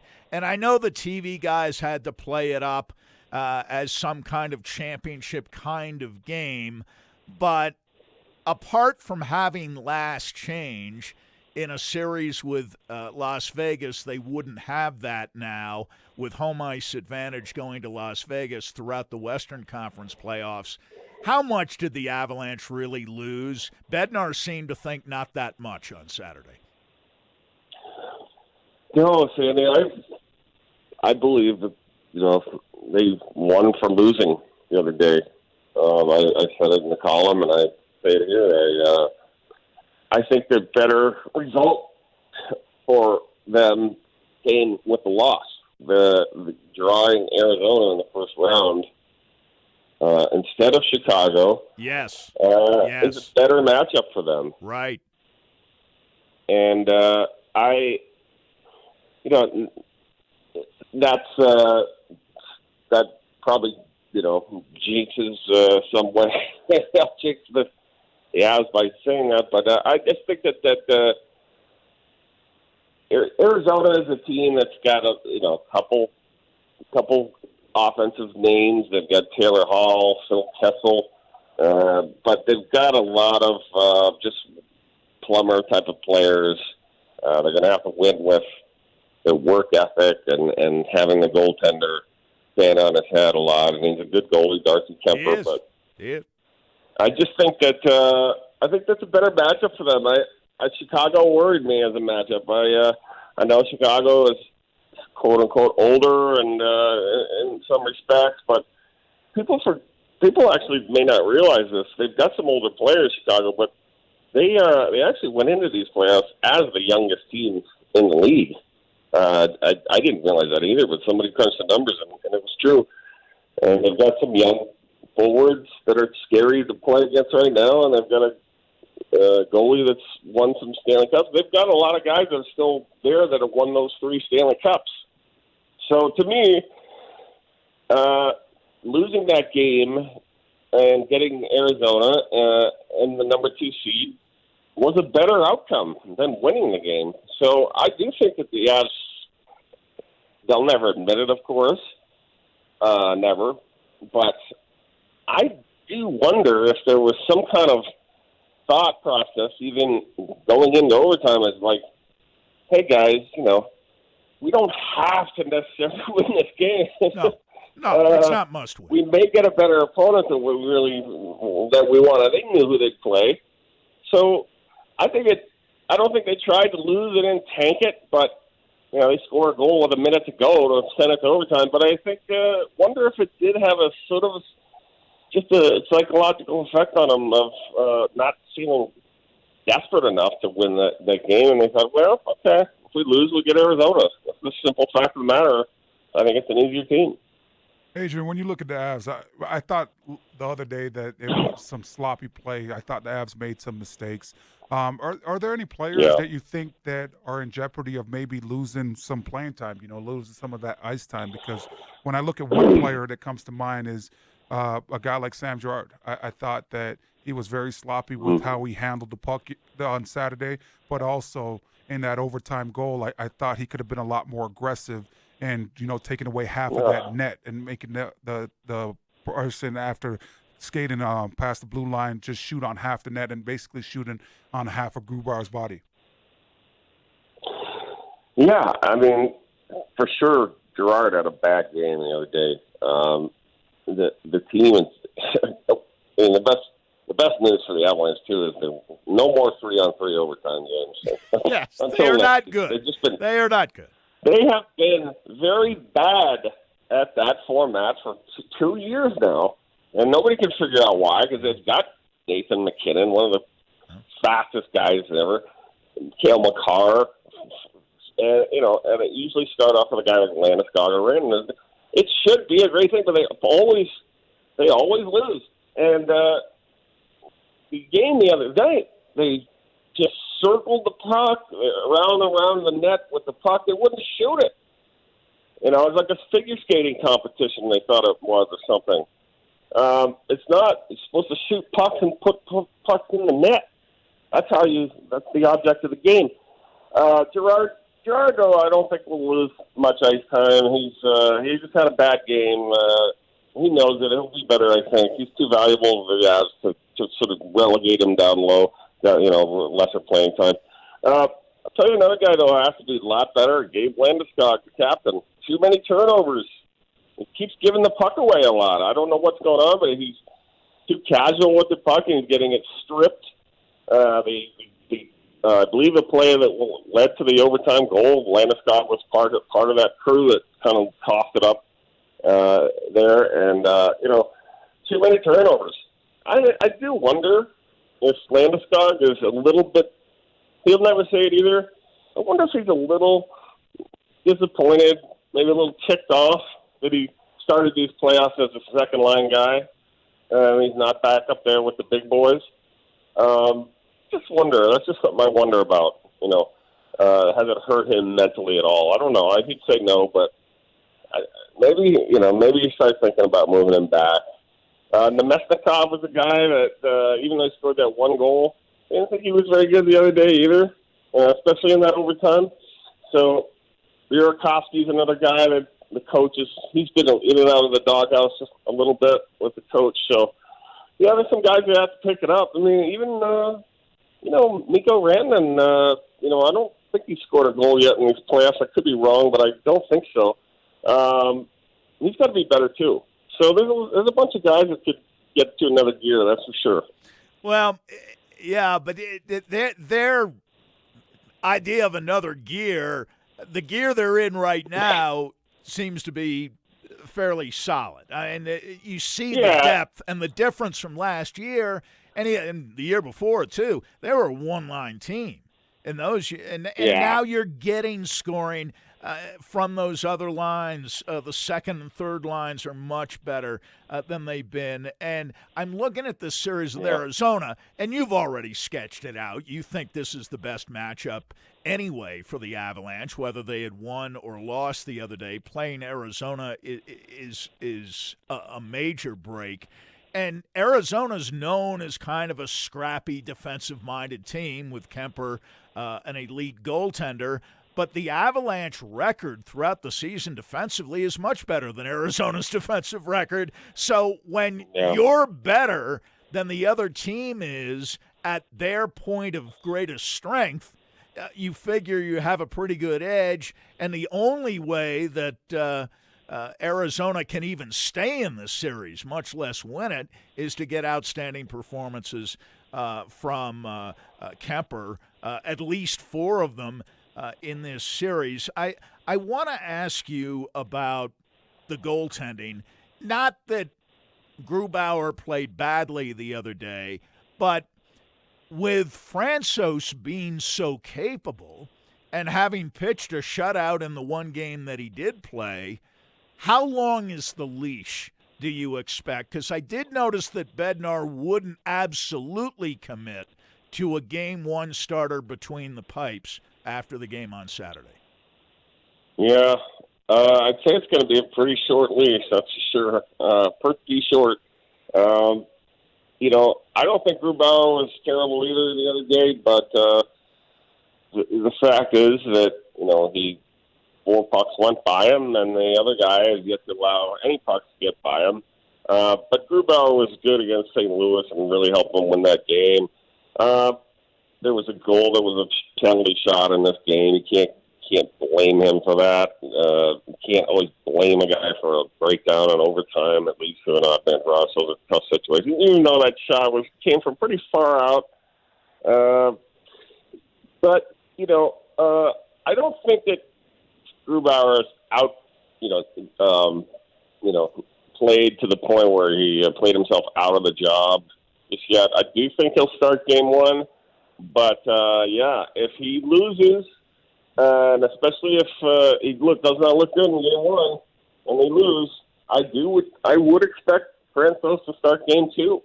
And I'm not saying there's not a chance that Francouz still does not start game 1. I think I do think they like him a lot, but I think that Grubauer will get one more nod and get to them. I mean, the fact is the Avalanche went 2-0-1 in these round robin, and they played some very good hockey, and the goaltending was pretty good for the most part. So, especially very good with Francouz. But he also played one game where they played a pretty bad Dallas team that day. So it's tough. It's going to be a tough choice in a sense, but I do think it'll be Grubauer. Arizona has a very good goalie. He was hurt, I think, midway through the season, and that did hurt Arizona's numbers a lot when he went out. And he's back, but I don't think he's unbeatable or anything. The Avalanche have actually played this guy before in the playoffs.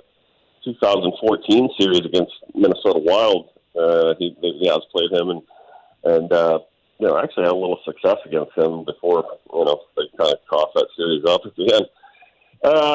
Goaltending, I think it'll Gruby, but short leash, very short leash.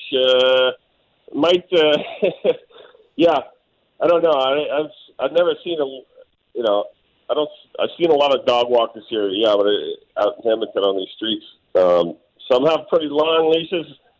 Others are like, you're not going anywhere, pal. That'll be more like Grubauer. The latter leash. Hey, Adrian. Once we heard about this this round robin thing, and the top 4 teams, they all play 3 games, and we heard that the rest of the teams, they were going in a series, best of 3 series. That posed a lot of issues, and we were thinking, I know me and Sandy talked about it extensively as far as, what if the Avs get a team that's played a lot more games than them? And now with this series with the Coyotes, the Coyotes beat Nashville, the Predators, 3-1. So they've played 4 games where the Avs have just played 3. And, we've both said that it was some mistake hockey that we saw on Saturday. So do you anticipate the Avs now getting off to a slow start now once the series starts, being that the Coyotes have played one more game than them and they had a couple mistakes this past Saturday? Well, I don't think so. I think the Avs will, if anything, I think the Avs will be a little more raring to go in the sense that, they lost the last game. They're going to be wanting to atone for that. So I think they'll come out a little angrier. And I also think that finally that they're playing the first game that actually truly means something, in the sense that, a loss means you're one step closer to actually being out of the playoffs. Right.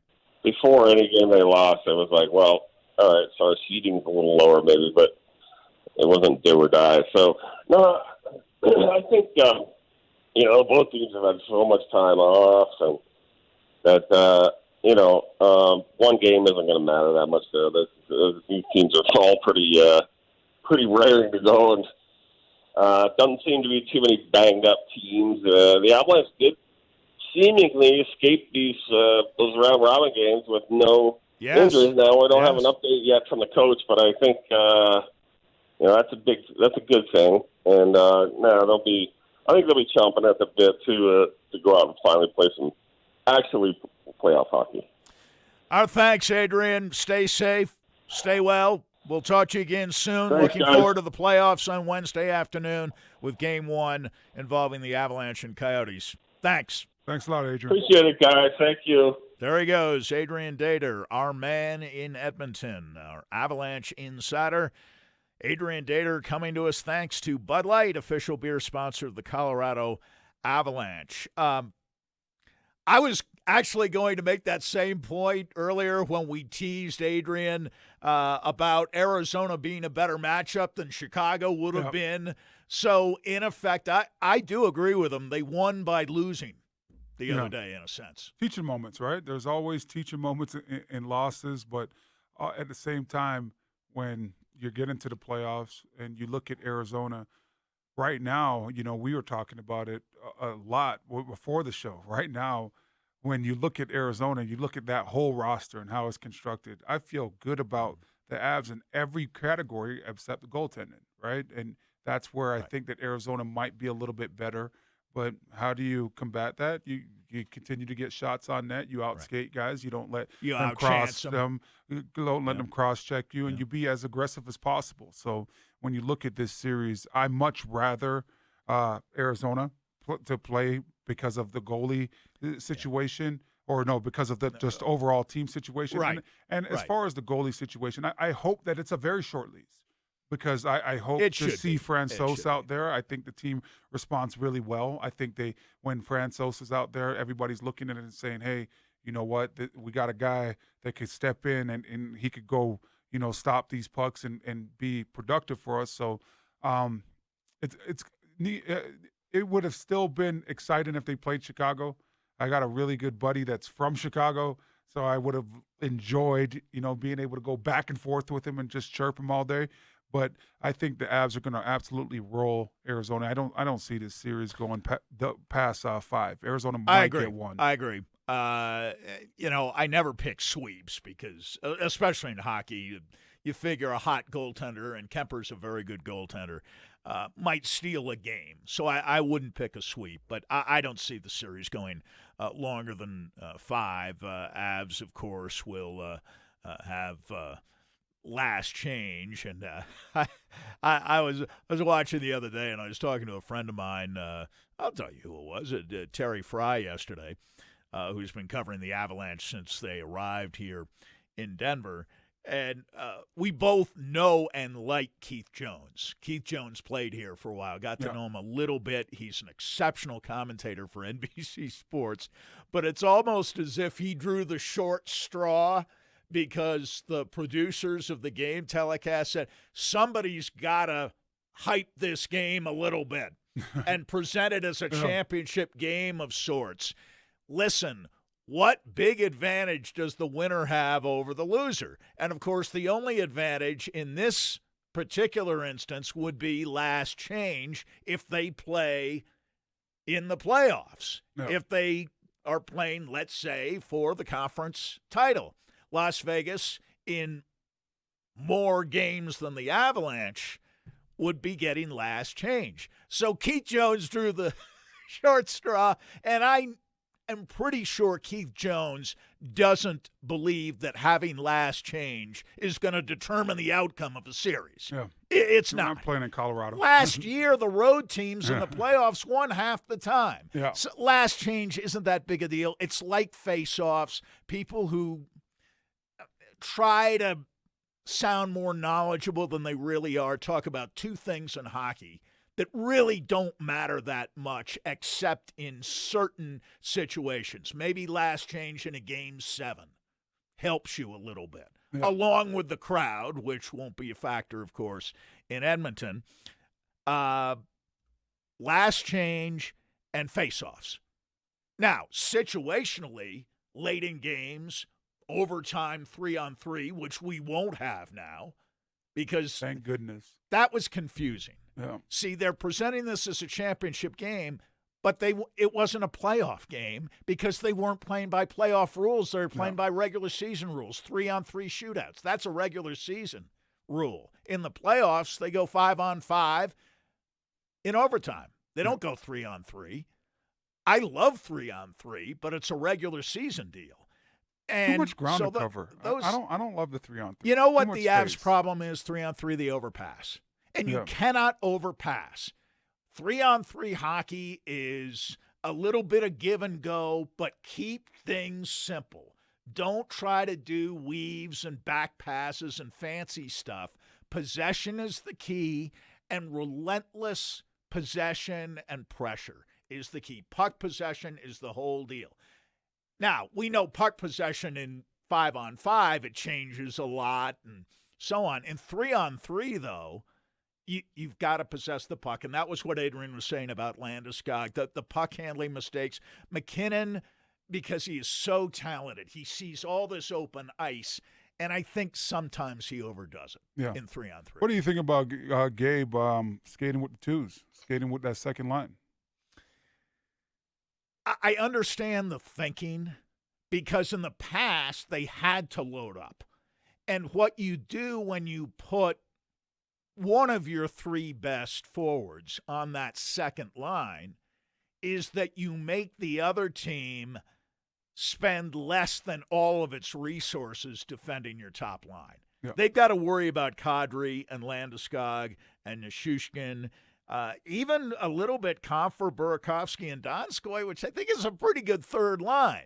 Now, is it a great second line or a first line? Of course not.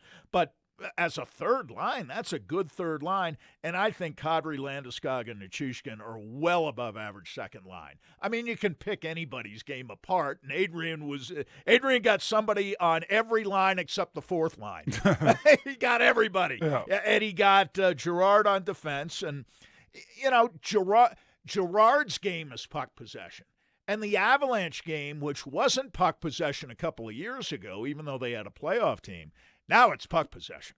Yeah. That's really their game. They're one of the Corsi teams. That's one of the metrics in hockey now, is measuring puck possession, and they're really good at that. I think they've got they're young, they're hungry, they're deep, and they're fast. Now, the goaltending is a little inconsistent, but more so with Grubauer, it seems to me. Now, Grubauer's highs and lows are both more dramatic than Francouz. Francouz plays kind of more the same even-keeled. way. More even-keeled. Yeah, Grubauer could go out there and, there'll be 35 shots on net, and, he stops all of them. And he might that's stop the all of them. extreme. He might let in 5. And them, exactly. Yeah. So You it's don't way know. too extreme. You have no idea. But that overtime goal, man, it just really pissed me off. And I think that he should have definitely stopped that goal. So I've been irritated ever since Saturday afternoon watching it. You came in here, and I sensed some irritation. And just a little bit. That was what it stemmed from. Yeah, because I'm looking at the lineup, right? I'm looking at all the games that are getting ready to be played on Saturday. I'm like, man, this is going to be great. You get to watch the Nuggets, get to watch the Avs, get to watch both of them. I got to watch both of them at the same time. I went out to the local bar by my neighborhood and was watching the games, and I'm looking at that last goal, and I'm like, well, there's way too much sloppy play that's going on. I look at Sam Girard. I thought he could have been a lot more aggressive, but even with him not being aggressive, I think Grubauer should have stopped that goal easily. And, it's just frustrating because I'm very much invested in the Avs and, very much want to see them win. But you wouldn't want to see them playing Chicago. Now, if Chicago were the 7th seed and Arizona were the 8th seed, that'd be a different story. But that's one of the things that happened with these series, with these best-of-5s, and you saw some upsets. You saw some surprise. How about Montreal knocking off Pittsburgh back in Toronto? I mean, that 3 out of 5 deal was, I think, disadvantageous to the higher-seeded teams, more favorably seeded teams. I love it. I know you do. I love it. You didn't have. Who's ready to play hockey? Let's go through. First to 3. No, we're not going to play around with a 7-game series here. First to 3 in that situation. And I think that honestly, it's you have to do it that way, Sandy, because of the round robin, right? The top 4 teams, they were only going to play 3 games, and so. That's why I loved it, too, because of the Avs also being in the top 4. Now, if the Avs weren't in the top 4, it would have been a different story. Now it'd been like, hey, could we play a game? Could we play a series of 7? Could we play more games here? Could we get a little bit more acclimated, a little bit more adjusted to getting back to playoff before we get back to playoff hockey? But I think the NHL has done a great has done great in how they have set it up. At first, I just remember, Sandy, we were all like, what the heck's going on? What does that mean when it all first came out? Like what exactly are we doing here? But after watching I it, still would have gone right to like the playoffs, but they're fine. And now the playoffs do begin for the Avs starting on Wednesday afternoon. Much more ahead as we wrap things up for today.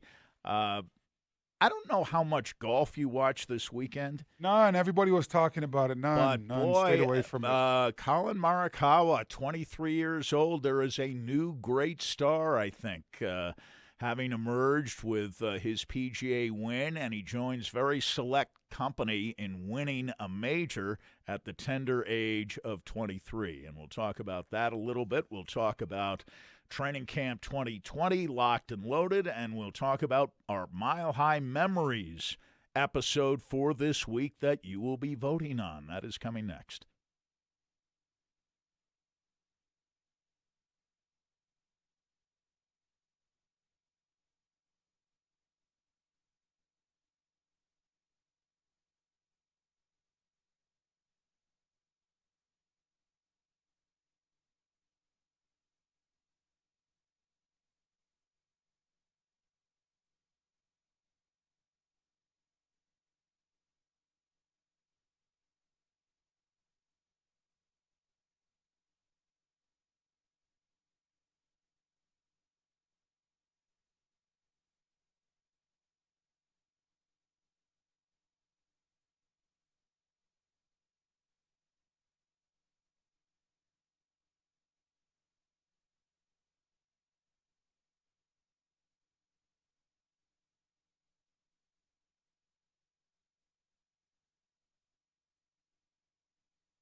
Training Camp 2020 locked and loaded. We'll be breaking it all down thanks to Sport Court of the Rockies. Check out all of our training camp content at 1043thefan.com/camp.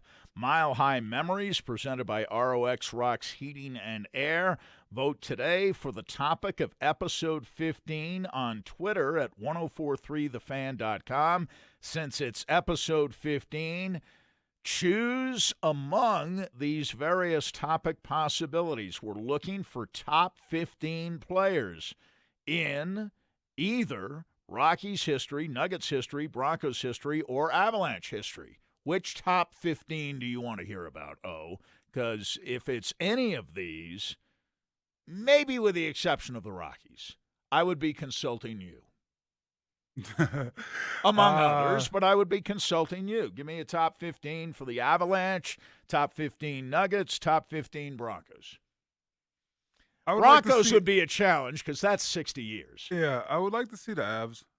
I think the game of hockey has evolved so much. It's got so much faster that, when you look at, Joe Sakic, you look at these guys that played, Peter Forsberg, these guys that played back in the day. Well, I know who the top three are. I don't know which order, but it's Sakic, Forsberg, and Patrick. Yeah, but I mean, their style is completely different from what we're seeing right now, right? And I would just like to see, who makes it, because a guy that I believe that should be on that list is Paul Stastny. Still playing, right? Still saw him out there the other day, Vegas Knights, right? So I think Paul Stastny is among the most underrated people we've seen here in 25 years. Yeah, honestly. So he would be on my list. I know it shouldn't be a consideration, but his career at DU and the fact that he played on a national championship team at DU, and he's played on a couple of outstanding Avalanche teams, including the 112-point team from Patrick's first season behind the bench. And Paul Stastny might not have been the best player on that team, but he was pretty close. Yeah, and also like his leadership characteristics, and wearing that C. Yep. And wearing that C. And proudly, and just seeing how he elevated guys and seeing how he mentored guys as well. So for me, it would definitely be the Avs because, like you said, everybody knows who the top three are. Yeah. But, I mean, I would be interested from 4 to 15. After that, 4 through 15. How it falls and be who's hotly on the list. contested. Yeah. Hotly contested. Episode 14, by the way, with yours truly, Raj Sharon and Terry Fry, reliving the 77 Broncos, available now wherever you download your podcasts or at 1043thefan.com. We'll get back to Dalton Reisner in just a few moments. I know you didn't watch the golf this weekend, but the only thing I want to say about it, the shot that this kid, did you hear about it? On the 16th hole in the final round, he's got the lead, and it's a drivable par 4 at Harding Park, 294 yards. And he said before the tournament began, Colin Morikawa said, and he's played Harding Park a million times because he goes to school at Cal, so he knows the golf course. He's probably played the golf course more than anybody else in the tournament. Tiger has won there. Rory McIlroy has won there. But playing at Cal, he's seen Harding Park over and over and over again. You get to that 294, and I'd ask you can drive the ball a long ways when you get a hold of it. You're getting there with a one-stroke lead with 3 holes to go, and you said before the tournament, I'm not going to try to drive this hole. And he looks at the conditions yesterday, and he tells his caddy, he says to his caddy, I think I've got to pull out the driver here. I think I've got to use the driver. And he hits a perfect drive, just a little fade, and it hits and bounces right at the right corner of the green and bounces up to 7 feet. And it's one of the great shots in major championship history over the years, driving that par 4. And then he makes the putt, which to me if I ever did something like that, and I never could, but if I did, I'd miss the 7-foot putt. I'd choke on the 7-foot putt. You got to work on the short game, Sandy. He rolls it right in for an eagle, and he ends up winning the tournament by 2 shots. That eagle, as opposed to a par on that 16th hole. Got to be able to adapt and adjust and call audibles, right, in everything that you do. Not because you don't want to do something. Sometimes the conditions call for it. So great job by him. Great shot, obviously, and great job with the backhand as far as, being able to play that short game. That's the biggest thing, for me especially. And I'm not trying to compare myself to a pro golfer, but I could go and hit my driver. I could hit my 3, and I could just let it rip and let that big dog eat. But now when you get in those pressure situations where you got to bring out that putter, it gets a little bit harder. And for him to hit that for eagle, that was huge help. It was, because he was tied at that point. Casey had just birdied that same hole, Paul Casey. So they were both at 11 under par. He drives the green, knowing, I suspect, that Casey has already birdied the hole. So they're tied at that point. And if he hits a bad drive, he could make just a par. He could make a bogey. He could blow the tournament by doing that. And it's something he's a fairly conservative player. But he's the guy, I don't know if you remember this, at Colonial, which I think was their first tournament back after the shutdown of the sport. They opened with the Colonial tournament, and he had a 2-foot putt to make, I think, to force a playoff on the last hole, and he missed it. And it got replayed a zillion times on SportsCenter. Poor kid, 23 years old, obviously an up-and-comer, but blew his chance to win. Then he won on Nicklaus's course, and he did the same thing there at one point. He drove the 14th hole, was at Memorial at Muirfield, and that was a short par 4, and he drove that hole, and he drives this hole yesterday. The third youngest winner of the PGA since it became a stroke play event in 1958. Only Jack Nicklaus in 63 and Rory McIlroy 8 years ago were younger when they won the PGA. And he's a 4-time All-American at Cal, turned professional just last year. And even Brooks Koepka, who did some trash talking this weekend and pursuing his 3rd straight PGA, said after the round yesterday, that's a hell of a player. And from Brooks Koepka, that's a compliment. I want to ask you very quickly about trash talking in golf. Now, we saw it when we played at Highwan, right? Stokely would be our Brooks Koepka, okay? He talks trash on the course all the time. Brooks Koepka, after Saturday's 3rd round, he's 2 shots back of the lead. And Dustin Johnson is leading. And somebody asked him about Dustin Johnson because last year at the PGA, Koepka had the lead and Johnson almost caught him on the 4th round. Now, Koepka won, but Johnson shot a better score in the final round. And Koepka says, hey, I'm not that worried. I figure it's my tournament. And, oh, by the way, Dustin's only won 1 major. And, of course, Koepka's won 4 majors. So yesterday, after the tournament was over, Rory McIlroy, one of the more thoughtful players on tour, is asked about what Koepka said, and he said, it kind of took me aback. Now, Koepka has had kind of a running deal with McIlroy, too. Remember when Koepka said, well, since I've been on tour, Rory McIlroy hadn't done anything. He hasn't won a single major. All of his majors came before I came around. In other words, if I had been around when Rory McIlroy was winning those majors, he wouldn't have been winning those majors. So they asked McIlroy about Koepka's comment, kind of poking at Dustin Johnson, and McIlroy says, I was taken aback. And, oh, by the way, Dustin Johnson has won 21 tournaments and Brooks Koepka has won 7. I'll take Dustin Johnson any day. I'll take the guy with 21 tour wins. Yeah. Played a lot, Now, I right? know there's trash talking in other sports, but in individual sports, I don't know, is it frowned on?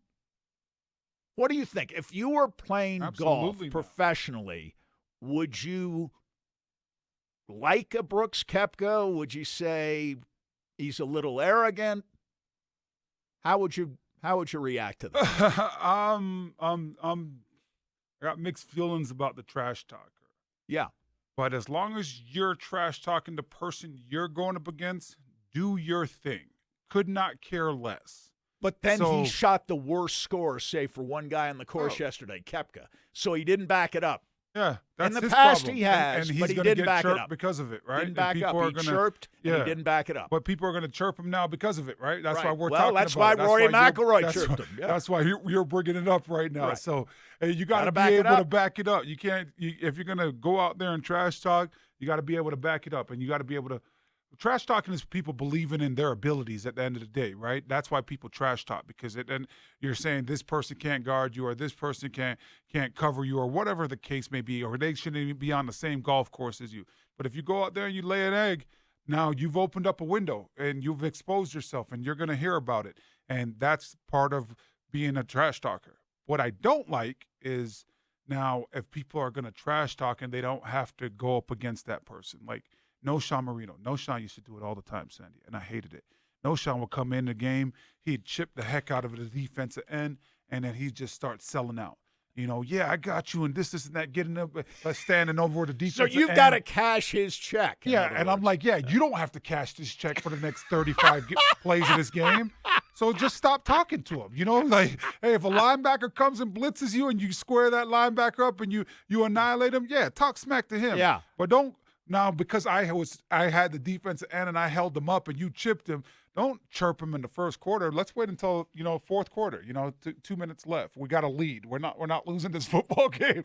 That talk. But I'm just a big believer. If you're gonna trash talk, you better be the person that is the one going against that person. And whenever you trash talk, you expose yourself, and people are gonna look to expose you after. Last year, you saw it last year with Connor McGovern, right? After they played the Buffalo Bills game, where the defensive lineman gets up in his face and Connor McGovern does nothing. I forgot about that. A lot of that was because Connor McGovern said something in the media the week before, Yes. right? Yeah, Leading up to that game. we would later make that connection. Yeah, he said something, and he went out there. He didn't back it up. And this guy had Lawrence, I thought it was. I think he had 2 sacks that game or something like that. So now you open up yourself whenever you trash talk, right? Yes. And I can see it in tennis because you're only playing one guy at a time. But Koepka's smart enough to understand it wasn't match play against Dustin Johnson yesterday. There were 7 guys tied for the lead at one point yesterday. There were guys other than Dustin Johnson. So Koepka plays worse than all but one player in the field yesterday. He shoots a higher score. One guy shot a higher score. That was it. Johnson didn't win the tournament, but he didn't play badly. Another guy won the tournament. Yep. and so, if you're Koepka, maybe one of his problems was he was just focused, well, if I outplay Dustin Johnson, I'm going to win. No, there's 7 or 8 other guys who are in the same position. Right? It's not head up, or it's not. Right. You're not playing in the one match guy. 2 or whatever. Right. Where you got a team against another team, right? I mean, you got to worry about the other people as well. You can't just focus in on one person in situations like that, especially when you're playing a tournament, because you got to follow everybody and how they're doing. Because look where he placed in this thing yesterday. Well, we'll get back to football before we hear a little bit more from Dalton Reisner on leadership, because I want to get to this and get your reaction to it. We did our episode 14 on Mile High Memories on the 77 Broncos, and I know, that was 10 years before you were born.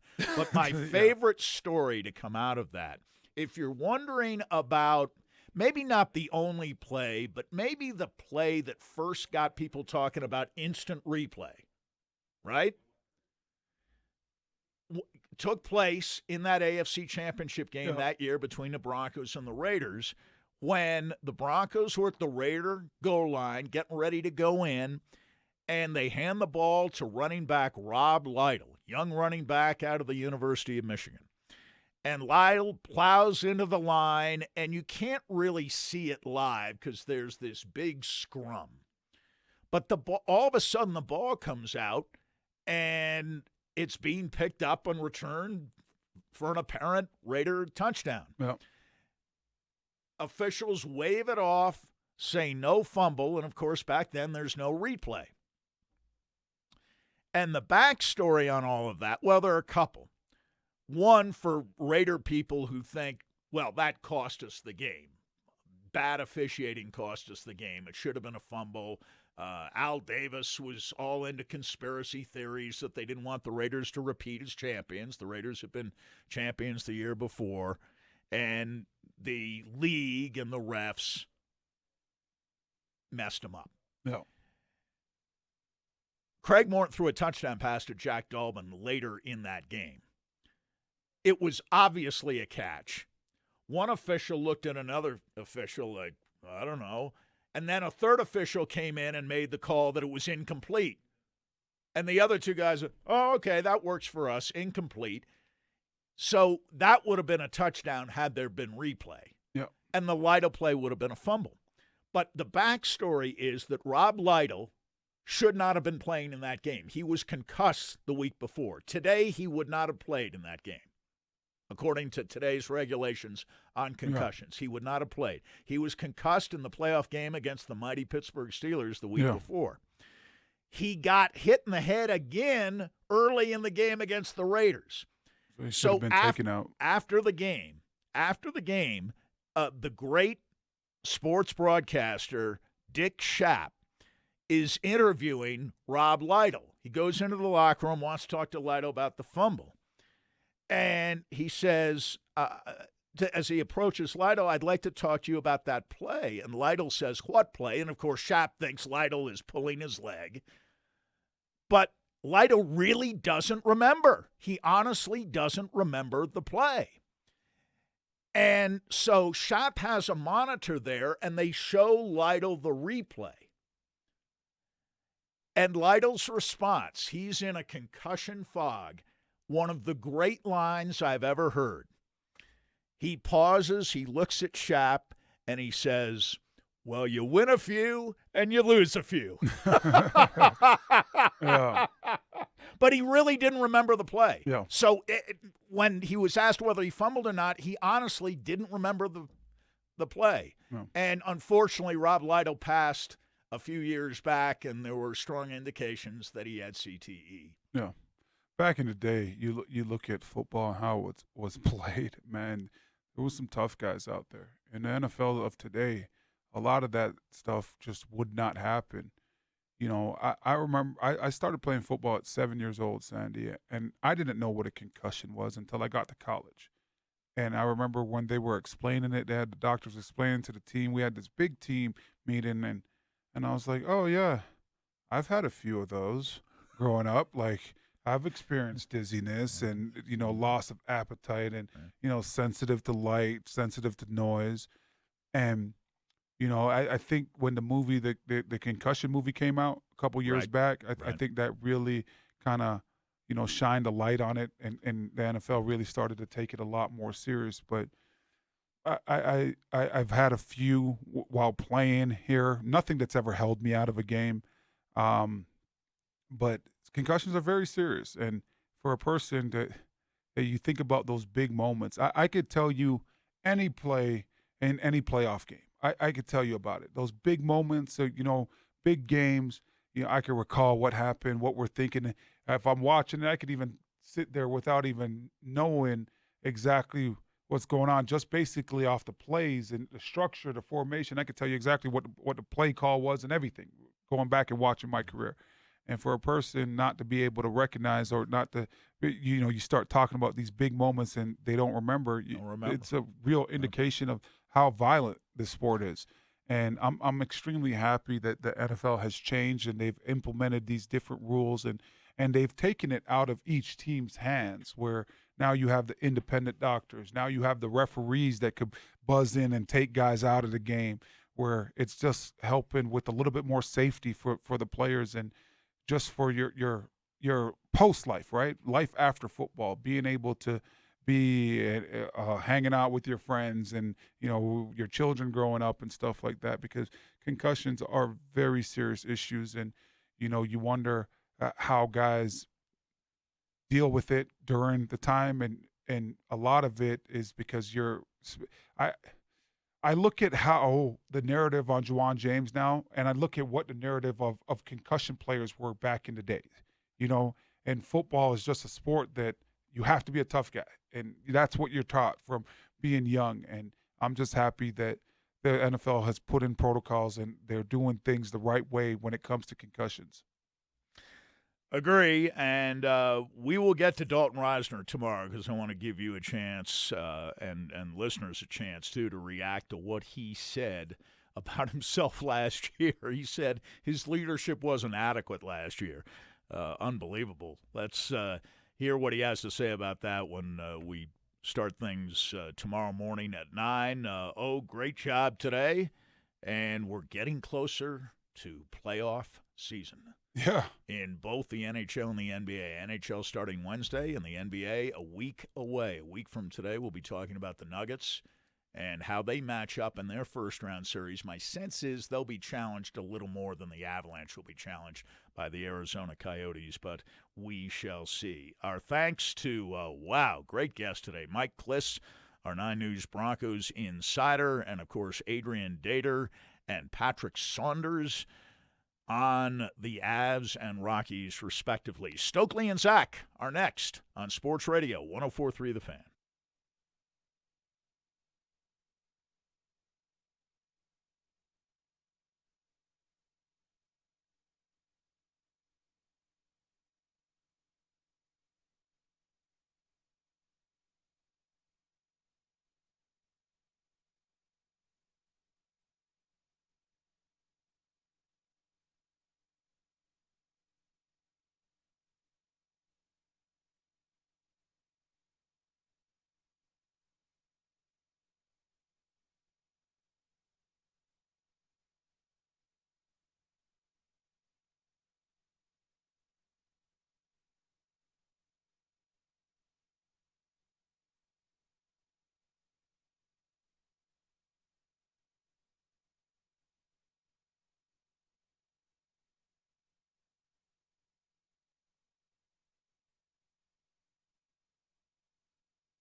And we are here. You don't have to think about it. It is right here. It is right now. Said you never know. How you doing today, Brandon Stokley? I'm doing good. Happy Monday, my friend. Oh, it's a great Monday. It really is. It is a great Monday. It's a great Monday today. I feel good. You know, I've been a little bit on a hiatus here from getting in the gym. You know, I'm kind of on that Orlando Franklin program. You know, the Peloton, and I got on his program, and my back.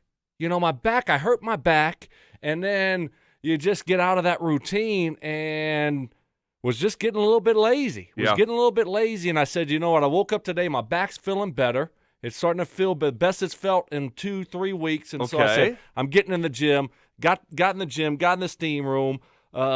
So, you know, my guys at Revitalize Health got me on the program again and got me back going again. So I feel great today, Zach. Man. I'm feeling really good today. You look good. There was a couple moments there like where I'd be standing behind you, you'd be putting or something, and I'd be like, I don't remember Stoke like with a little muffin top. Wow. It's just not how I remembered you. Wow. So I was getting adjusted to the new you, and now you're back to the old you, which is good to hear.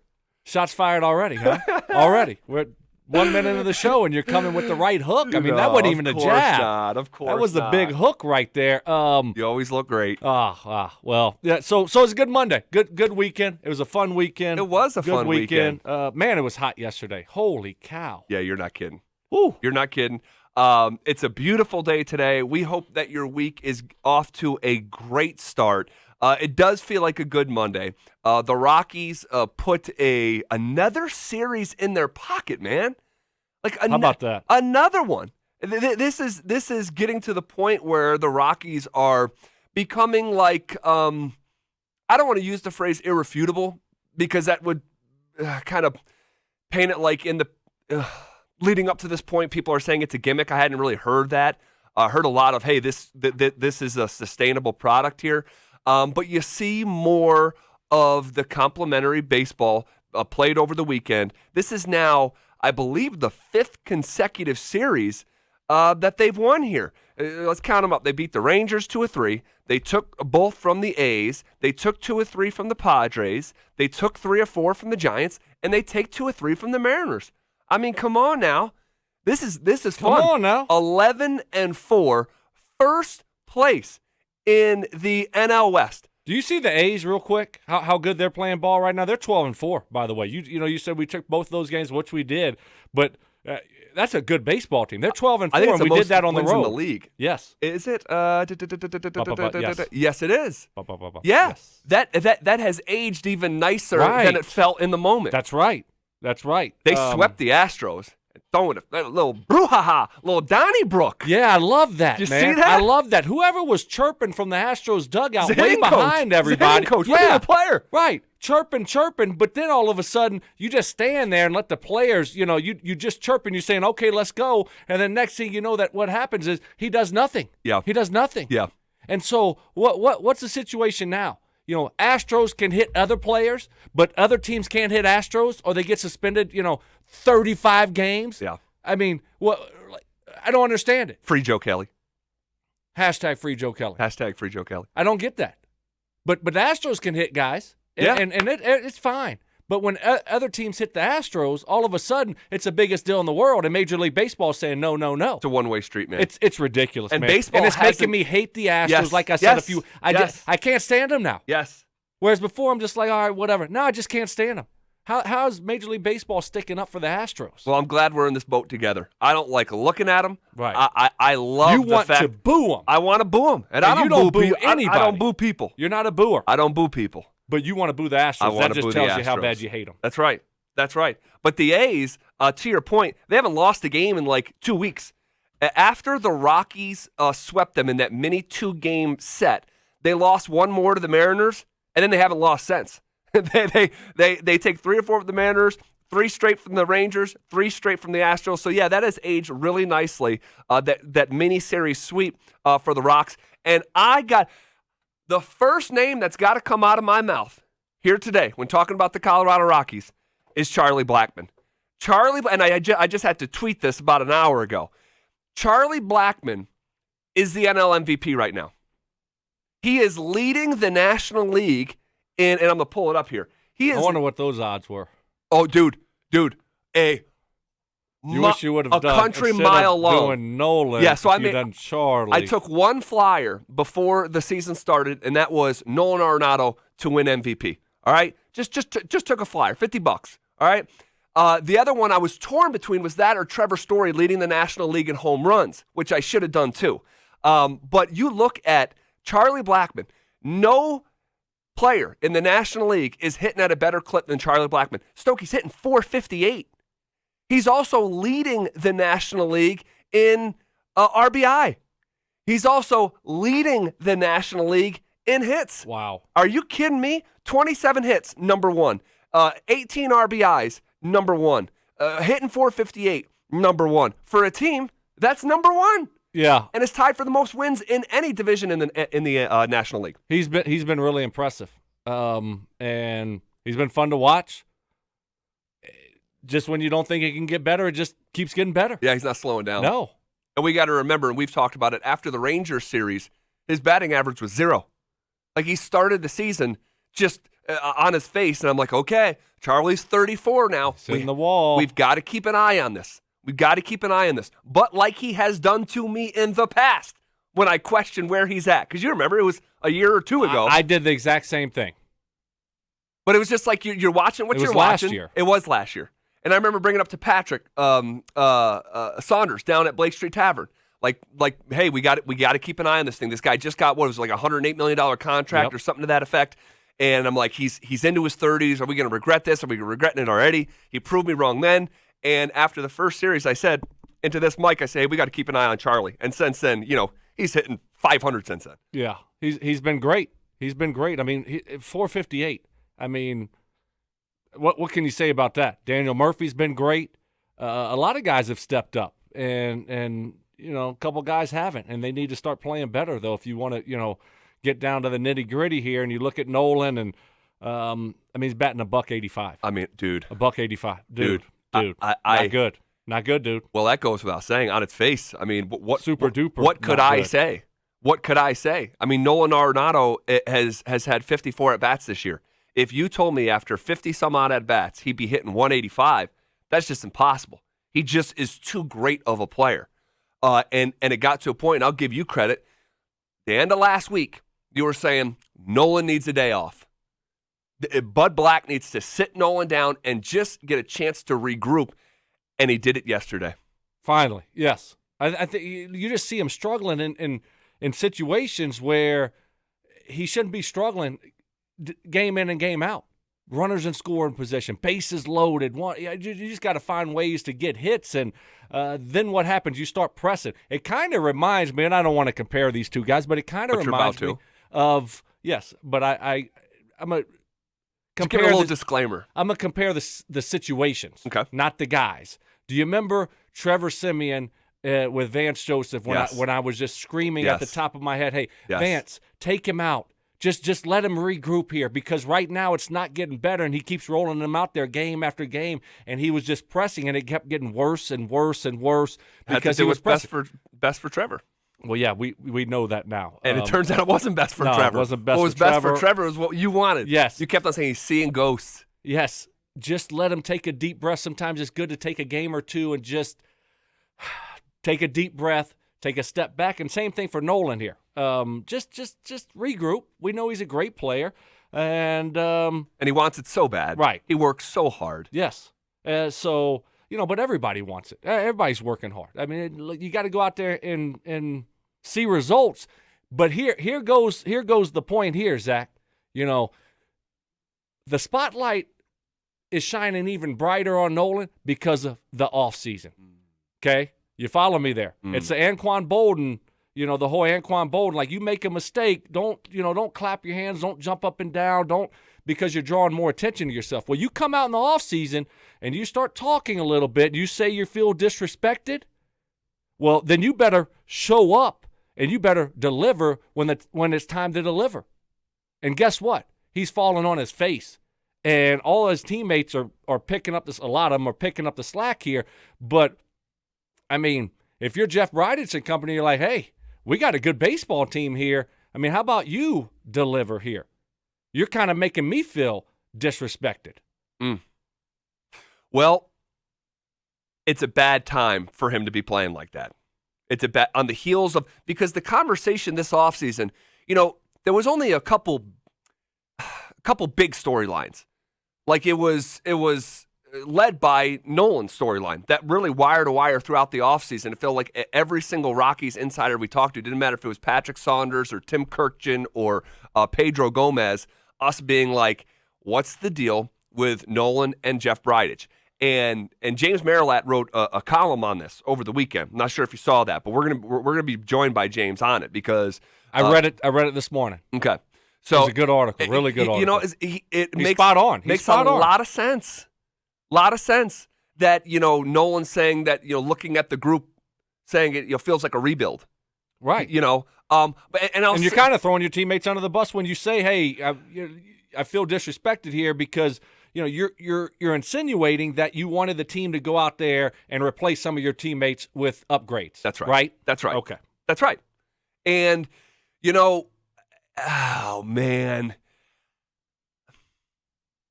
who we might have to give credit here to? Really? Like honestly, because we've had some fun with it. Other shows have had more fun with it, mainly the morning show. But Jeff Bridich, this past offseason, we've given him credit. We have, but I'm here to double down on the credit because he deserves this. 11-14, but the way he said they would get there, the way Jeff Bridich said the team would get there is really by not doing anything. Like, no, this group right here, this is a group we have confidence in. And I know they woefully underperformed. And I've been on record saying, repeatedly that it was the most underachieving team in Major League Baseball in 2019. But for them to finish 20 games over 500, and Jeff Bridich's strategy is to get rid of his $100 million relief pitching staff and continue to rock with the same group that underperformed 20 games under 500 a year ago, and that was the strategy. That's pretty bold. Well, I think what was bold, and we gave him credit a week or two ago, was getting rid of Brian Shaw and Jake McKee. Because you're paying those guys, I don't know, $9-10 million this year. It was a lot of money. And you're just letting them go and just paying them their money, right? I mean, that to me deserves a lot of credit. But I think when you look at the situation, and we talked about it, Jeff Bridich's hands were tied, though, this offseason. They were just tied. You just paid Nolan a bunch of money. You have all these underachieving relievers making a bunch of money. Ian Desmond's making a bunch of money. Daniel Murphy. Mm-hmm. So they just couldn't go out and spend this offseason. They just couldn't do it because of their financial situation and what they had tied into certain players and looking towards the future. Sure. When you look at Story, Dahl, and what you might have coming up and guys that you might be trying to sign to extensions like they did with Marquez last year and get those guys tied up for the long haul, I don't think he could do a whole lot this offseason because of the financial situation. Everything you said is valid. But he could have done something, could have made a big trade. Sure. Could have done something to retool. That's right. But he looked basically at the same group and was like, want to know what? The guys we're paying big money to on the back end of our pitching staff, you're gone. We're going to go with young, unproven guys. And you guys who underperformed, we're not going to overreact to it. We need you to play better. And I think the move to release McGee and Shaw, that to me says a lot about Jeff Bridich. That's not easy. You're the one that signed him. Yeah. It's not an easy thing to do. Yep. You're the one that paid him all that money. Yep. So it doesn't look good for you. But he was able to do that in a shortened season to begin with.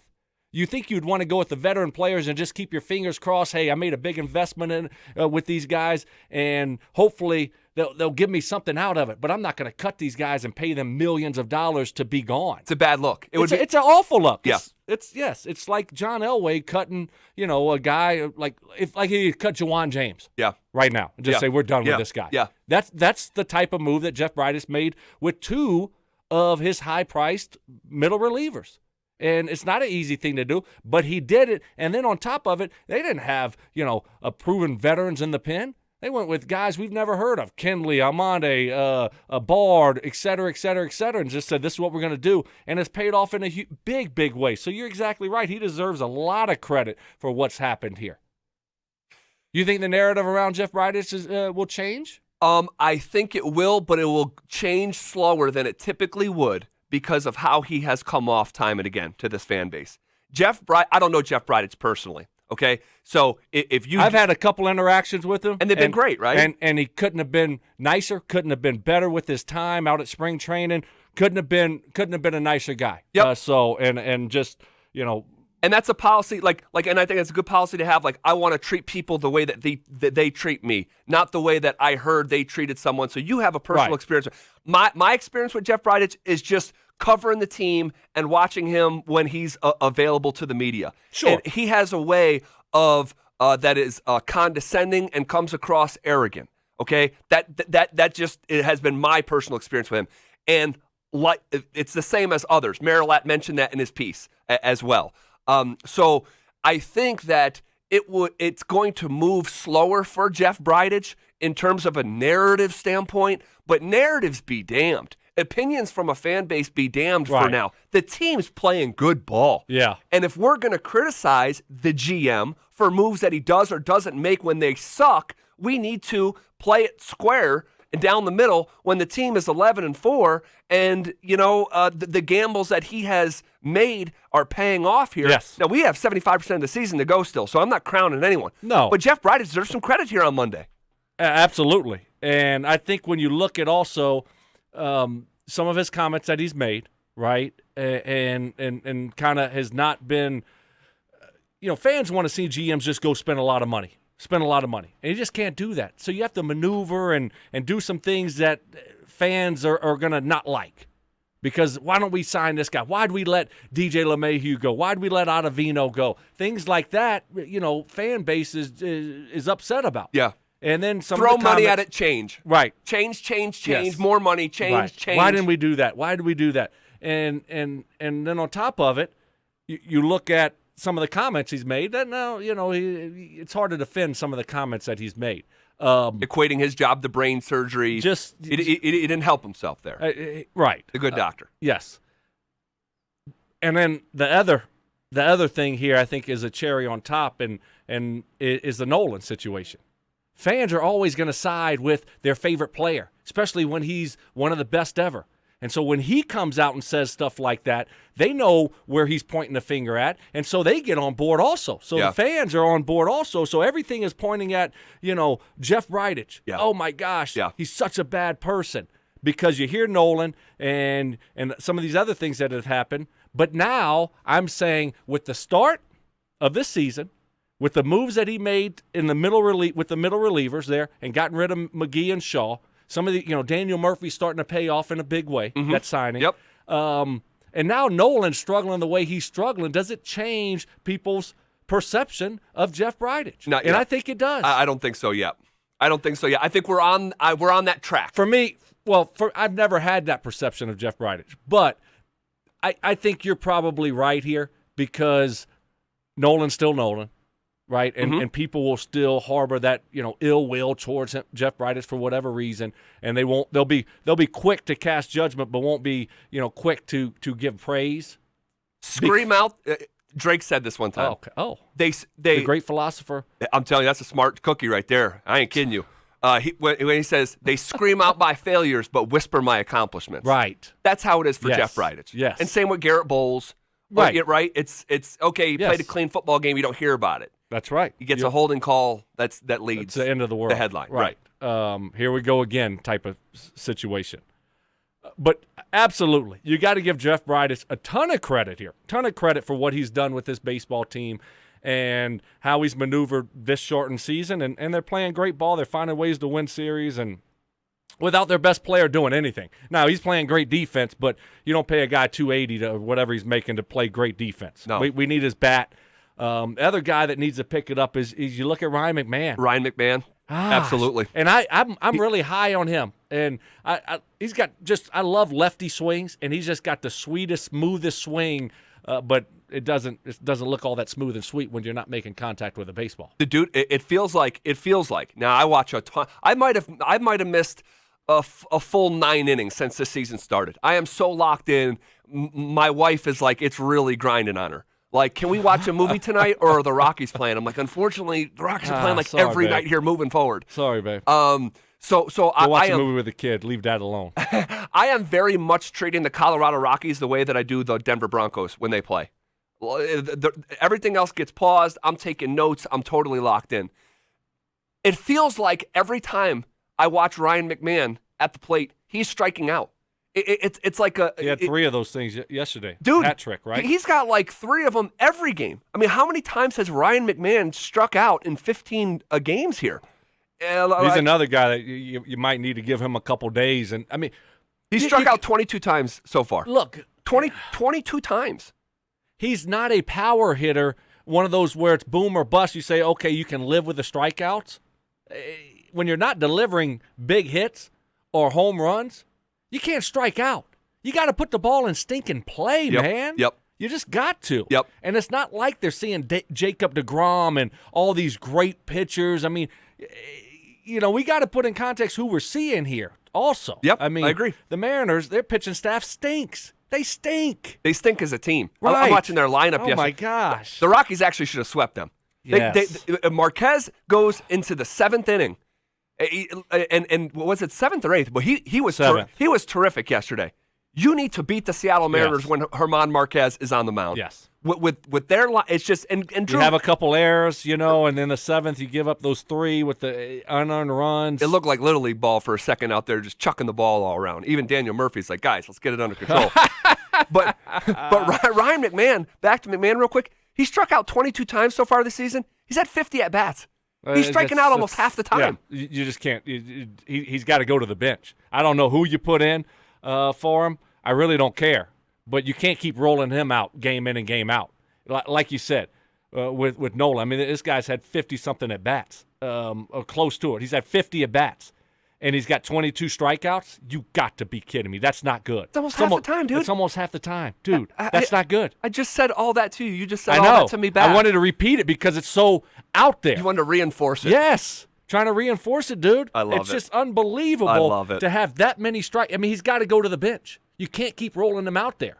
Can you? How? But the point is it's not like he's had 20 at bats. 50. He's had a lot. Yeah. He's really struggling bad here, and you got to be able to put the ball in play. Like if your average is bad, okay. But when you're not even putting it in play, come on. I know. Come on. I know. Come I know. on. Come I know. on now. I know. Come on. All right. Here we go. Training Camp 2020. Training Camp is fully underway. Did you see those shirts we got? Dude, they're like dry fit now. They've always been comfortable. They've always been comfortable. Like really a high grade of cotton. Yes. They These have are been. super duper comfortable. These are super duper comfortable. At Training Camp 2020, locked and loaded. That's what the shirt says. We'll be breaking it all down thanks to our friends at Pro Green. Check out all of our training camp content at 1043thefan.com/camp. And we're going to be giving away these shirts in the community the way that we always do. I'm telling you guys, these are the best ones yet. Yeah, From a comfort standpoint, there's no doubt about it. So good. So good. Love the color. It really pops with the white. Yep. And like you said, it's dry fit material. Speaking of wardrobe, wait till you see me out on that course tomorrow, boy. Ooh, Uh-oh, I'm dripping. what? You dripping? Got that swag, just dripping off. No more cargo shorts? No more cargo shorts on the course, Enough. Zach? Huh? Enough. John Elway. I can't wait. John I'm going to Elway. see the cargo shorts tomorrow, man. hey, do me a favor. Retire those things. Oh, my goodness. From me to you. Oh, my goodness. Here we go. Hey, you came firing out the gate. I had to finish it off. I love I'm going it. to finish the round I off. love it. John Elway is adding much-needed depth to the right tackle position, to the offensive tackle position. My question, is it just depth, or are the Broncos picking up a starter? We'll take a dive into it next.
John Elway is adding much-needed depth to the offensive tackle position.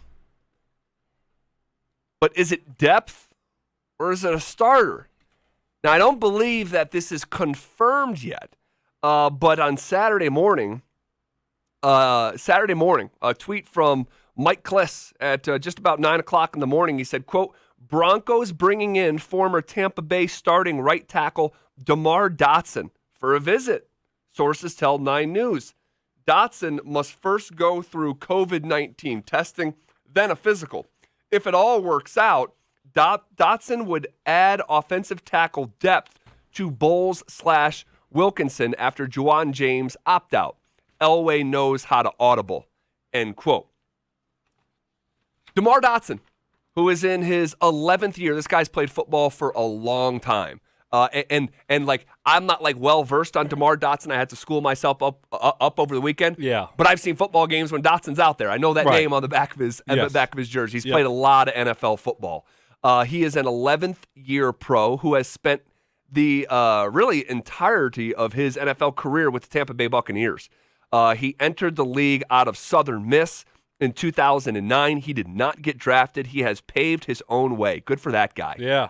He's an 8-year starter, Stoke. 8-year starter. He has started over 100 football games in the NFL. He's played 130 games in total. Now, he's 34 years old. He's going to turn 35 during the NFL season. He's been reliable, Stoke. He has started 15 games in each of the last 2 seasons. What do you make of this news? I like it. I mean, I think you got to bring somebody in to provide some depth there, a veteran player. And so whoever that may be, I think you had to do it now. You can't wait because these guys will start getting signed here quickly once injuries start to happen. So I like the move. Bring in more depth. Bring in a veteran player that started in this league and see how he looks, see how he plays, and we'll see. I mean, who knows? Look, Elijah Wilkinson, I think, I'm excited about his potential, and I think the Broncos are also. Why are you excited about Elijah Wilkinson's potential? Well, you just hear a lot of good things about him from people, inside that building that know what they're talking about. Yep. His potential. So that's kind of what I base my statement off of. It's not just my own, because I thought he would play a little bit more consistent last year, and he had. But also, at the same time, got to remember that the guy is a young football player. Yeah. Still trying, first time really starting last year. And so there's going to be some ups and downs. But hopefully. He's just 25 years old. Right. Hopefully he'll be a little bit more consistent this year and a little bit better and improve from last year to this year. But if not, you got a guy that started, like you said, for 8 years in the NFL that could come in and fill that role if need be. And the reason I pressed you on why you're optimistic, or what'd you say there? You're Elijah Wilkinson. However you phrased it, you were optimistic, or he had a lot of potential. I think you said. Okay. Is because without hearing what I've heard about, because like you, I've heard good things about Elijah Wilkinson. Broncos think fondly of Elijah Wilkinson. If I had never heard any of that and I just examined the play out on the field, I wouldn't be all that inspired about Eli. Right. I just wouldn't. Now, you want to give a grace period. He is a young player that's kind of been thrown into the fire. Right. But it's not like we saw like Quentin Nelson out of the gate. It's not like we saw like Ryan Ramczyk out of the gate. No. It was below average football, really. Below average? Yeah. I didn't think it was below average. I thought I would say it was average. It was average? Yeah, I wouldn't say below average. I mean, below average is, you're getting a hat trick in 3 or 4 minutes there in holding calls. I mean, that's below average. I didn't think Elijah Wilkinson was below average last year. I thought he was average. I thought he played, he played some good football and he played some not so good football. I just felt it was average, but okay. And so I got to keep in mind how young he is and how inexperienced. I think you got to keep all that in the context of how you evaluate him. DeMar Dotson, I guess all signs are pointing that the Broncos want to sign him. Yes. Right? I mean, they're saying they're bringing him in for a visit. It hasn't been signed yet. No, I do not believe it's official. So Right, maybe there's something up with the COVID-19 testing. Maybe it's a physical hiccup. Don't know. Or maybe he's signing right now. And we'll break it while we're on the air here. Maybe so. But I like the move. How do you feel about the move? Love the move. Yeah. Love the move. You can't count on, Rodgers, who Jake Rodgers. Jake Rodgers and Quinn Bailey, QB. Quinn Bailey. Yeah, you can't rely on those guys and put all your plan B is one of those guys steps in if something happens to Elijah Wilkinson or Bowles. Right. This guy right here has a long history in this league. Now, how much tread is on the tire? Not sure. He's obviously not in Tampa, where he's been forever. So they kind of with their actions let you know. And they moved on younger. They drafted a guy in the first round. Was it Wills or one of those guys in the first? Worse, somebody like that. They drafted him in the first round right before the Broncos.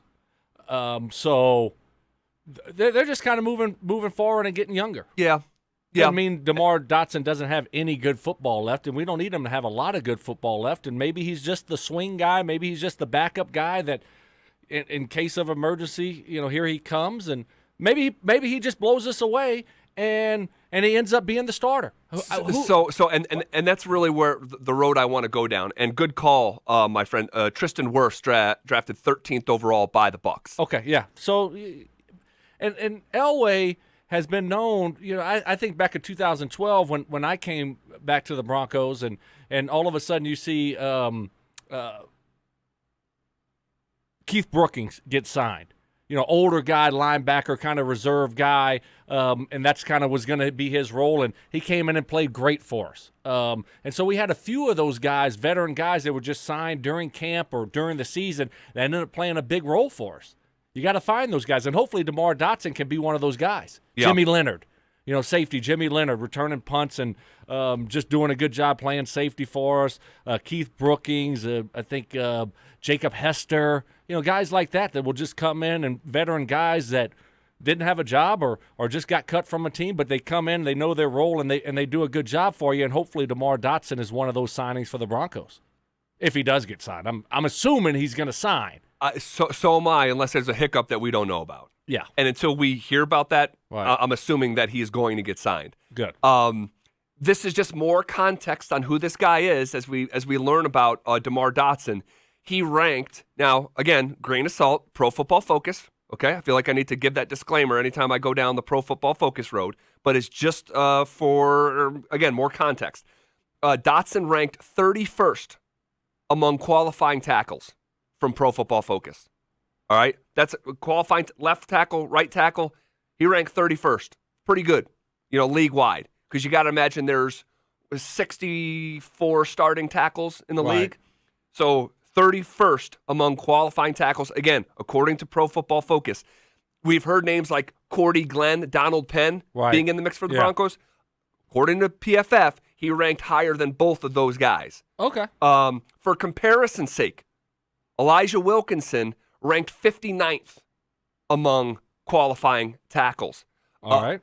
Here's just more, just something to put. I like hearing that news. I mean, that just makes me more optimistic about the signing. And you're in a bad spot if you're the Broncos right now when it comes to your situation. So you're trying to make the best of it. We're not going to think DeMar Dotson's going to come in here and be an All-Pro. No. Okay, that's not what we're looking for. No. We're looking for a solid football player if we need him. Yep. And hopefully and a veteran player that can hold down the fort and not get Drew Lock killed.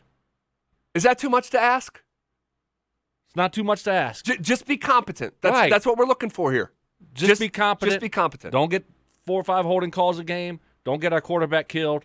And that's all we're looking for. Here's more context. DeMar Dotson did have the same number of penalties last year, I believe, as Garrett Bowles, which was 10. Oh, we got to sign him for sure. Then we'll be the offensive holding team of the. I mean, of the century. Can you imagine? No, I couldn't. Holding, we'd be like, who's it going to be? Right, all of us. We usually, 72, but now it's going to be like, who is it? No, it's on Dotson. Oh, drink. If it's on Dotson, it's got to be a shot of this. If it's on Bowles, it's got to be a shot of that. Oh my goodness. Here's my prediction. All right, here's my prediction. If he's healthy, I think he's going to start for the Broncos. I think DeMar Dotson's going to start for the Denver Broncos. And And I think he's going to start at right tackle. And guess what's still alive? Competition at left tackle. Bingo. Wow. That is very interesting. I wasn't even going there. I just forgot about that competition. It was over. It's easy to forget about. Right. It's over. It's circumstances, right? Vic says it's his to lose, was his quote last week. It's Garrett Bowles' to lose. Right. But now, once Juwan James opted out, there was going to be no competition anymore. Right. Right. I mean, Elijah Wilkinson's got to play right tackle for us, so that competition's done. Right. So, Bowles can't just with the lack of an can't offseason. Screw it up. I mean, Jake Rogers isn't taking his spot. No. But with the lack of an offseason, the factors are now working against Elijah Wilkinson, who did not play great football, who was looking to vastly improve to be a starter in this league. The lack of an offseason, I think if it's close, the guy who has played in 130 NFL football games, I think that's the guy that Vic Fangio is going to go with. Oh, no doubt about it. Yes. I mean, there's no question that Elijah's got to play a lot better than Garrett Bowles to take that spot. No preseason games either. None. There just wasn't going to happen. Right. There's just no chance that he was going to be able to unseat Garrett Bowles, the champion. There's just no way it wasn't going to happen. And I remember saying a month or so ago that I think it would be easier for them to bench Bowles during the season if he starts to struggle and put Wilkinson in than to flip-flop it and have Wilkinson start, and then you're telling Garrett Bowles you've been demoted, and then Wilkinson struggles, and now, hey, Bowles, we need you over here. Now, that dynamic is a lot more difficult than the first one, where you'd say Bowles starts struggling like, hey, you can't have 3 holding calls here in a quarter. We got to bench you here during the season. I agree with that logic. So, but now it could be back on. If DeMar Dotson goes out there and shows that he's competent enough to continue to be a starting right tackle in the NFL. Yeah. And now you can say, hey, Elijah, but, gosh. How much competing are we really going to see at these positions with no football, preseason football games? Well, that's why it's so important to get physical in practice. Have physical practices and really compete in scrimmages and those types of things, because we don't have preseason football. We need to get ready to play. There's some competitions out there, and you can't really if you're not out there and you're not playing real football. How can you say this guy or that guy's going to win competition? So I think from the beginning it's probably going to be. I think they're just giving this thing to Garrett Bowles over there on the left. And it's going to be. I think it's going to be Elijah Wilkinson at right tackle. And if DeMar Dotson makes this team, he'll just be a backup. And Bowles starts to struggle. Okay, now Elijah, let's take a look at you the left side. DeMar, you're in at right tackle. I'm focusing more right now on the right side with DeMar Dotson. Yes. Elijah Wilkinson and DeMar Dotson, best man for the job on the right side. Right. And if you have the most shrunken sample size of competition in NFL preseason history, you're probably going to go with the guy who has the most good football on tape. See, I'm going the other way with it. I'm saying you're going to go with the young guy that you believe has the most potential, and you have your veteran guy just as the backup. Hey, buddy, we just brought you in here. Get ready to go, but we're going to go with the young guy here. But guess what, Zach? This guy played like 900 snaps last year, so he's not like he's totally green here. I mean, He's played some football. They have seen him play right tackle. He played a ton of football last year. He did, and so it wasn't it's not good like enough. He hasn't started. And it wasn't good enough. Well, there's a reason DeMar Dotson's out on the street, too. It's not like he's an all-pro. So they're going to go. That's true. They're going to go. Just listen to me. They're going to go with the young guy. Okay, look at me in my eyes, son. Okay? Locked in. And listen. Yes, Stop Daddy. looking at the TV. Okay? No, I that's need your what you eyes do. here. I need your eyes here to focus here. No, they're going to go with the younger guy that they feel has tremendous potential and see if he can hold it down, because that might be their future. And then if he can't, Vic Fangio ain't worried about the future. Then if he can't, just don't talk back. He's then not. I said don't talk back. Let me finish. Then if he can't get it done, then they make the move. Are we clear? Oh my gosh. Are we clear? We are not clear. I'm That's going to how- ask Mom. Oh, I love it. That's how it's going to work. I'm just telling you. How long has Vic Fangio been a head coach? Save that tape. Save that audio. How long Steven. has Vic Fangio been a head football coach in the NFL? Uno. 1 year. How many winning seasons does he have? 0. Does he know how this league works? He does. Has he been around this league for a long time? He's been around the block a long time. If you string together consecutive losing seasons to start your head coaching career when you are expected to win, you don't play the guy with potential. You play the guy that's the most known. And I know he's not good enough to play in Tampa right now. They drafted Tristan Wirfs. That's just fine. They'll move on. This guy has started 106 games. I looked at Elijah Wilkinson last year. How many games did he start? Like 14, 15, 900 and something snaps? Yeah. Average to below average football.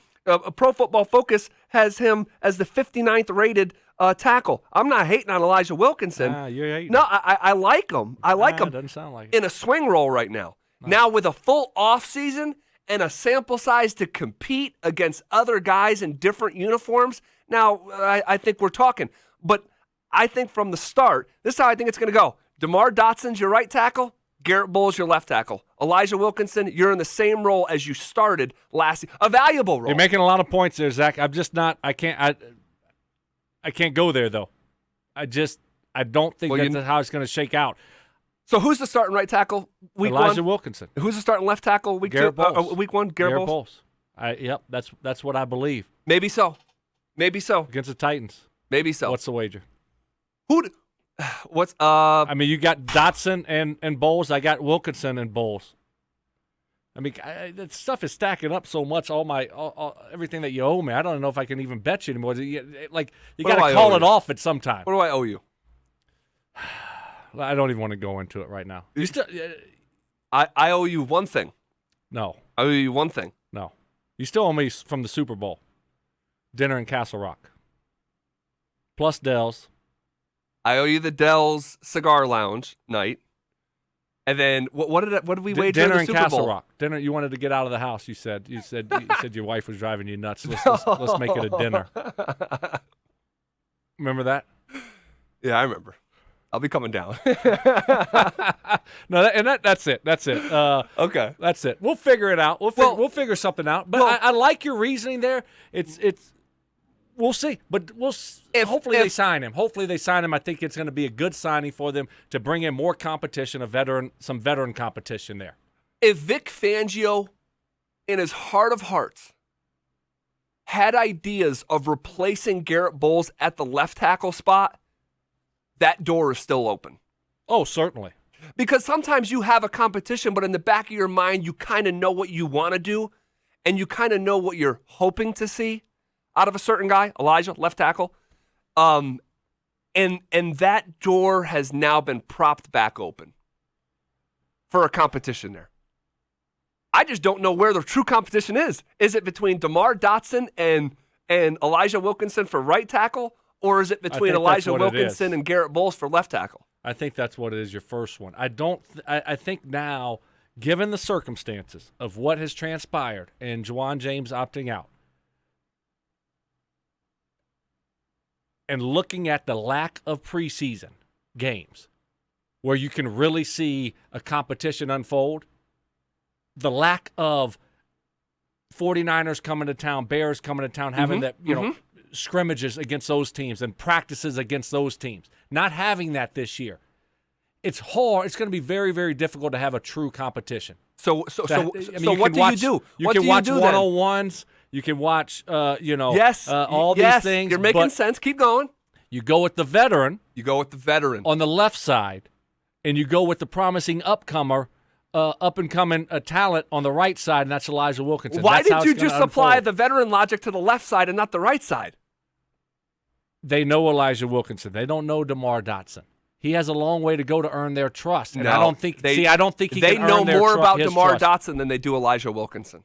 No, they don't. They got over 100 games on one guy. They have 900 snaps on the other guy that gave up 8 sacks last year. 8 sacks for Elijah. Oh, how many holding calls did DeMar Dotson have? 10. Oh, okay. So let's not knock one guy and not knock the other guy. I'm not knocking. I'm just putting the flashlight over the facts. You're knocking. All right. Mile High Memories. But that's going to be one of the interesting things at training camp is Yes. how does this thing unfold? And we're just speculating that they're going to end up signing DeMar Dotson here. They haven't officially signed him, but you don't bring him to town, make him COVID test, all this stuff if you don't plan on signing him. So I'm sure. I think the news comes out today. Unless something happens and, there's red flags with the physical, hopefully he'll get signed, and that's what will happen. They need to add depth there, though. I like the signing, and it's going to be interesting to see how it plays out and what it looks like. Where is Elijah Wilkinson going to be? When we get to go out and practice, is he going to be on the right side? Is he going to be rotating? Going to be on the left side? Bowles competing, or is he just staying at the right side? And him and DeMar Dotson are going to be competing. So that's going to be good. It's going to be fun. Yep, it's a good thing, regardless of the scenario. That's it's a good thing. We agree on that. Mile High Memories presented by Rox Heating and Air. That's ROX Rox Heating and Air. Vote today. You can only vote today for the topic of episode 15. On Twitter right now at 1043thefan.com. Since it's episode 15, choose if you want to hear Sandy's top 15 players in Rockies history, Nuggets history, Broncos history, or Avs history. Episode 14 with Sandy and Terry Fry reliving the 1977 Broncos is available now wherever you download your podcast or at 1043thefan.com. You can also check out the Mile High Hoops podcast, which is on 1043thefan.com or wherever else you get your podcast if you want to get your... You got some good stuff to be talking about. Your quiz is coming later today. Yeah. The Broncos. What Broncos player... This is a good question here. What Broncos player will be impacted the most by the lack of preseason games? If you could only choose one, your answer next.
Who will be affected most by the lack of preseason games?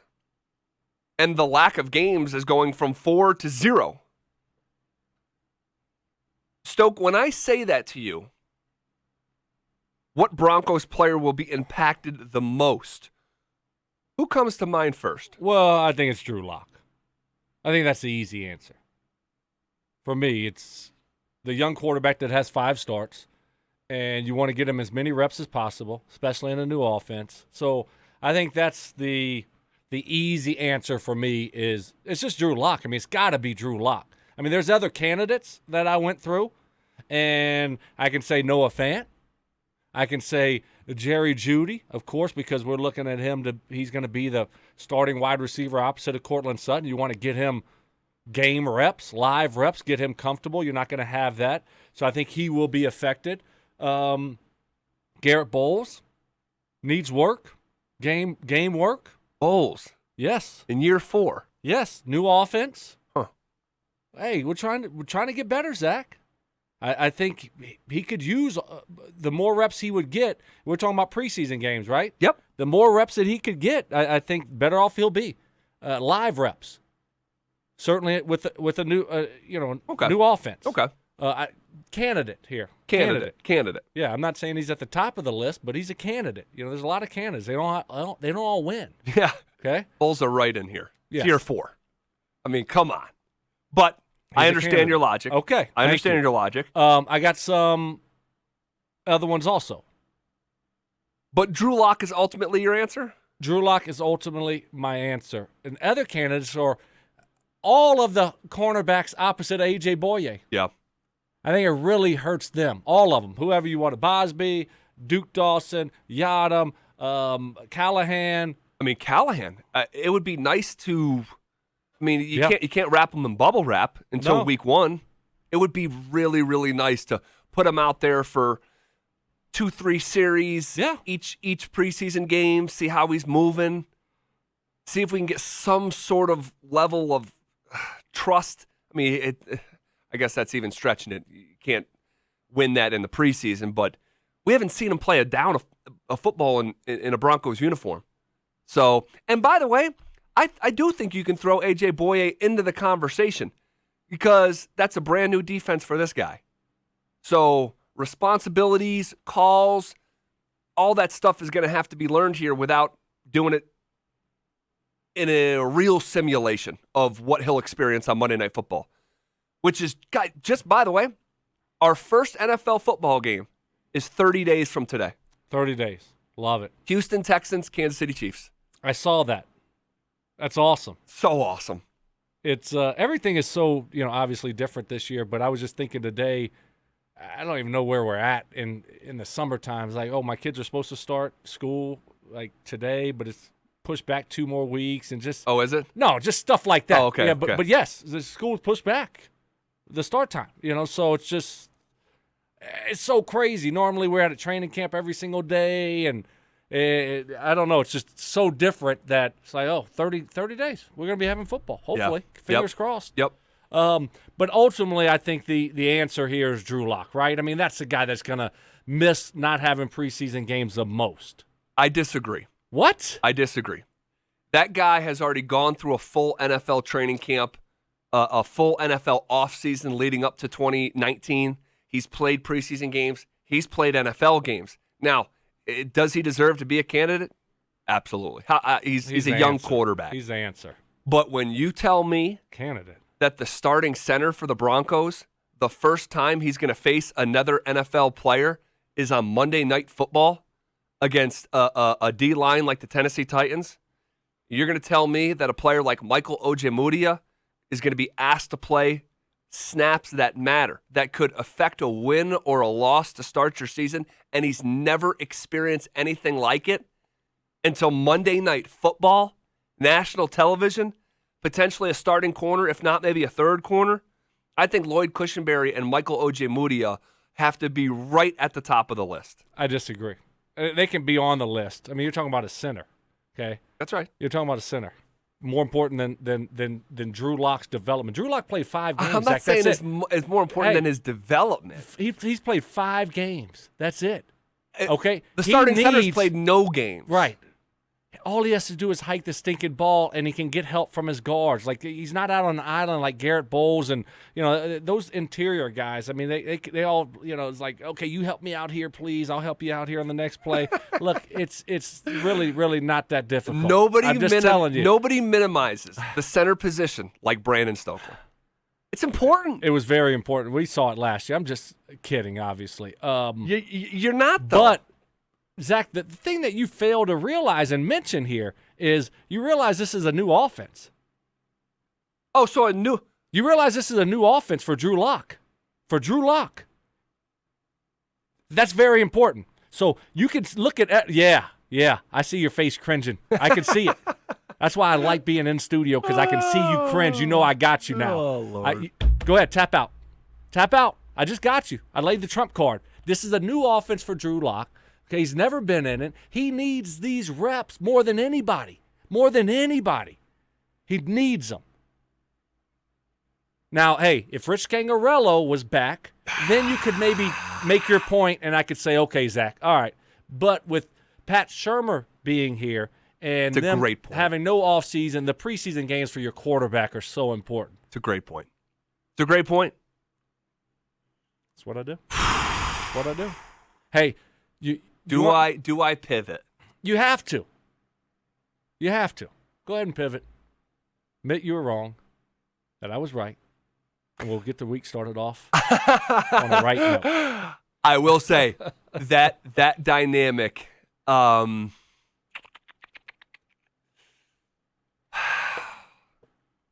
give you the win.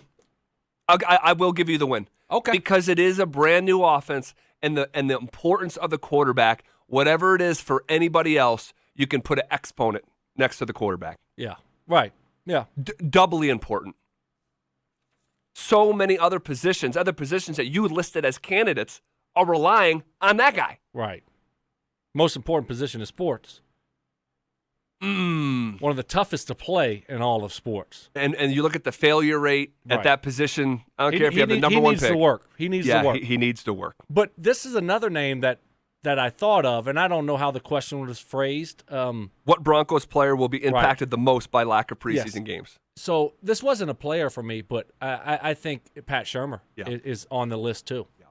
Yep. And because you look at what he's trying to do, he's trying to figure out his guys he can trust. You can't figure that stuff out in practice. Let me tell you, you can't do it. A lot of people look good in practice. You feel good. You get to game time, and it's different.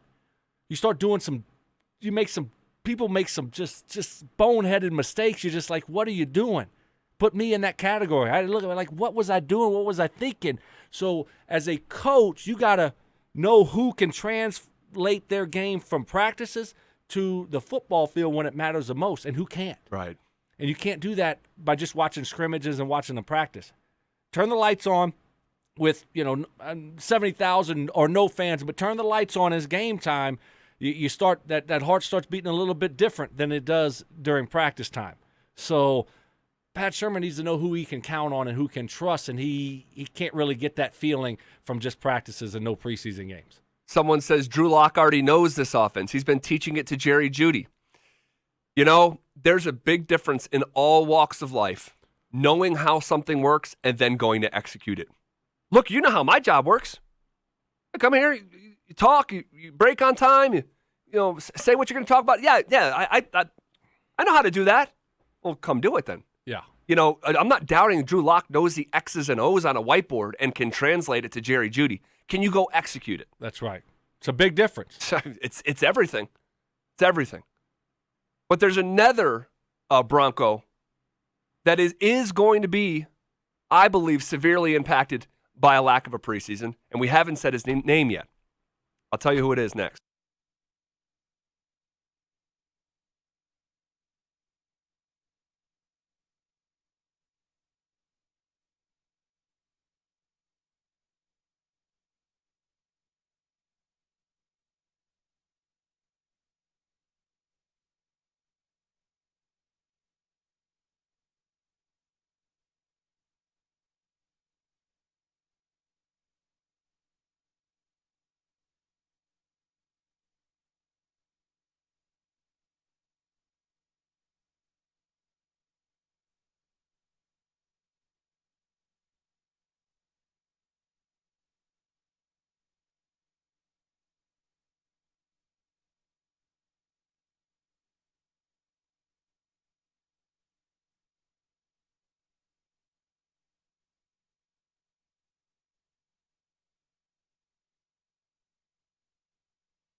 We're just talking about Broncos that will be affected the most with a lack of a preseason.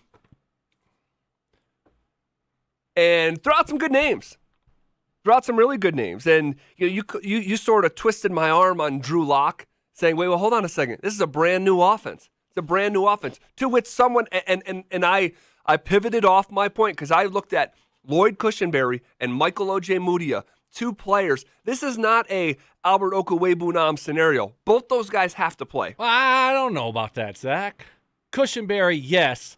But I don't know about Ojemudia. He's a third-round cornerback. He doesn't have to play, Zach.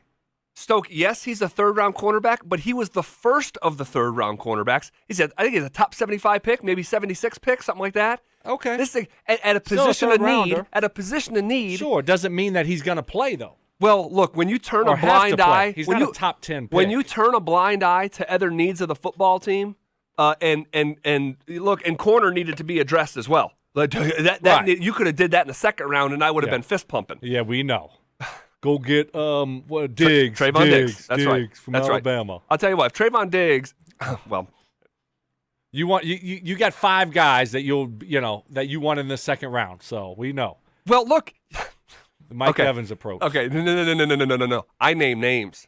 The better Mike Evans approach. How about that? Look. Okay. So if they think very highly of Michael Ojemudia, they drafted him ahead. I remember, I'll never forget this. ESPN, there was like 11 corners ranked ahead of Michael Ojemudia. You couldn't find Michael Ojemudia going in the third round on anyone's mock draft. So the Broncos thought so highly of him to quote-unquote overdraft him, and obviously that term expires if he goes out and plays great football. But given the view of him, I'm sort of using my imagination. If they think that highly of him, he's probably going to play. Well, you might think highly of a guy, but he just might not be ready. And you don't just throw him out there. I mean, you're talking about Vic Fangio. What is he trying to do? He's trying to win football games. What if he's just not ready right now? He is a young football player. Sometimes it takes time. No offseason, no preseason games. Certainly that would help in the preseason games. But I just don't. I don't. There's a notion around town that Michael Ojemudia is going to be the starting cornerback and he's going to play every single game for us. And I think that's a bit of a stretch for me right now, given the circumstances. And like I said about the Rockies pitchers, how I was optimistic that they were going to pitch well this year, and I'm going to tell you that every single week now. Mm-hmm. Okay? Because what's your line? If nobody's going to pat you on the back, you better pat yourself on the back. That's right. That's what I'm doing right here. I also am going to go out and say the same thing, and I've said it about the position opposite of A.J. Boye. I'm more optimistic about those guys than a lot of other guys. But you right now are taking the Mike Evans approach. And just with this sweeping nature saying, I'm not optimistic about those guys. Yeah, I'm Which one's going to be the starter for the Broncos? No, I am optimistic that one of them is going to step up. I don't know. But I'm optimistic that one of them is going to step up and they're going to play well. And if I had to give you an answer, my answer would be Devontae Bosby. Devontae Bosby. Yes. Okay. And I'm hoping, Callahan can stay healthy, and I think if he does stay healthy, he'll be on the football field, whether it's in the slot or outside. But I do. I think one of those guys will step up, and if I had to say one that I'm more optimistic about is Devontae Bosby. Hopefully, we'll see. He had the neck. But hopefully he can stay healthy. But you said going into break that you had one that we hadn't talked about. Can I guess? Yep. It comes down to 2 names for me. Okay. And it's Elijah Wilkinson, Melvin Gordon. Neither of those. Oh, gosh. 0 for 2.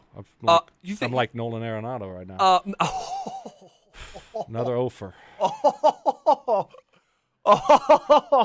Come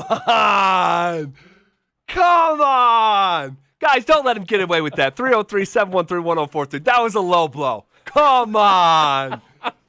He don't deserve that. Brandon Yes, Stokley. he does. He's batting under 200, Zach. Oh, no man. free passes on this show. You know that. Gosh, we're not giving the free Mendoza passes. line. Ian Desmond's looking at him like, bro, come on, get your stuff together. Ooh. Man, what's wrong with you, Nolan? There you go. Jerry. My man. Oh, Lordy. No, it's not Melvin Gordon. Melvin Gordon he plays a running back position. I just C-Bone, go get the ball. Yeah, I know. Right? I just thought new offense that maybe he might be. And who was the other one? Elijah Wilkinson. Elijah is squarely in this conversation as well. So that's a good pull. I'm talking about the guy that we expect to be great, who's coming off an ACL. Bradley Chubb. His first real NFL movement is going to come in live action on Monday Night Football. And I just don't believe that whatever they do in practice is going to replicate what he's going to face against the Titans. How much do you think he would have played in preseason games? Vic is pretty cautious with those guys. He shocked me last year with the kids' gloves approach last year. We talked about it a lot during training camp, whether you should play, you shouldn't play, all these different things. And I thought he would be more of an old school. We got to get these guys out there and play them a lot. But he was a little bit cautious with those guys. How much do you think Bradley Chubb would have played in preseason games? He would have played. I don't know how much, but I know he would have played. Yeah. It got him a little taste. I believe he would have played. Yeah, I don't know he would have played. I believe he would have played a little bit. What's you a little need to bit? Play. One game, as far as maybe it's the third one where the guys play extended time, and maybe it's the second and the third one. Like, hey, we're going to start you in the second one here. You're going to play 5 or 6 snaps. Yeah, that's it. And then the third one, hey, we're going to play you 10 snaps and get you ready to go. Just knock the rust off. Make sure you feel good. You're confident with what's going on. And you need that when you're coming off of an injury. I came off of a ton of injuries, and you need to get out on the football field and prove to yourself in a game situation that, you know what, I'm fine. I'm good. Right. You don't want that to happen the first game of the season. Right. Right. And that's the situation that Chubb's going to be thrust into. It is what it is. It is what it is. Yep. But I just don't believe whatever they're going to do over the next 2.5 weeks, it's going to come close to the Tennessee Titans. I just don't believe that. And I get a little bit cautious when coming off an injury. Like when you paint something, you don't just throw the paint down. You put primer on first. That's what the preseason is. It's primer. For a guy coming off an injury. Just what is the primer for? Some live round. Just that base coat. What does it do? Why do you need it? It gives the paint something to sit on. Oh. Right? Like if there's maybe a little nick in the wall, you fill that a little bit. With the caulking stuff? But why do you need to prime first? Because you just can't put the paint on. The paint will peel. Oh, it'll peel. The paint will peel off a piece of wood. Why can't they have paint with primer and you're just 2 in 1? Oh my gosh! What do you use? Your shampoo and your body wash are the same too? No. You just can't do that. There's an order to the operation. Okay. Primer, then paint. Okay. Preseason games, then regular season. All right. You're making a lot of sense. Coming off an ACL, I just get skittish. The guy's done it twice. The guy's torn his ACL twice. He's coming off the second one. I would like to see him face some real action, quote unquote real action, preseason action, before the bullets start actually flying. Yeah. We don't make mistakes. We have happy accidents. Is that my man Bob Ross? Who is that? Oh, it's Bob. Yes, the painter. Yes. Happy tree. Very happy tree. The clouds are joyful today on a Monday. Rest in peace, Bob. So look, the Broncos, much like other teams, they have there's a lot of moving parts, but more specifically, new offense, young offense. Like Tennessee Titans, they bring back the majority of their core. They're just in the AFC Championship game last year. It's a tall task, boy, out the gate. Yeah, it's not the game that you want to start the season off with. If you look at their schedule, you could pick a lot of other football teams that you'd rather start the season off with than the Tennessee Titans. Yep. Just it's at home. That's a little bit of a benefit. We don't get the advantage that we were hoping we would get probably. I don't think they've come out and said no fans yet, but it doesn't look like it. So Titans, coaching staff back intact. Quarterback back. They know who they are. So you'd rather start with a team that has a lot of changes. But we're not. Yeah, it is what it is. It is what it is. You got to hit the ground running. That's why I think Vic needs to have a little bit more of a physical training camp than the normal. Here we go. No excuses, no explanations. That's right. 33 days from now, I believe, for the Broncos in their first football game. 30 days till night 1. I think 33 or 34 until Sunday and Monday. All right. The NFL may be expanding. They do have paint and primer in 1. Yeah, but Bam, I'll there tell you go. what. If there you go. if you No, take a it's job seriously, great product. Look it up. Great product. Nah. We're getting great recommendation. I told you. You take a job seriously and it matters to you. Yeah. You probably put the primer on before the paint. You need that bond, that adhesion, Zach, you We're don't going know Bill what and you're Nye. talking about. All right. And you want to know what? I really don't.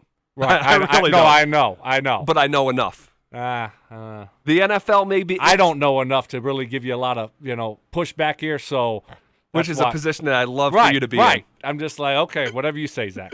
The NFL may be expanding this fall. Huh? In what sense? We'll tell you what you need to know next.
The NFL may be expanding this fall.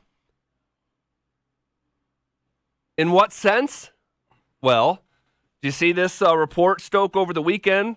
I saw it. Mike Florio reporting, he says, quote, per a source with knowledge of the situation, Mike Florio of Pro Football Talk, he says, quote, per a source with knowledge of the situation, the NFL likely will move games from Sundays to Saturday if college football doesn't proceed this season. It's unclear whether the games would be broadcast, streamed, or distributed on a pay-per-view basis, but the league likely will backfill the vacant Saturday windows with NFL content, end quote.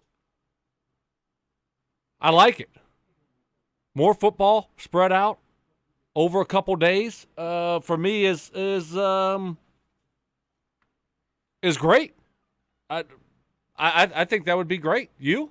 Love it. I mean, Saturday, Sunday, NFL football, especially if we're not going to be having a ton of college football.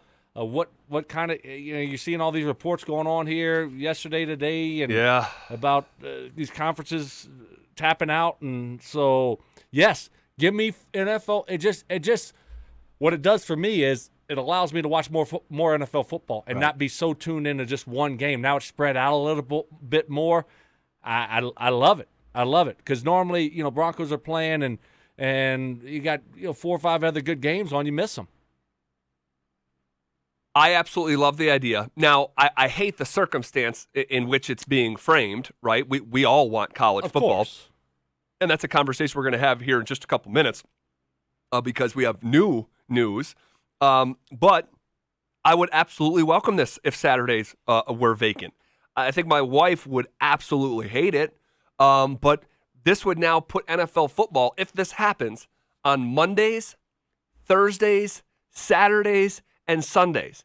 Now, there's 7 days in a week. Mm-hmm. That means there will be more days with NFL football than days without NFL football. I love it. That would be amazing. Yeah, it would be. It would be great, and you're trying to, right now, grow your revenue stream, and obviously this would be a way to do it. You take over Saturdays, and that's just smart. That's smart. So I'm all for it, though. More NFL football, the better. More times I get to actually sit down and watch it and not be, have 12 games on a Sunday. Now it's only 6 and 6 on Saturday. Perfect. Right. And Florio says, quote, the easiest approach would be to treat each Saturday like the late season triple header the league staged in 2019. Now he's using Eastern times here, but he says a game at 1 o'clock, 4:30, and 8:15. How cool that is would that? trim the Sunday slate by 3 games each week.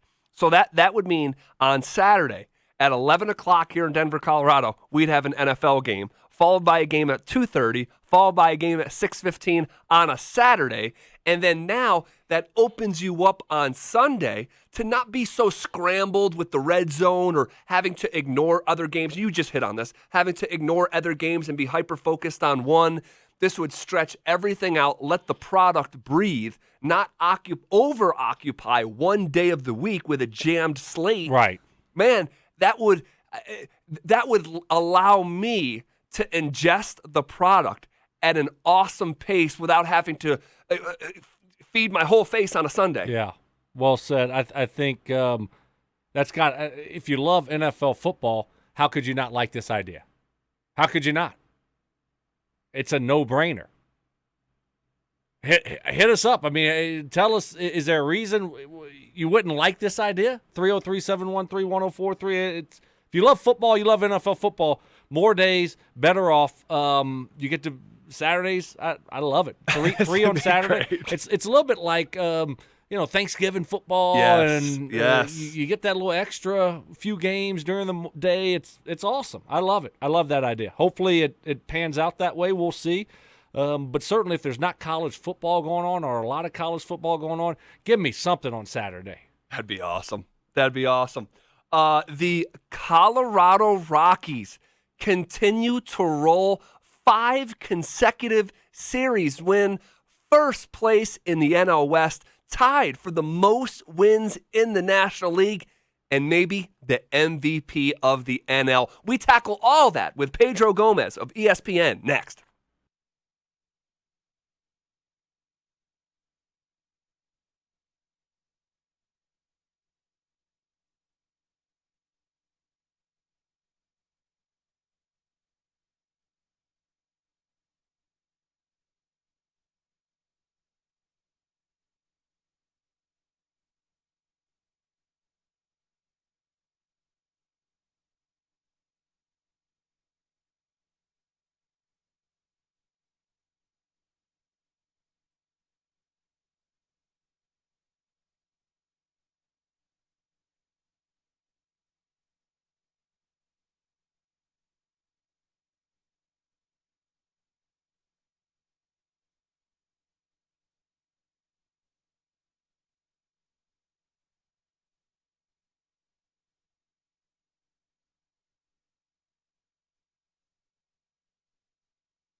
The Colorado Rockies continue to win. And maybe he was just a year too early on his prediction for the Colorado Rockies. It's our guy, Pedro Gomez of ESPN. Pedro, I got to tell you, man, times are pretty good here in Denver, Colorado. 5 consecutive series wins against the Rangers, the A's, the Padres, the Giants, and this past weekend taking 2 of 3 from the Seattle Mariners. And you look at the standings, the Rockies are in first place with an NL tied high, 11 games in their pocket already. I'm like pinching myself, wondering if this is for real. Well, the reason it's for real, and I can't believe you remember that a year ago I had the Rockies in the series. Maybe I was off only by a year. Who knows? The reason that it's for real is the reason that it wasn't real last year, especially in the second half, and we talked about this. It starts and ends on the mound. When you have the 4th best overall ERA in baseball out of 30 clubs, when you have – you know what, to me, the more important stat, the ERA is great because you're not allowing runs. But the reason you're not allowing runs is because the statistic called the WHIP, which is walks plus hits per inning, they have the 3rd best WHIP in all of baseball. They're allowing a little over 1 runner per inning on base. If guys aren't on base, the other team isn't scoring many runs. That has been a huge, huge turnaround for this team this year. And if they can pitch, Kyle Freeland, this is what we thought Kyle Freeland was going to do last year. He was going to take that 2018 season, build on it, and become this guy. Well, sometimes pitchers, especially lefties, I've often been told this by front office people, it takes them a little longer to develop and get into that mode that the good ones get into. So if Kyle Freeland can do this, then all bets are off and the Rockies can do anything. I love it. And we're joined by ESPN's Pedro Gomez. Pedro, I look at this bullpen and the relief pitching, the middle relief. Yep. Guys that we haven't even heard of or I haven't heard of. All of a sudden, we give a lot of credit here, Zach and I, to Jeff Bridich. I mean, he paid a lot of money to McKee and Shaw, and he released both of those guys and went with unknowns, a bunch of unknowns. You look at Almonte, Bard, Kenley, Diaz, Estevez, and said, you know what, we're going to go with these young, unproven guys, and it has paid off in a big, big way. Well, what they did is they let guys win jobs, and that's the way it should be. I mean, that's Brandon, you come from a league where you got to win your job. Right. If you don't win your job, you know. Now, I will say this. Because of the shortened season, because of the amount of money that – look, if it had been a full season and they owed McKee and Shaw $9 million each, I don't know that the club does this back in March, at the end of March. I don't know if they can walk away from $18 million. But because it's a prorated 66-day season, the money is far less. I mean, it's almost a third. So you're walking away from $6 million, a little, between 6 and 7, as opposed to 18. Yeah. That makes it a much easier swallow on ownership's part to be able to say, okay, if that's our better relief core, let's do it. You can release both Shaw and McKee, and I'll be willing to eat that money. But you've got, I don't know that same decision is made if a full season is played. But, hey, this is what they've decided. They built a very, very good bullpen right now, and that's a huge key as to what they're doing. That's one of the big reasons that overall pitching staff ERA is under 3. There's only 4 clubs in all of baseball that have an ERA under 3. And to mention the Colorado Rockies as one of those, I don't care that it's 15 games in. That's still 15 games, and I don't know that that's ever been able to be said about a Rockies pitching staff in the club's history. Yeah, it's really incredible, and we're already about 25% into this truncated season. And I'll tell you, we got a lot of baseball left. But you look at the NL MVP conversation, it's not into focus yet. The images are blurry. Oh. But I'm looking at a guy, Charlie Blackmon, Pedro, who's leading the National League. He's actually leading all of baseball. Forget the NL. His batting .458 is number 1 in Major League Baseball. He leads the National League in RBIs. He leads the National League in hits. I mean, you look at his you look at the 18 RBIs. That trails only Aaron Judge in the entire league. Charlie Blackmon at 34 years old. Speak to his performance thus far. Phenomenal. I mean, you're talking about a guy with a track record. So it's not mind-blowing like where did this come from. He does have a track record. He is an all-star player. But I don't know that anybody was anticipating the start he's had. And, with Arenado not really pumping up yet to what he's usually does, you needed somebody to truly step up. And, what he's done, what Story's done, they're just the numbers aren't there offensively overall. They're not bad, but they're not there where they usually are. And to have somebody, a veteran like this, say, hey, I'm going to help us right now. The first 25% of the games, and it just allows everyone to breathe, even if you are slumping. It allows you to take a breath and not say, "Oh my God, I got to do something." And that's the biggest key of what Charlie Blackmon is doing. When you have a veteran presence like that, do what he's been doing, it puts everyone else at ease, even if they are struggling. Because, look, Nolan Arenado's track record indicates this won't last. He will not stay down the way he is right now at the plate. So you get him going, you get Story, Dahl, Blackmon. I mean, there's Daniel Murphy has a track record of really, really performing late in the season. And all of a sudden the Rockies are capable of doing anything. Look, the Dodgers are still going to hit the gas pedal at some point. But the more games you win now, that means the fewer you have to win down the stretch to get into the postseason. And certainly the Rockies are making a strong case to return to the postseason, which would be amazing because that would be 3 times in 4 seasons that they've reached the postseason if they continue. Yeah, it'd be awesome. And like you said, get off to this hot start. That's what you needed to do, and the Rockies certainly have done that. We're joined by Pedro Gomez of ESPN. Pedro, Nolan Arenado really, really struggling. I mean, batting a $185. Bud Black gave him the day off yesterday. What do you make of Nolan and his early struggles? I mean, look, historically he is a guy that does go through some stretches like this.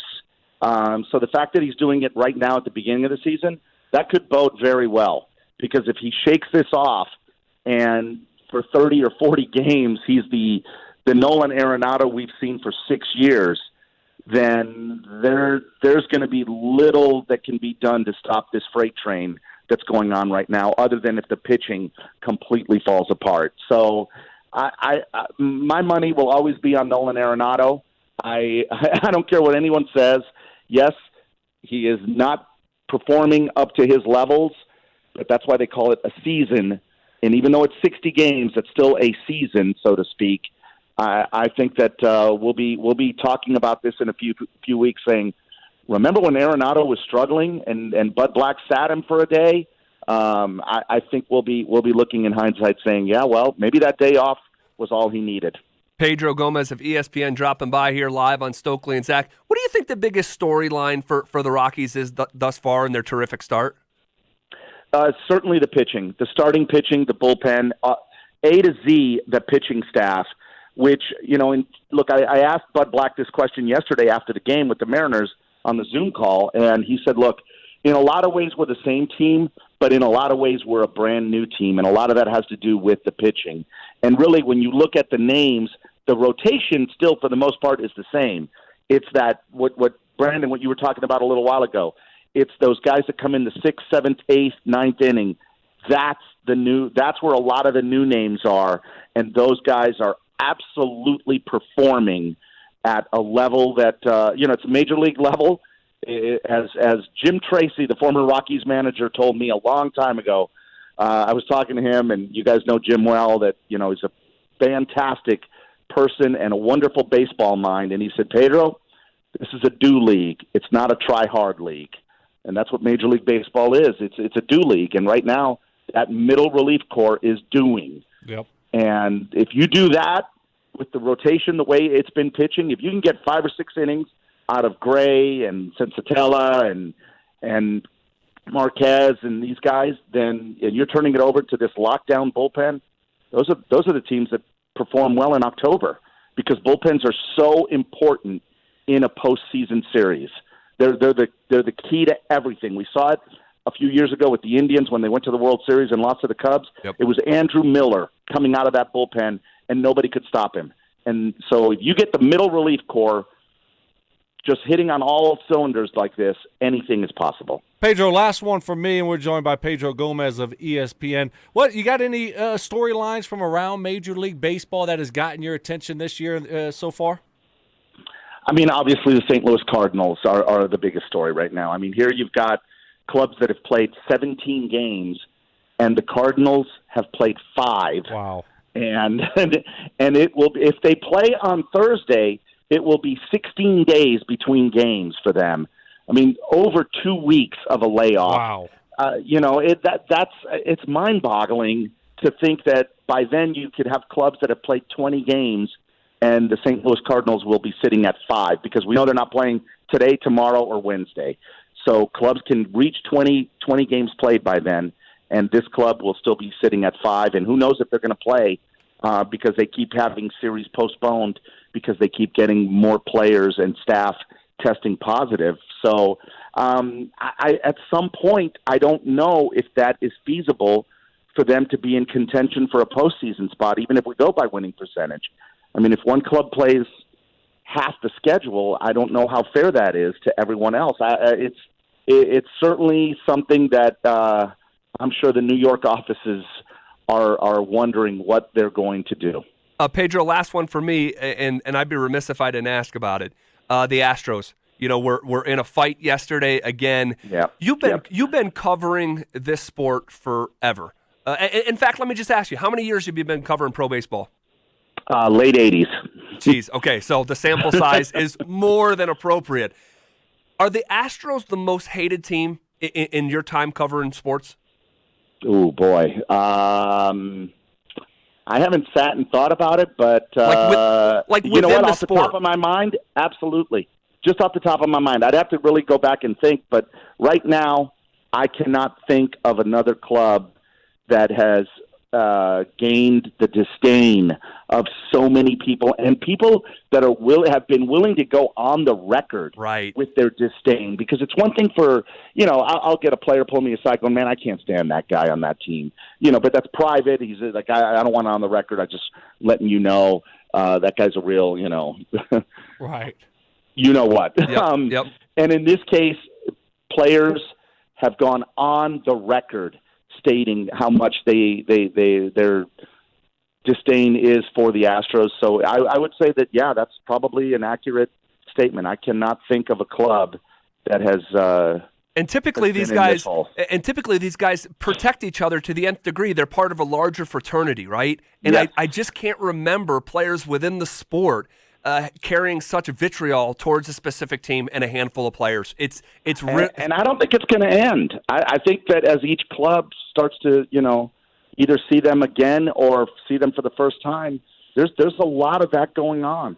Well, it's not just look. The Dodgers obviously have a first-hand reason. The A's also have a first-hand reason because they play in the same division, and they've won 97 games the last 2 years, and they're probably thinking, well, that club won 105, but who knows what they would have done if they hadn't cheated. And it's so funny. I don't know if you guys saw early on Oral Hershiser, who's an analyst for Dodger games.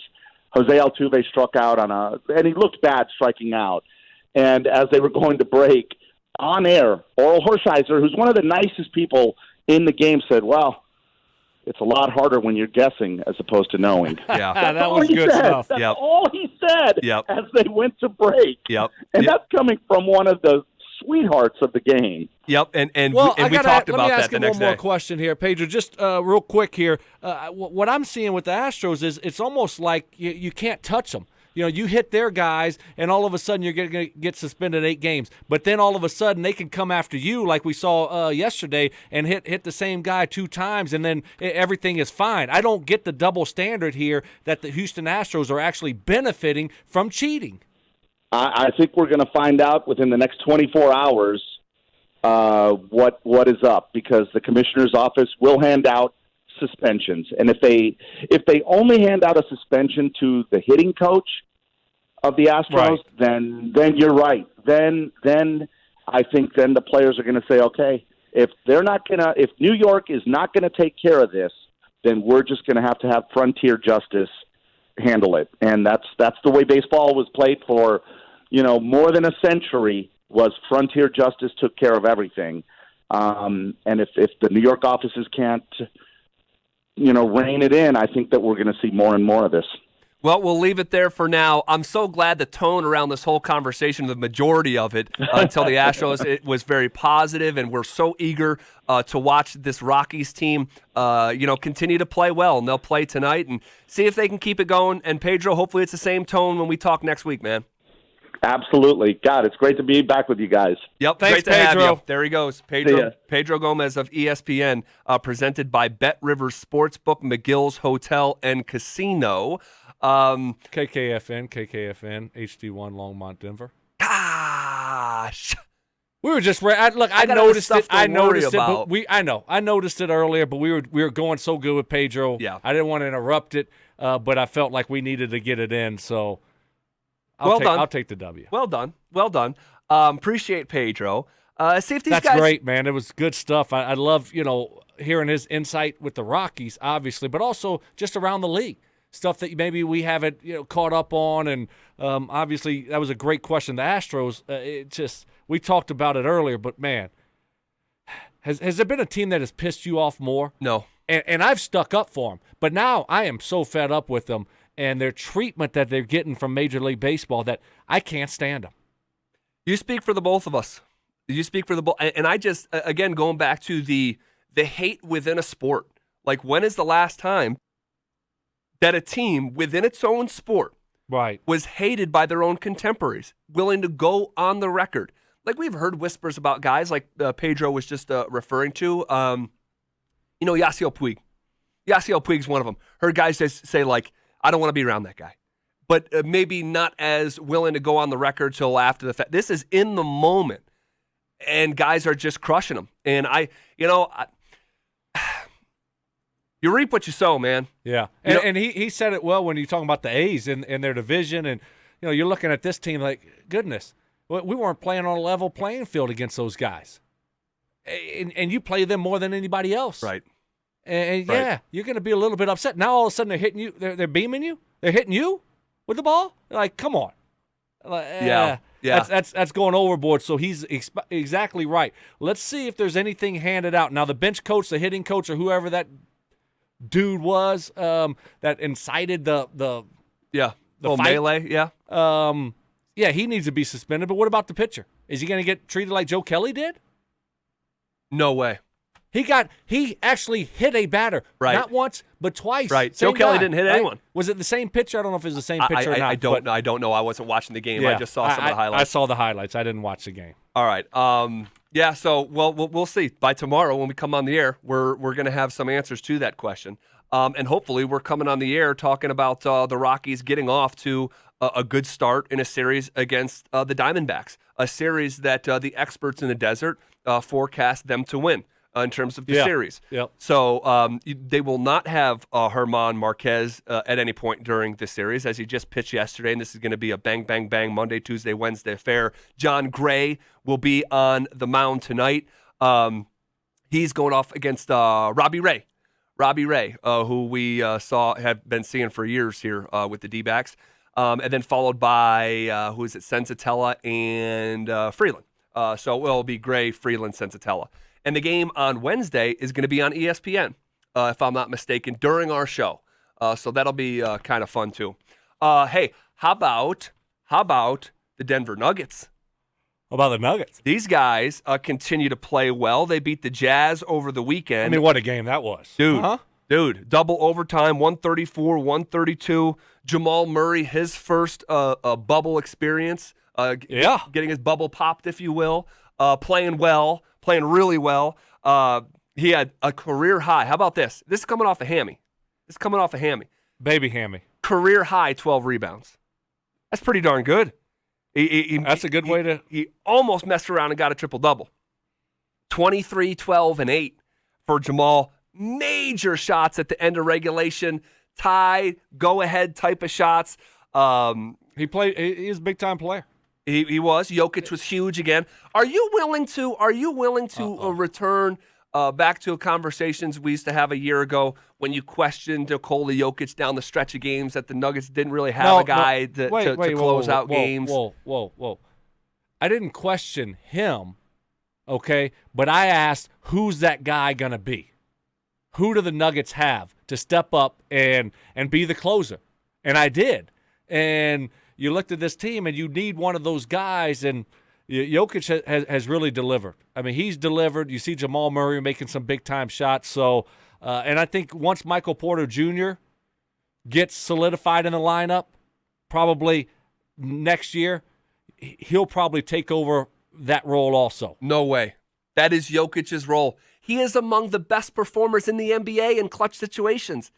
I know I know the way that he gets it done, doesn't profile step he just back throws it up. Damian Lillard. It just throws it up and it goes boink, boink, boink, boink, off the backboard, rolls around the rim, 360, in. I mean, it doesn't look pretty, but you're right, he gets the job It's done. so unorthodox, dude. I'll be the first to tell you. It just looks so unorthodox.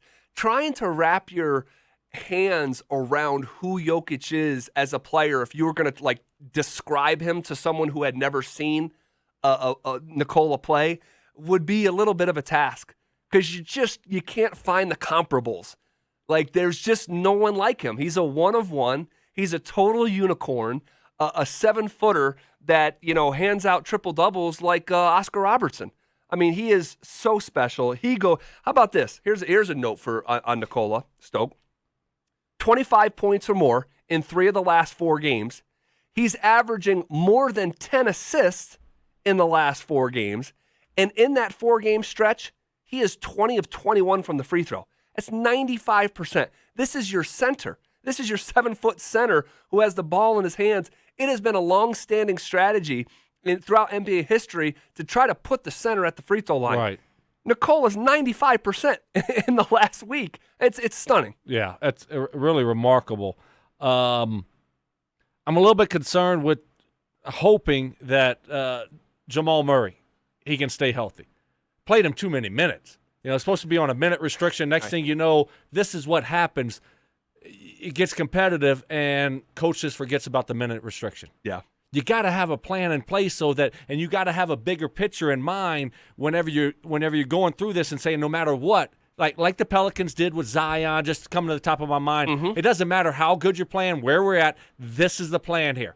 You're going to play 5 minutes here. You're coming out the rest of the quarter, whatever it is. But you have a plan in place because that's what you came up with to keep this guy healthy. It's more than just one game. If he has a setback, now all of a sudden you're losing this guy for some of the playoffs. Right. You know what I think it was?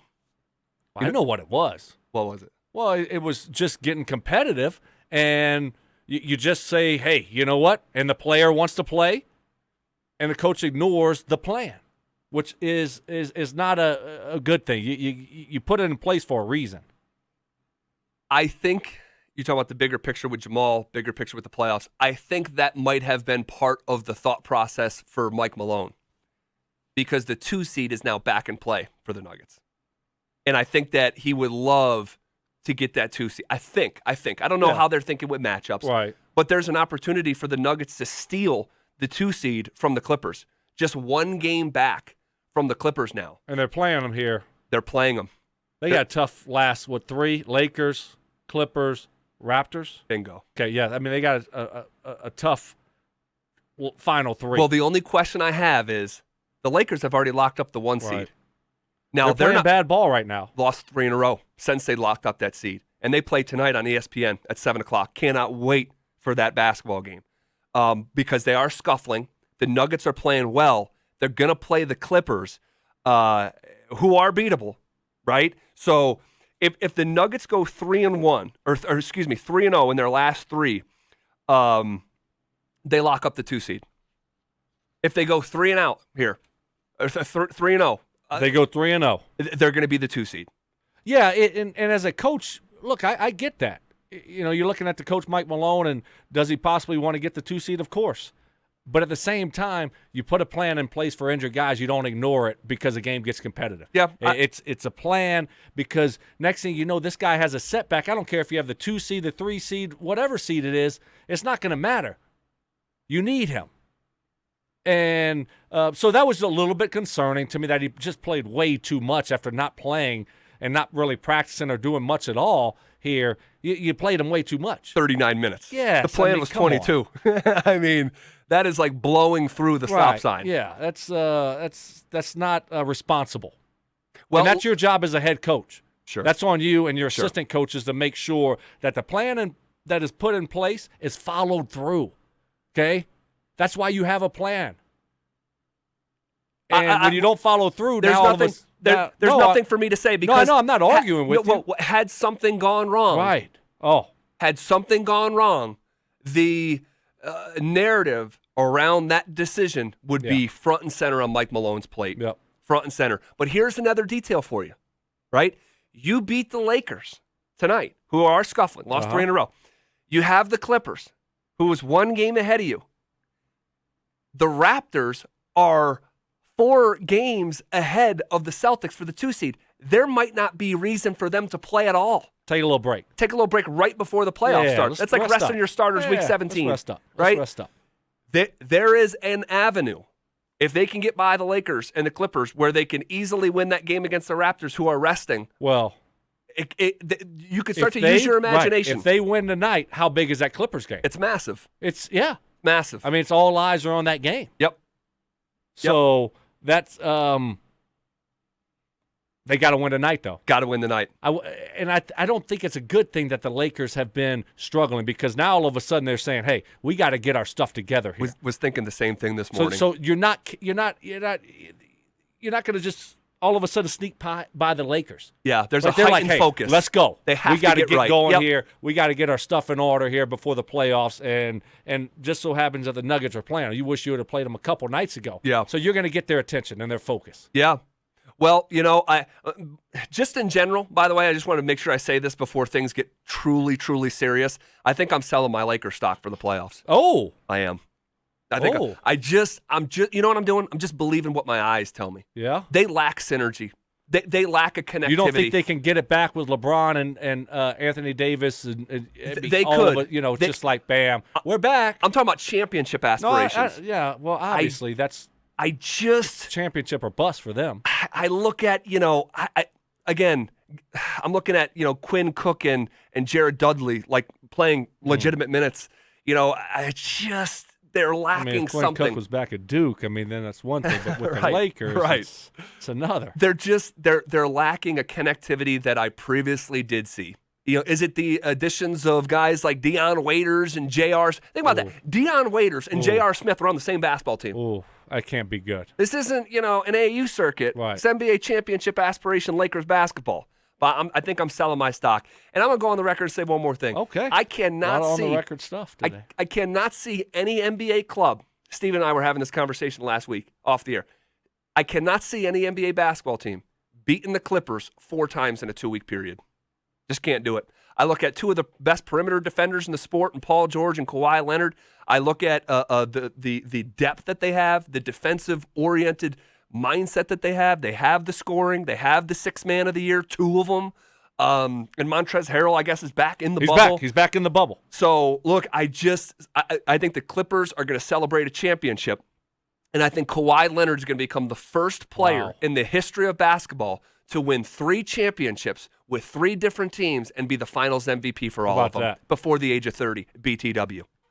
Think about that. I saw that. I think Kevin Durant picked him to win it all last week. I think he did. I think he did. Like a podcast maybe a couple days ago or something. I saw one of that come up as a headline. So it's going to be interesting. It's going to be interesting to see how it shakes out with the Lakers. Like we're talking about their struggles as of late. Nuggets getting back healthy. It's going to be a fun playoff. It is going to be a fun playoff. How about the Trailblazers? How about Damian Lillard? How about shots fired? Paul George, Dame Dollar, Beverly. Oh my How about God! that? What'd you make of that? Oh well, first of all, I love it. The NBA is such so an awesome place. Oh, By the way, I heard Monty Williams talk about this. He said the tension within the bubble is becoming a very, very real thing. From a human standpoint, he said guys aren't talking as they're getting on and off elevators. Guys aren't speaking. He said stairs are getting very icy. Oh, the tension within the bubble. Think about this. Because you're all there, right? And they've been there. Yes. If you spend time around the same people, I can day contest after to that. day, after 3 hours with I you, can contest to that. I sprint home. Whoa. You can't. I beat you to the punch. Look, these guys have been around each other for weeks and weeks and weeks. You ever go on vacation with your family? Is it contest or a test? I can contest to that. I can attest to that. Attest. Yeah, you're like verifying. Yes, yeah, what you said. I said I can contest. Contesting, you'd be like, no, Right. I disagree. Get that out I of here. totally screwed that up. My bad. There's a curve here. There's a curve. There is a curve. So we all know that. So I'm good. But yeah, I guess things in the bubble are getting real. You think of yourself on vacation. You think about being around maybe a brother-in-law or a cousin. You're on day 5, 6. You're ready to go telling me home. about your brother-in-law. Oh my gosh. Your sister-in-law. My too. father-in-law. Yeah. Oh gosh. Oh my gosh. Oh man. You get to a point. It's like Y'all stop talking about the Mets, guy. Come on, dude. I'm going They on long stink. walks. Like Right. you know. Goodness, I've never seen you walk so much. It just I just love the fresh air. Could you imagine being in the same group of people that you may not like, that you have to compete against, and then you see them an hour after?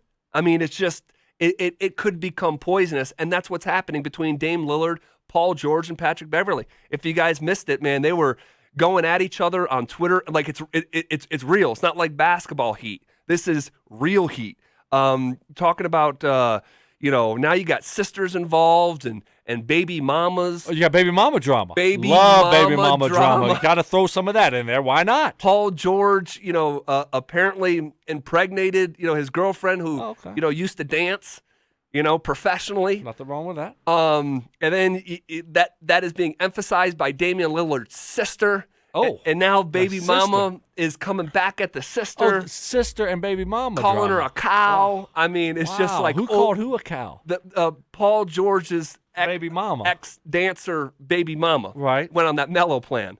It's like, here you go. Have my baby. Oh. Well, what could go wrong? Right. But yeah, it's becoming nasty. And when you start getting involved, family and baby mamas, and then what you know about that? You firsthand, right? Then you're asking 2, 3 them of to them? stay in the same area. I mean, seriously, think about what we're talking here. I mean, golly. What is it like with the baby mama drama from your firsthand experience? Stop. I wish it was just a live stream of the bubble. I would tune in 24/7. $5.99, whatever. You pay $20 for the month, and you get to watch live streaming in the bubble. I'm being dead serious. Don't be surprised. I mean, totally sincere. Don't be surprised if a fight breaks out in the next couple weeks. You got a lot of alpha dogs, a lot of big personalities in there. You start mixing in real life drama. You're not talking about balls and strikes here. Right. Talking about baby mamas and sisters. Right. And it starts getting personal. It starts getting personal. Yeah, and then it gets a little bit over the top there and gets out of hand. But certainly the back and forth was funny between Beverly, Paul George, and Lillard. Him missing the shot and Beverly waving goodbye like Lillard did last year. And so and then the back and forth on, I don't know if it was Instagram or whatever it was on. I think it was on Twitter. That's why we love sports. Yeah. Like, Beverly said guys are Cancun competing. on 3. He said Cancun on 3 with the crying faces, and Lillard fires back. And you getting sent home this year. Oh, wait, Paul George said that. And you're getting sent home this year, crying faces, respect. And Lillard fired back at Paul George. Keep switching teams, running from the grind. You boys is chumps. Love it. I freaking love Damian Lillard. Dude. Yeah, I mean, he's tough. He's a competitor. He is. He's a warrior out there on the basketball court. So, and then he bounced back and had 51. Right. Against the 76ers. So it's going to be interesting to see. I'd much rather see, who is it, them and fighting for the 8th spot? Oh, it's them in Memphis, or who is it? Yeah. Memphis is in there. Portland, San Antonio, I think, has an outside chance, I think. But they're going to do like a cool little play-in game that if you're within, I think it's 4 games of the 8th seed. Oh, is that what it is? You play a best. If the 8th seed wins the first game, it's over. If the outside chance team wins that first game, you play another one. They got to beat the 8th seed twice. Yes. Oh, so 9's got to win 2 out of 3. That's right. Oh, I love that. I love it. I love it. It's definitely outside the box. Hey, real quick, one more note about the Nuggets. A guy that's not getting enough credit, in my opinion, for how well he's played in the bubble. And I'm sure someone out there, a lot of great folks around town cover this team. But Jeremy Grant. Jeremy Grant off the bench, Stoke, has 18 points or more in 4 of the 5 games in the bubble. Off the bench, 18 or more in 4 of the 5 games in the bubble. Also in 4 of 5 games in the bubble, he shot over 50%. So he has been rock solid. He's been aggressive. He's not shooting it great from 3. He's getting to the free throw line. He's being aggressive. He's finishing. I love Jeremy Grant's game. I think he's an ascending player. I think he's a perfect fit for this basketball team. And he's been fun. Love it. He's questionable for tonight, by the way. Oh, perfect. Great. Say all that, then he's questionable. All right. How about Michael Porter Jr. again, 23 and 11. Didn't even play well, 23 and 11 against the Jazz.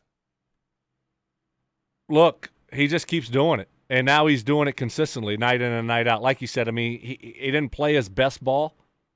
1 for 8 from 3.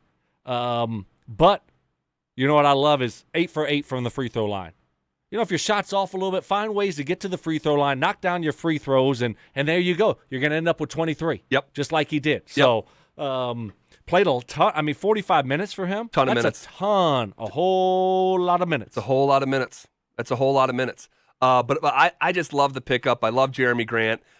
He's a worker, man. He's a worker, and he's been playing his rear end off in the bubble. And they needed him to. They really needed him to. All right. We are off and rolling here on a Monday. Got the Rockies here this evening. Oh, and by the way, the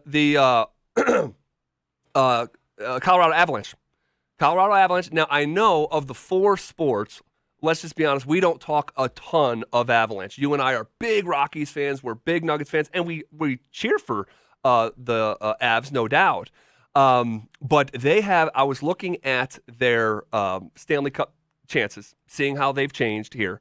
They are right near the top, all right? They're going to face the Coyotes here to start the NHL playoffs. That first game is on the 12th, I believe, on Wednesday, I think it starts. So, look. I love playoff hockey. Me too. I know me you too. do. Gosh, that's probably, I mean, playoff football obviously is at the top of my list, but playoff hockey after football is my favorite event to go to. Go on the previous few years and just really, really stinks that I can't go again this year because and I think like you're talking about that they're going to go on a nice run here and they got a legit chance to win it all. They do. They're heavy favorites in the first round, 3-1 favorites in the first round. So we'll see. And by the way, the NHL needs to be commended.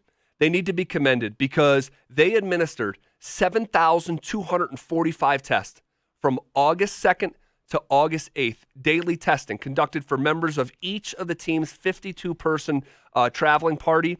0 tests or 0 positive tests. That's great. Incredible. Yes, great. I think obviously in these situations you need a little bit of luck. You need guys to do the right thing. NBA's done a great job. NHL's done a great job. Not a single positive test in either bubble since the restart. Yeah, I mean guys are doing the right thing, and both of those organizations have done the right thing to try to minimize these cases, and they've done a good job. It just stinks when you look at baseball and football. You can't really have the bubble atmosphere. Yeah, you just can't. Yeah, and so it's just keeping our fingers crossed for those 2 sports. You know, we've seen the positive test in baseball, and hopefully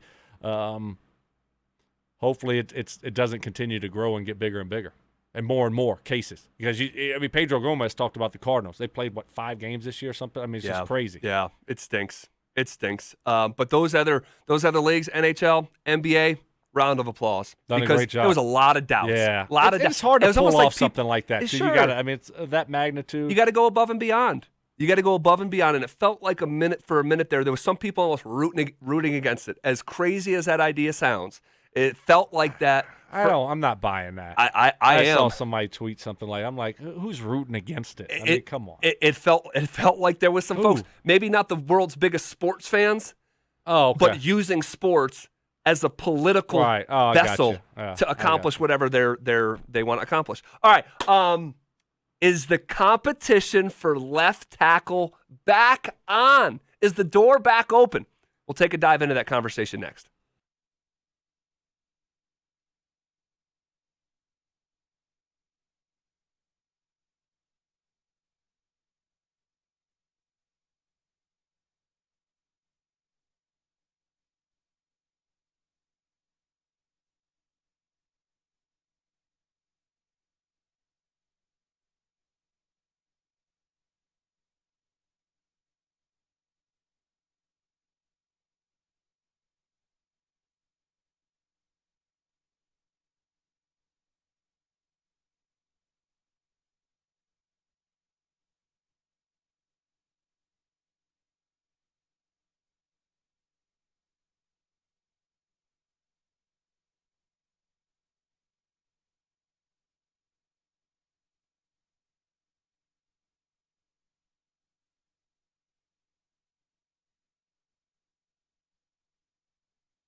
Is the competition for left tackle back on? John Elway added some much-needed depth to the tackle position over the weekend. We're going to find out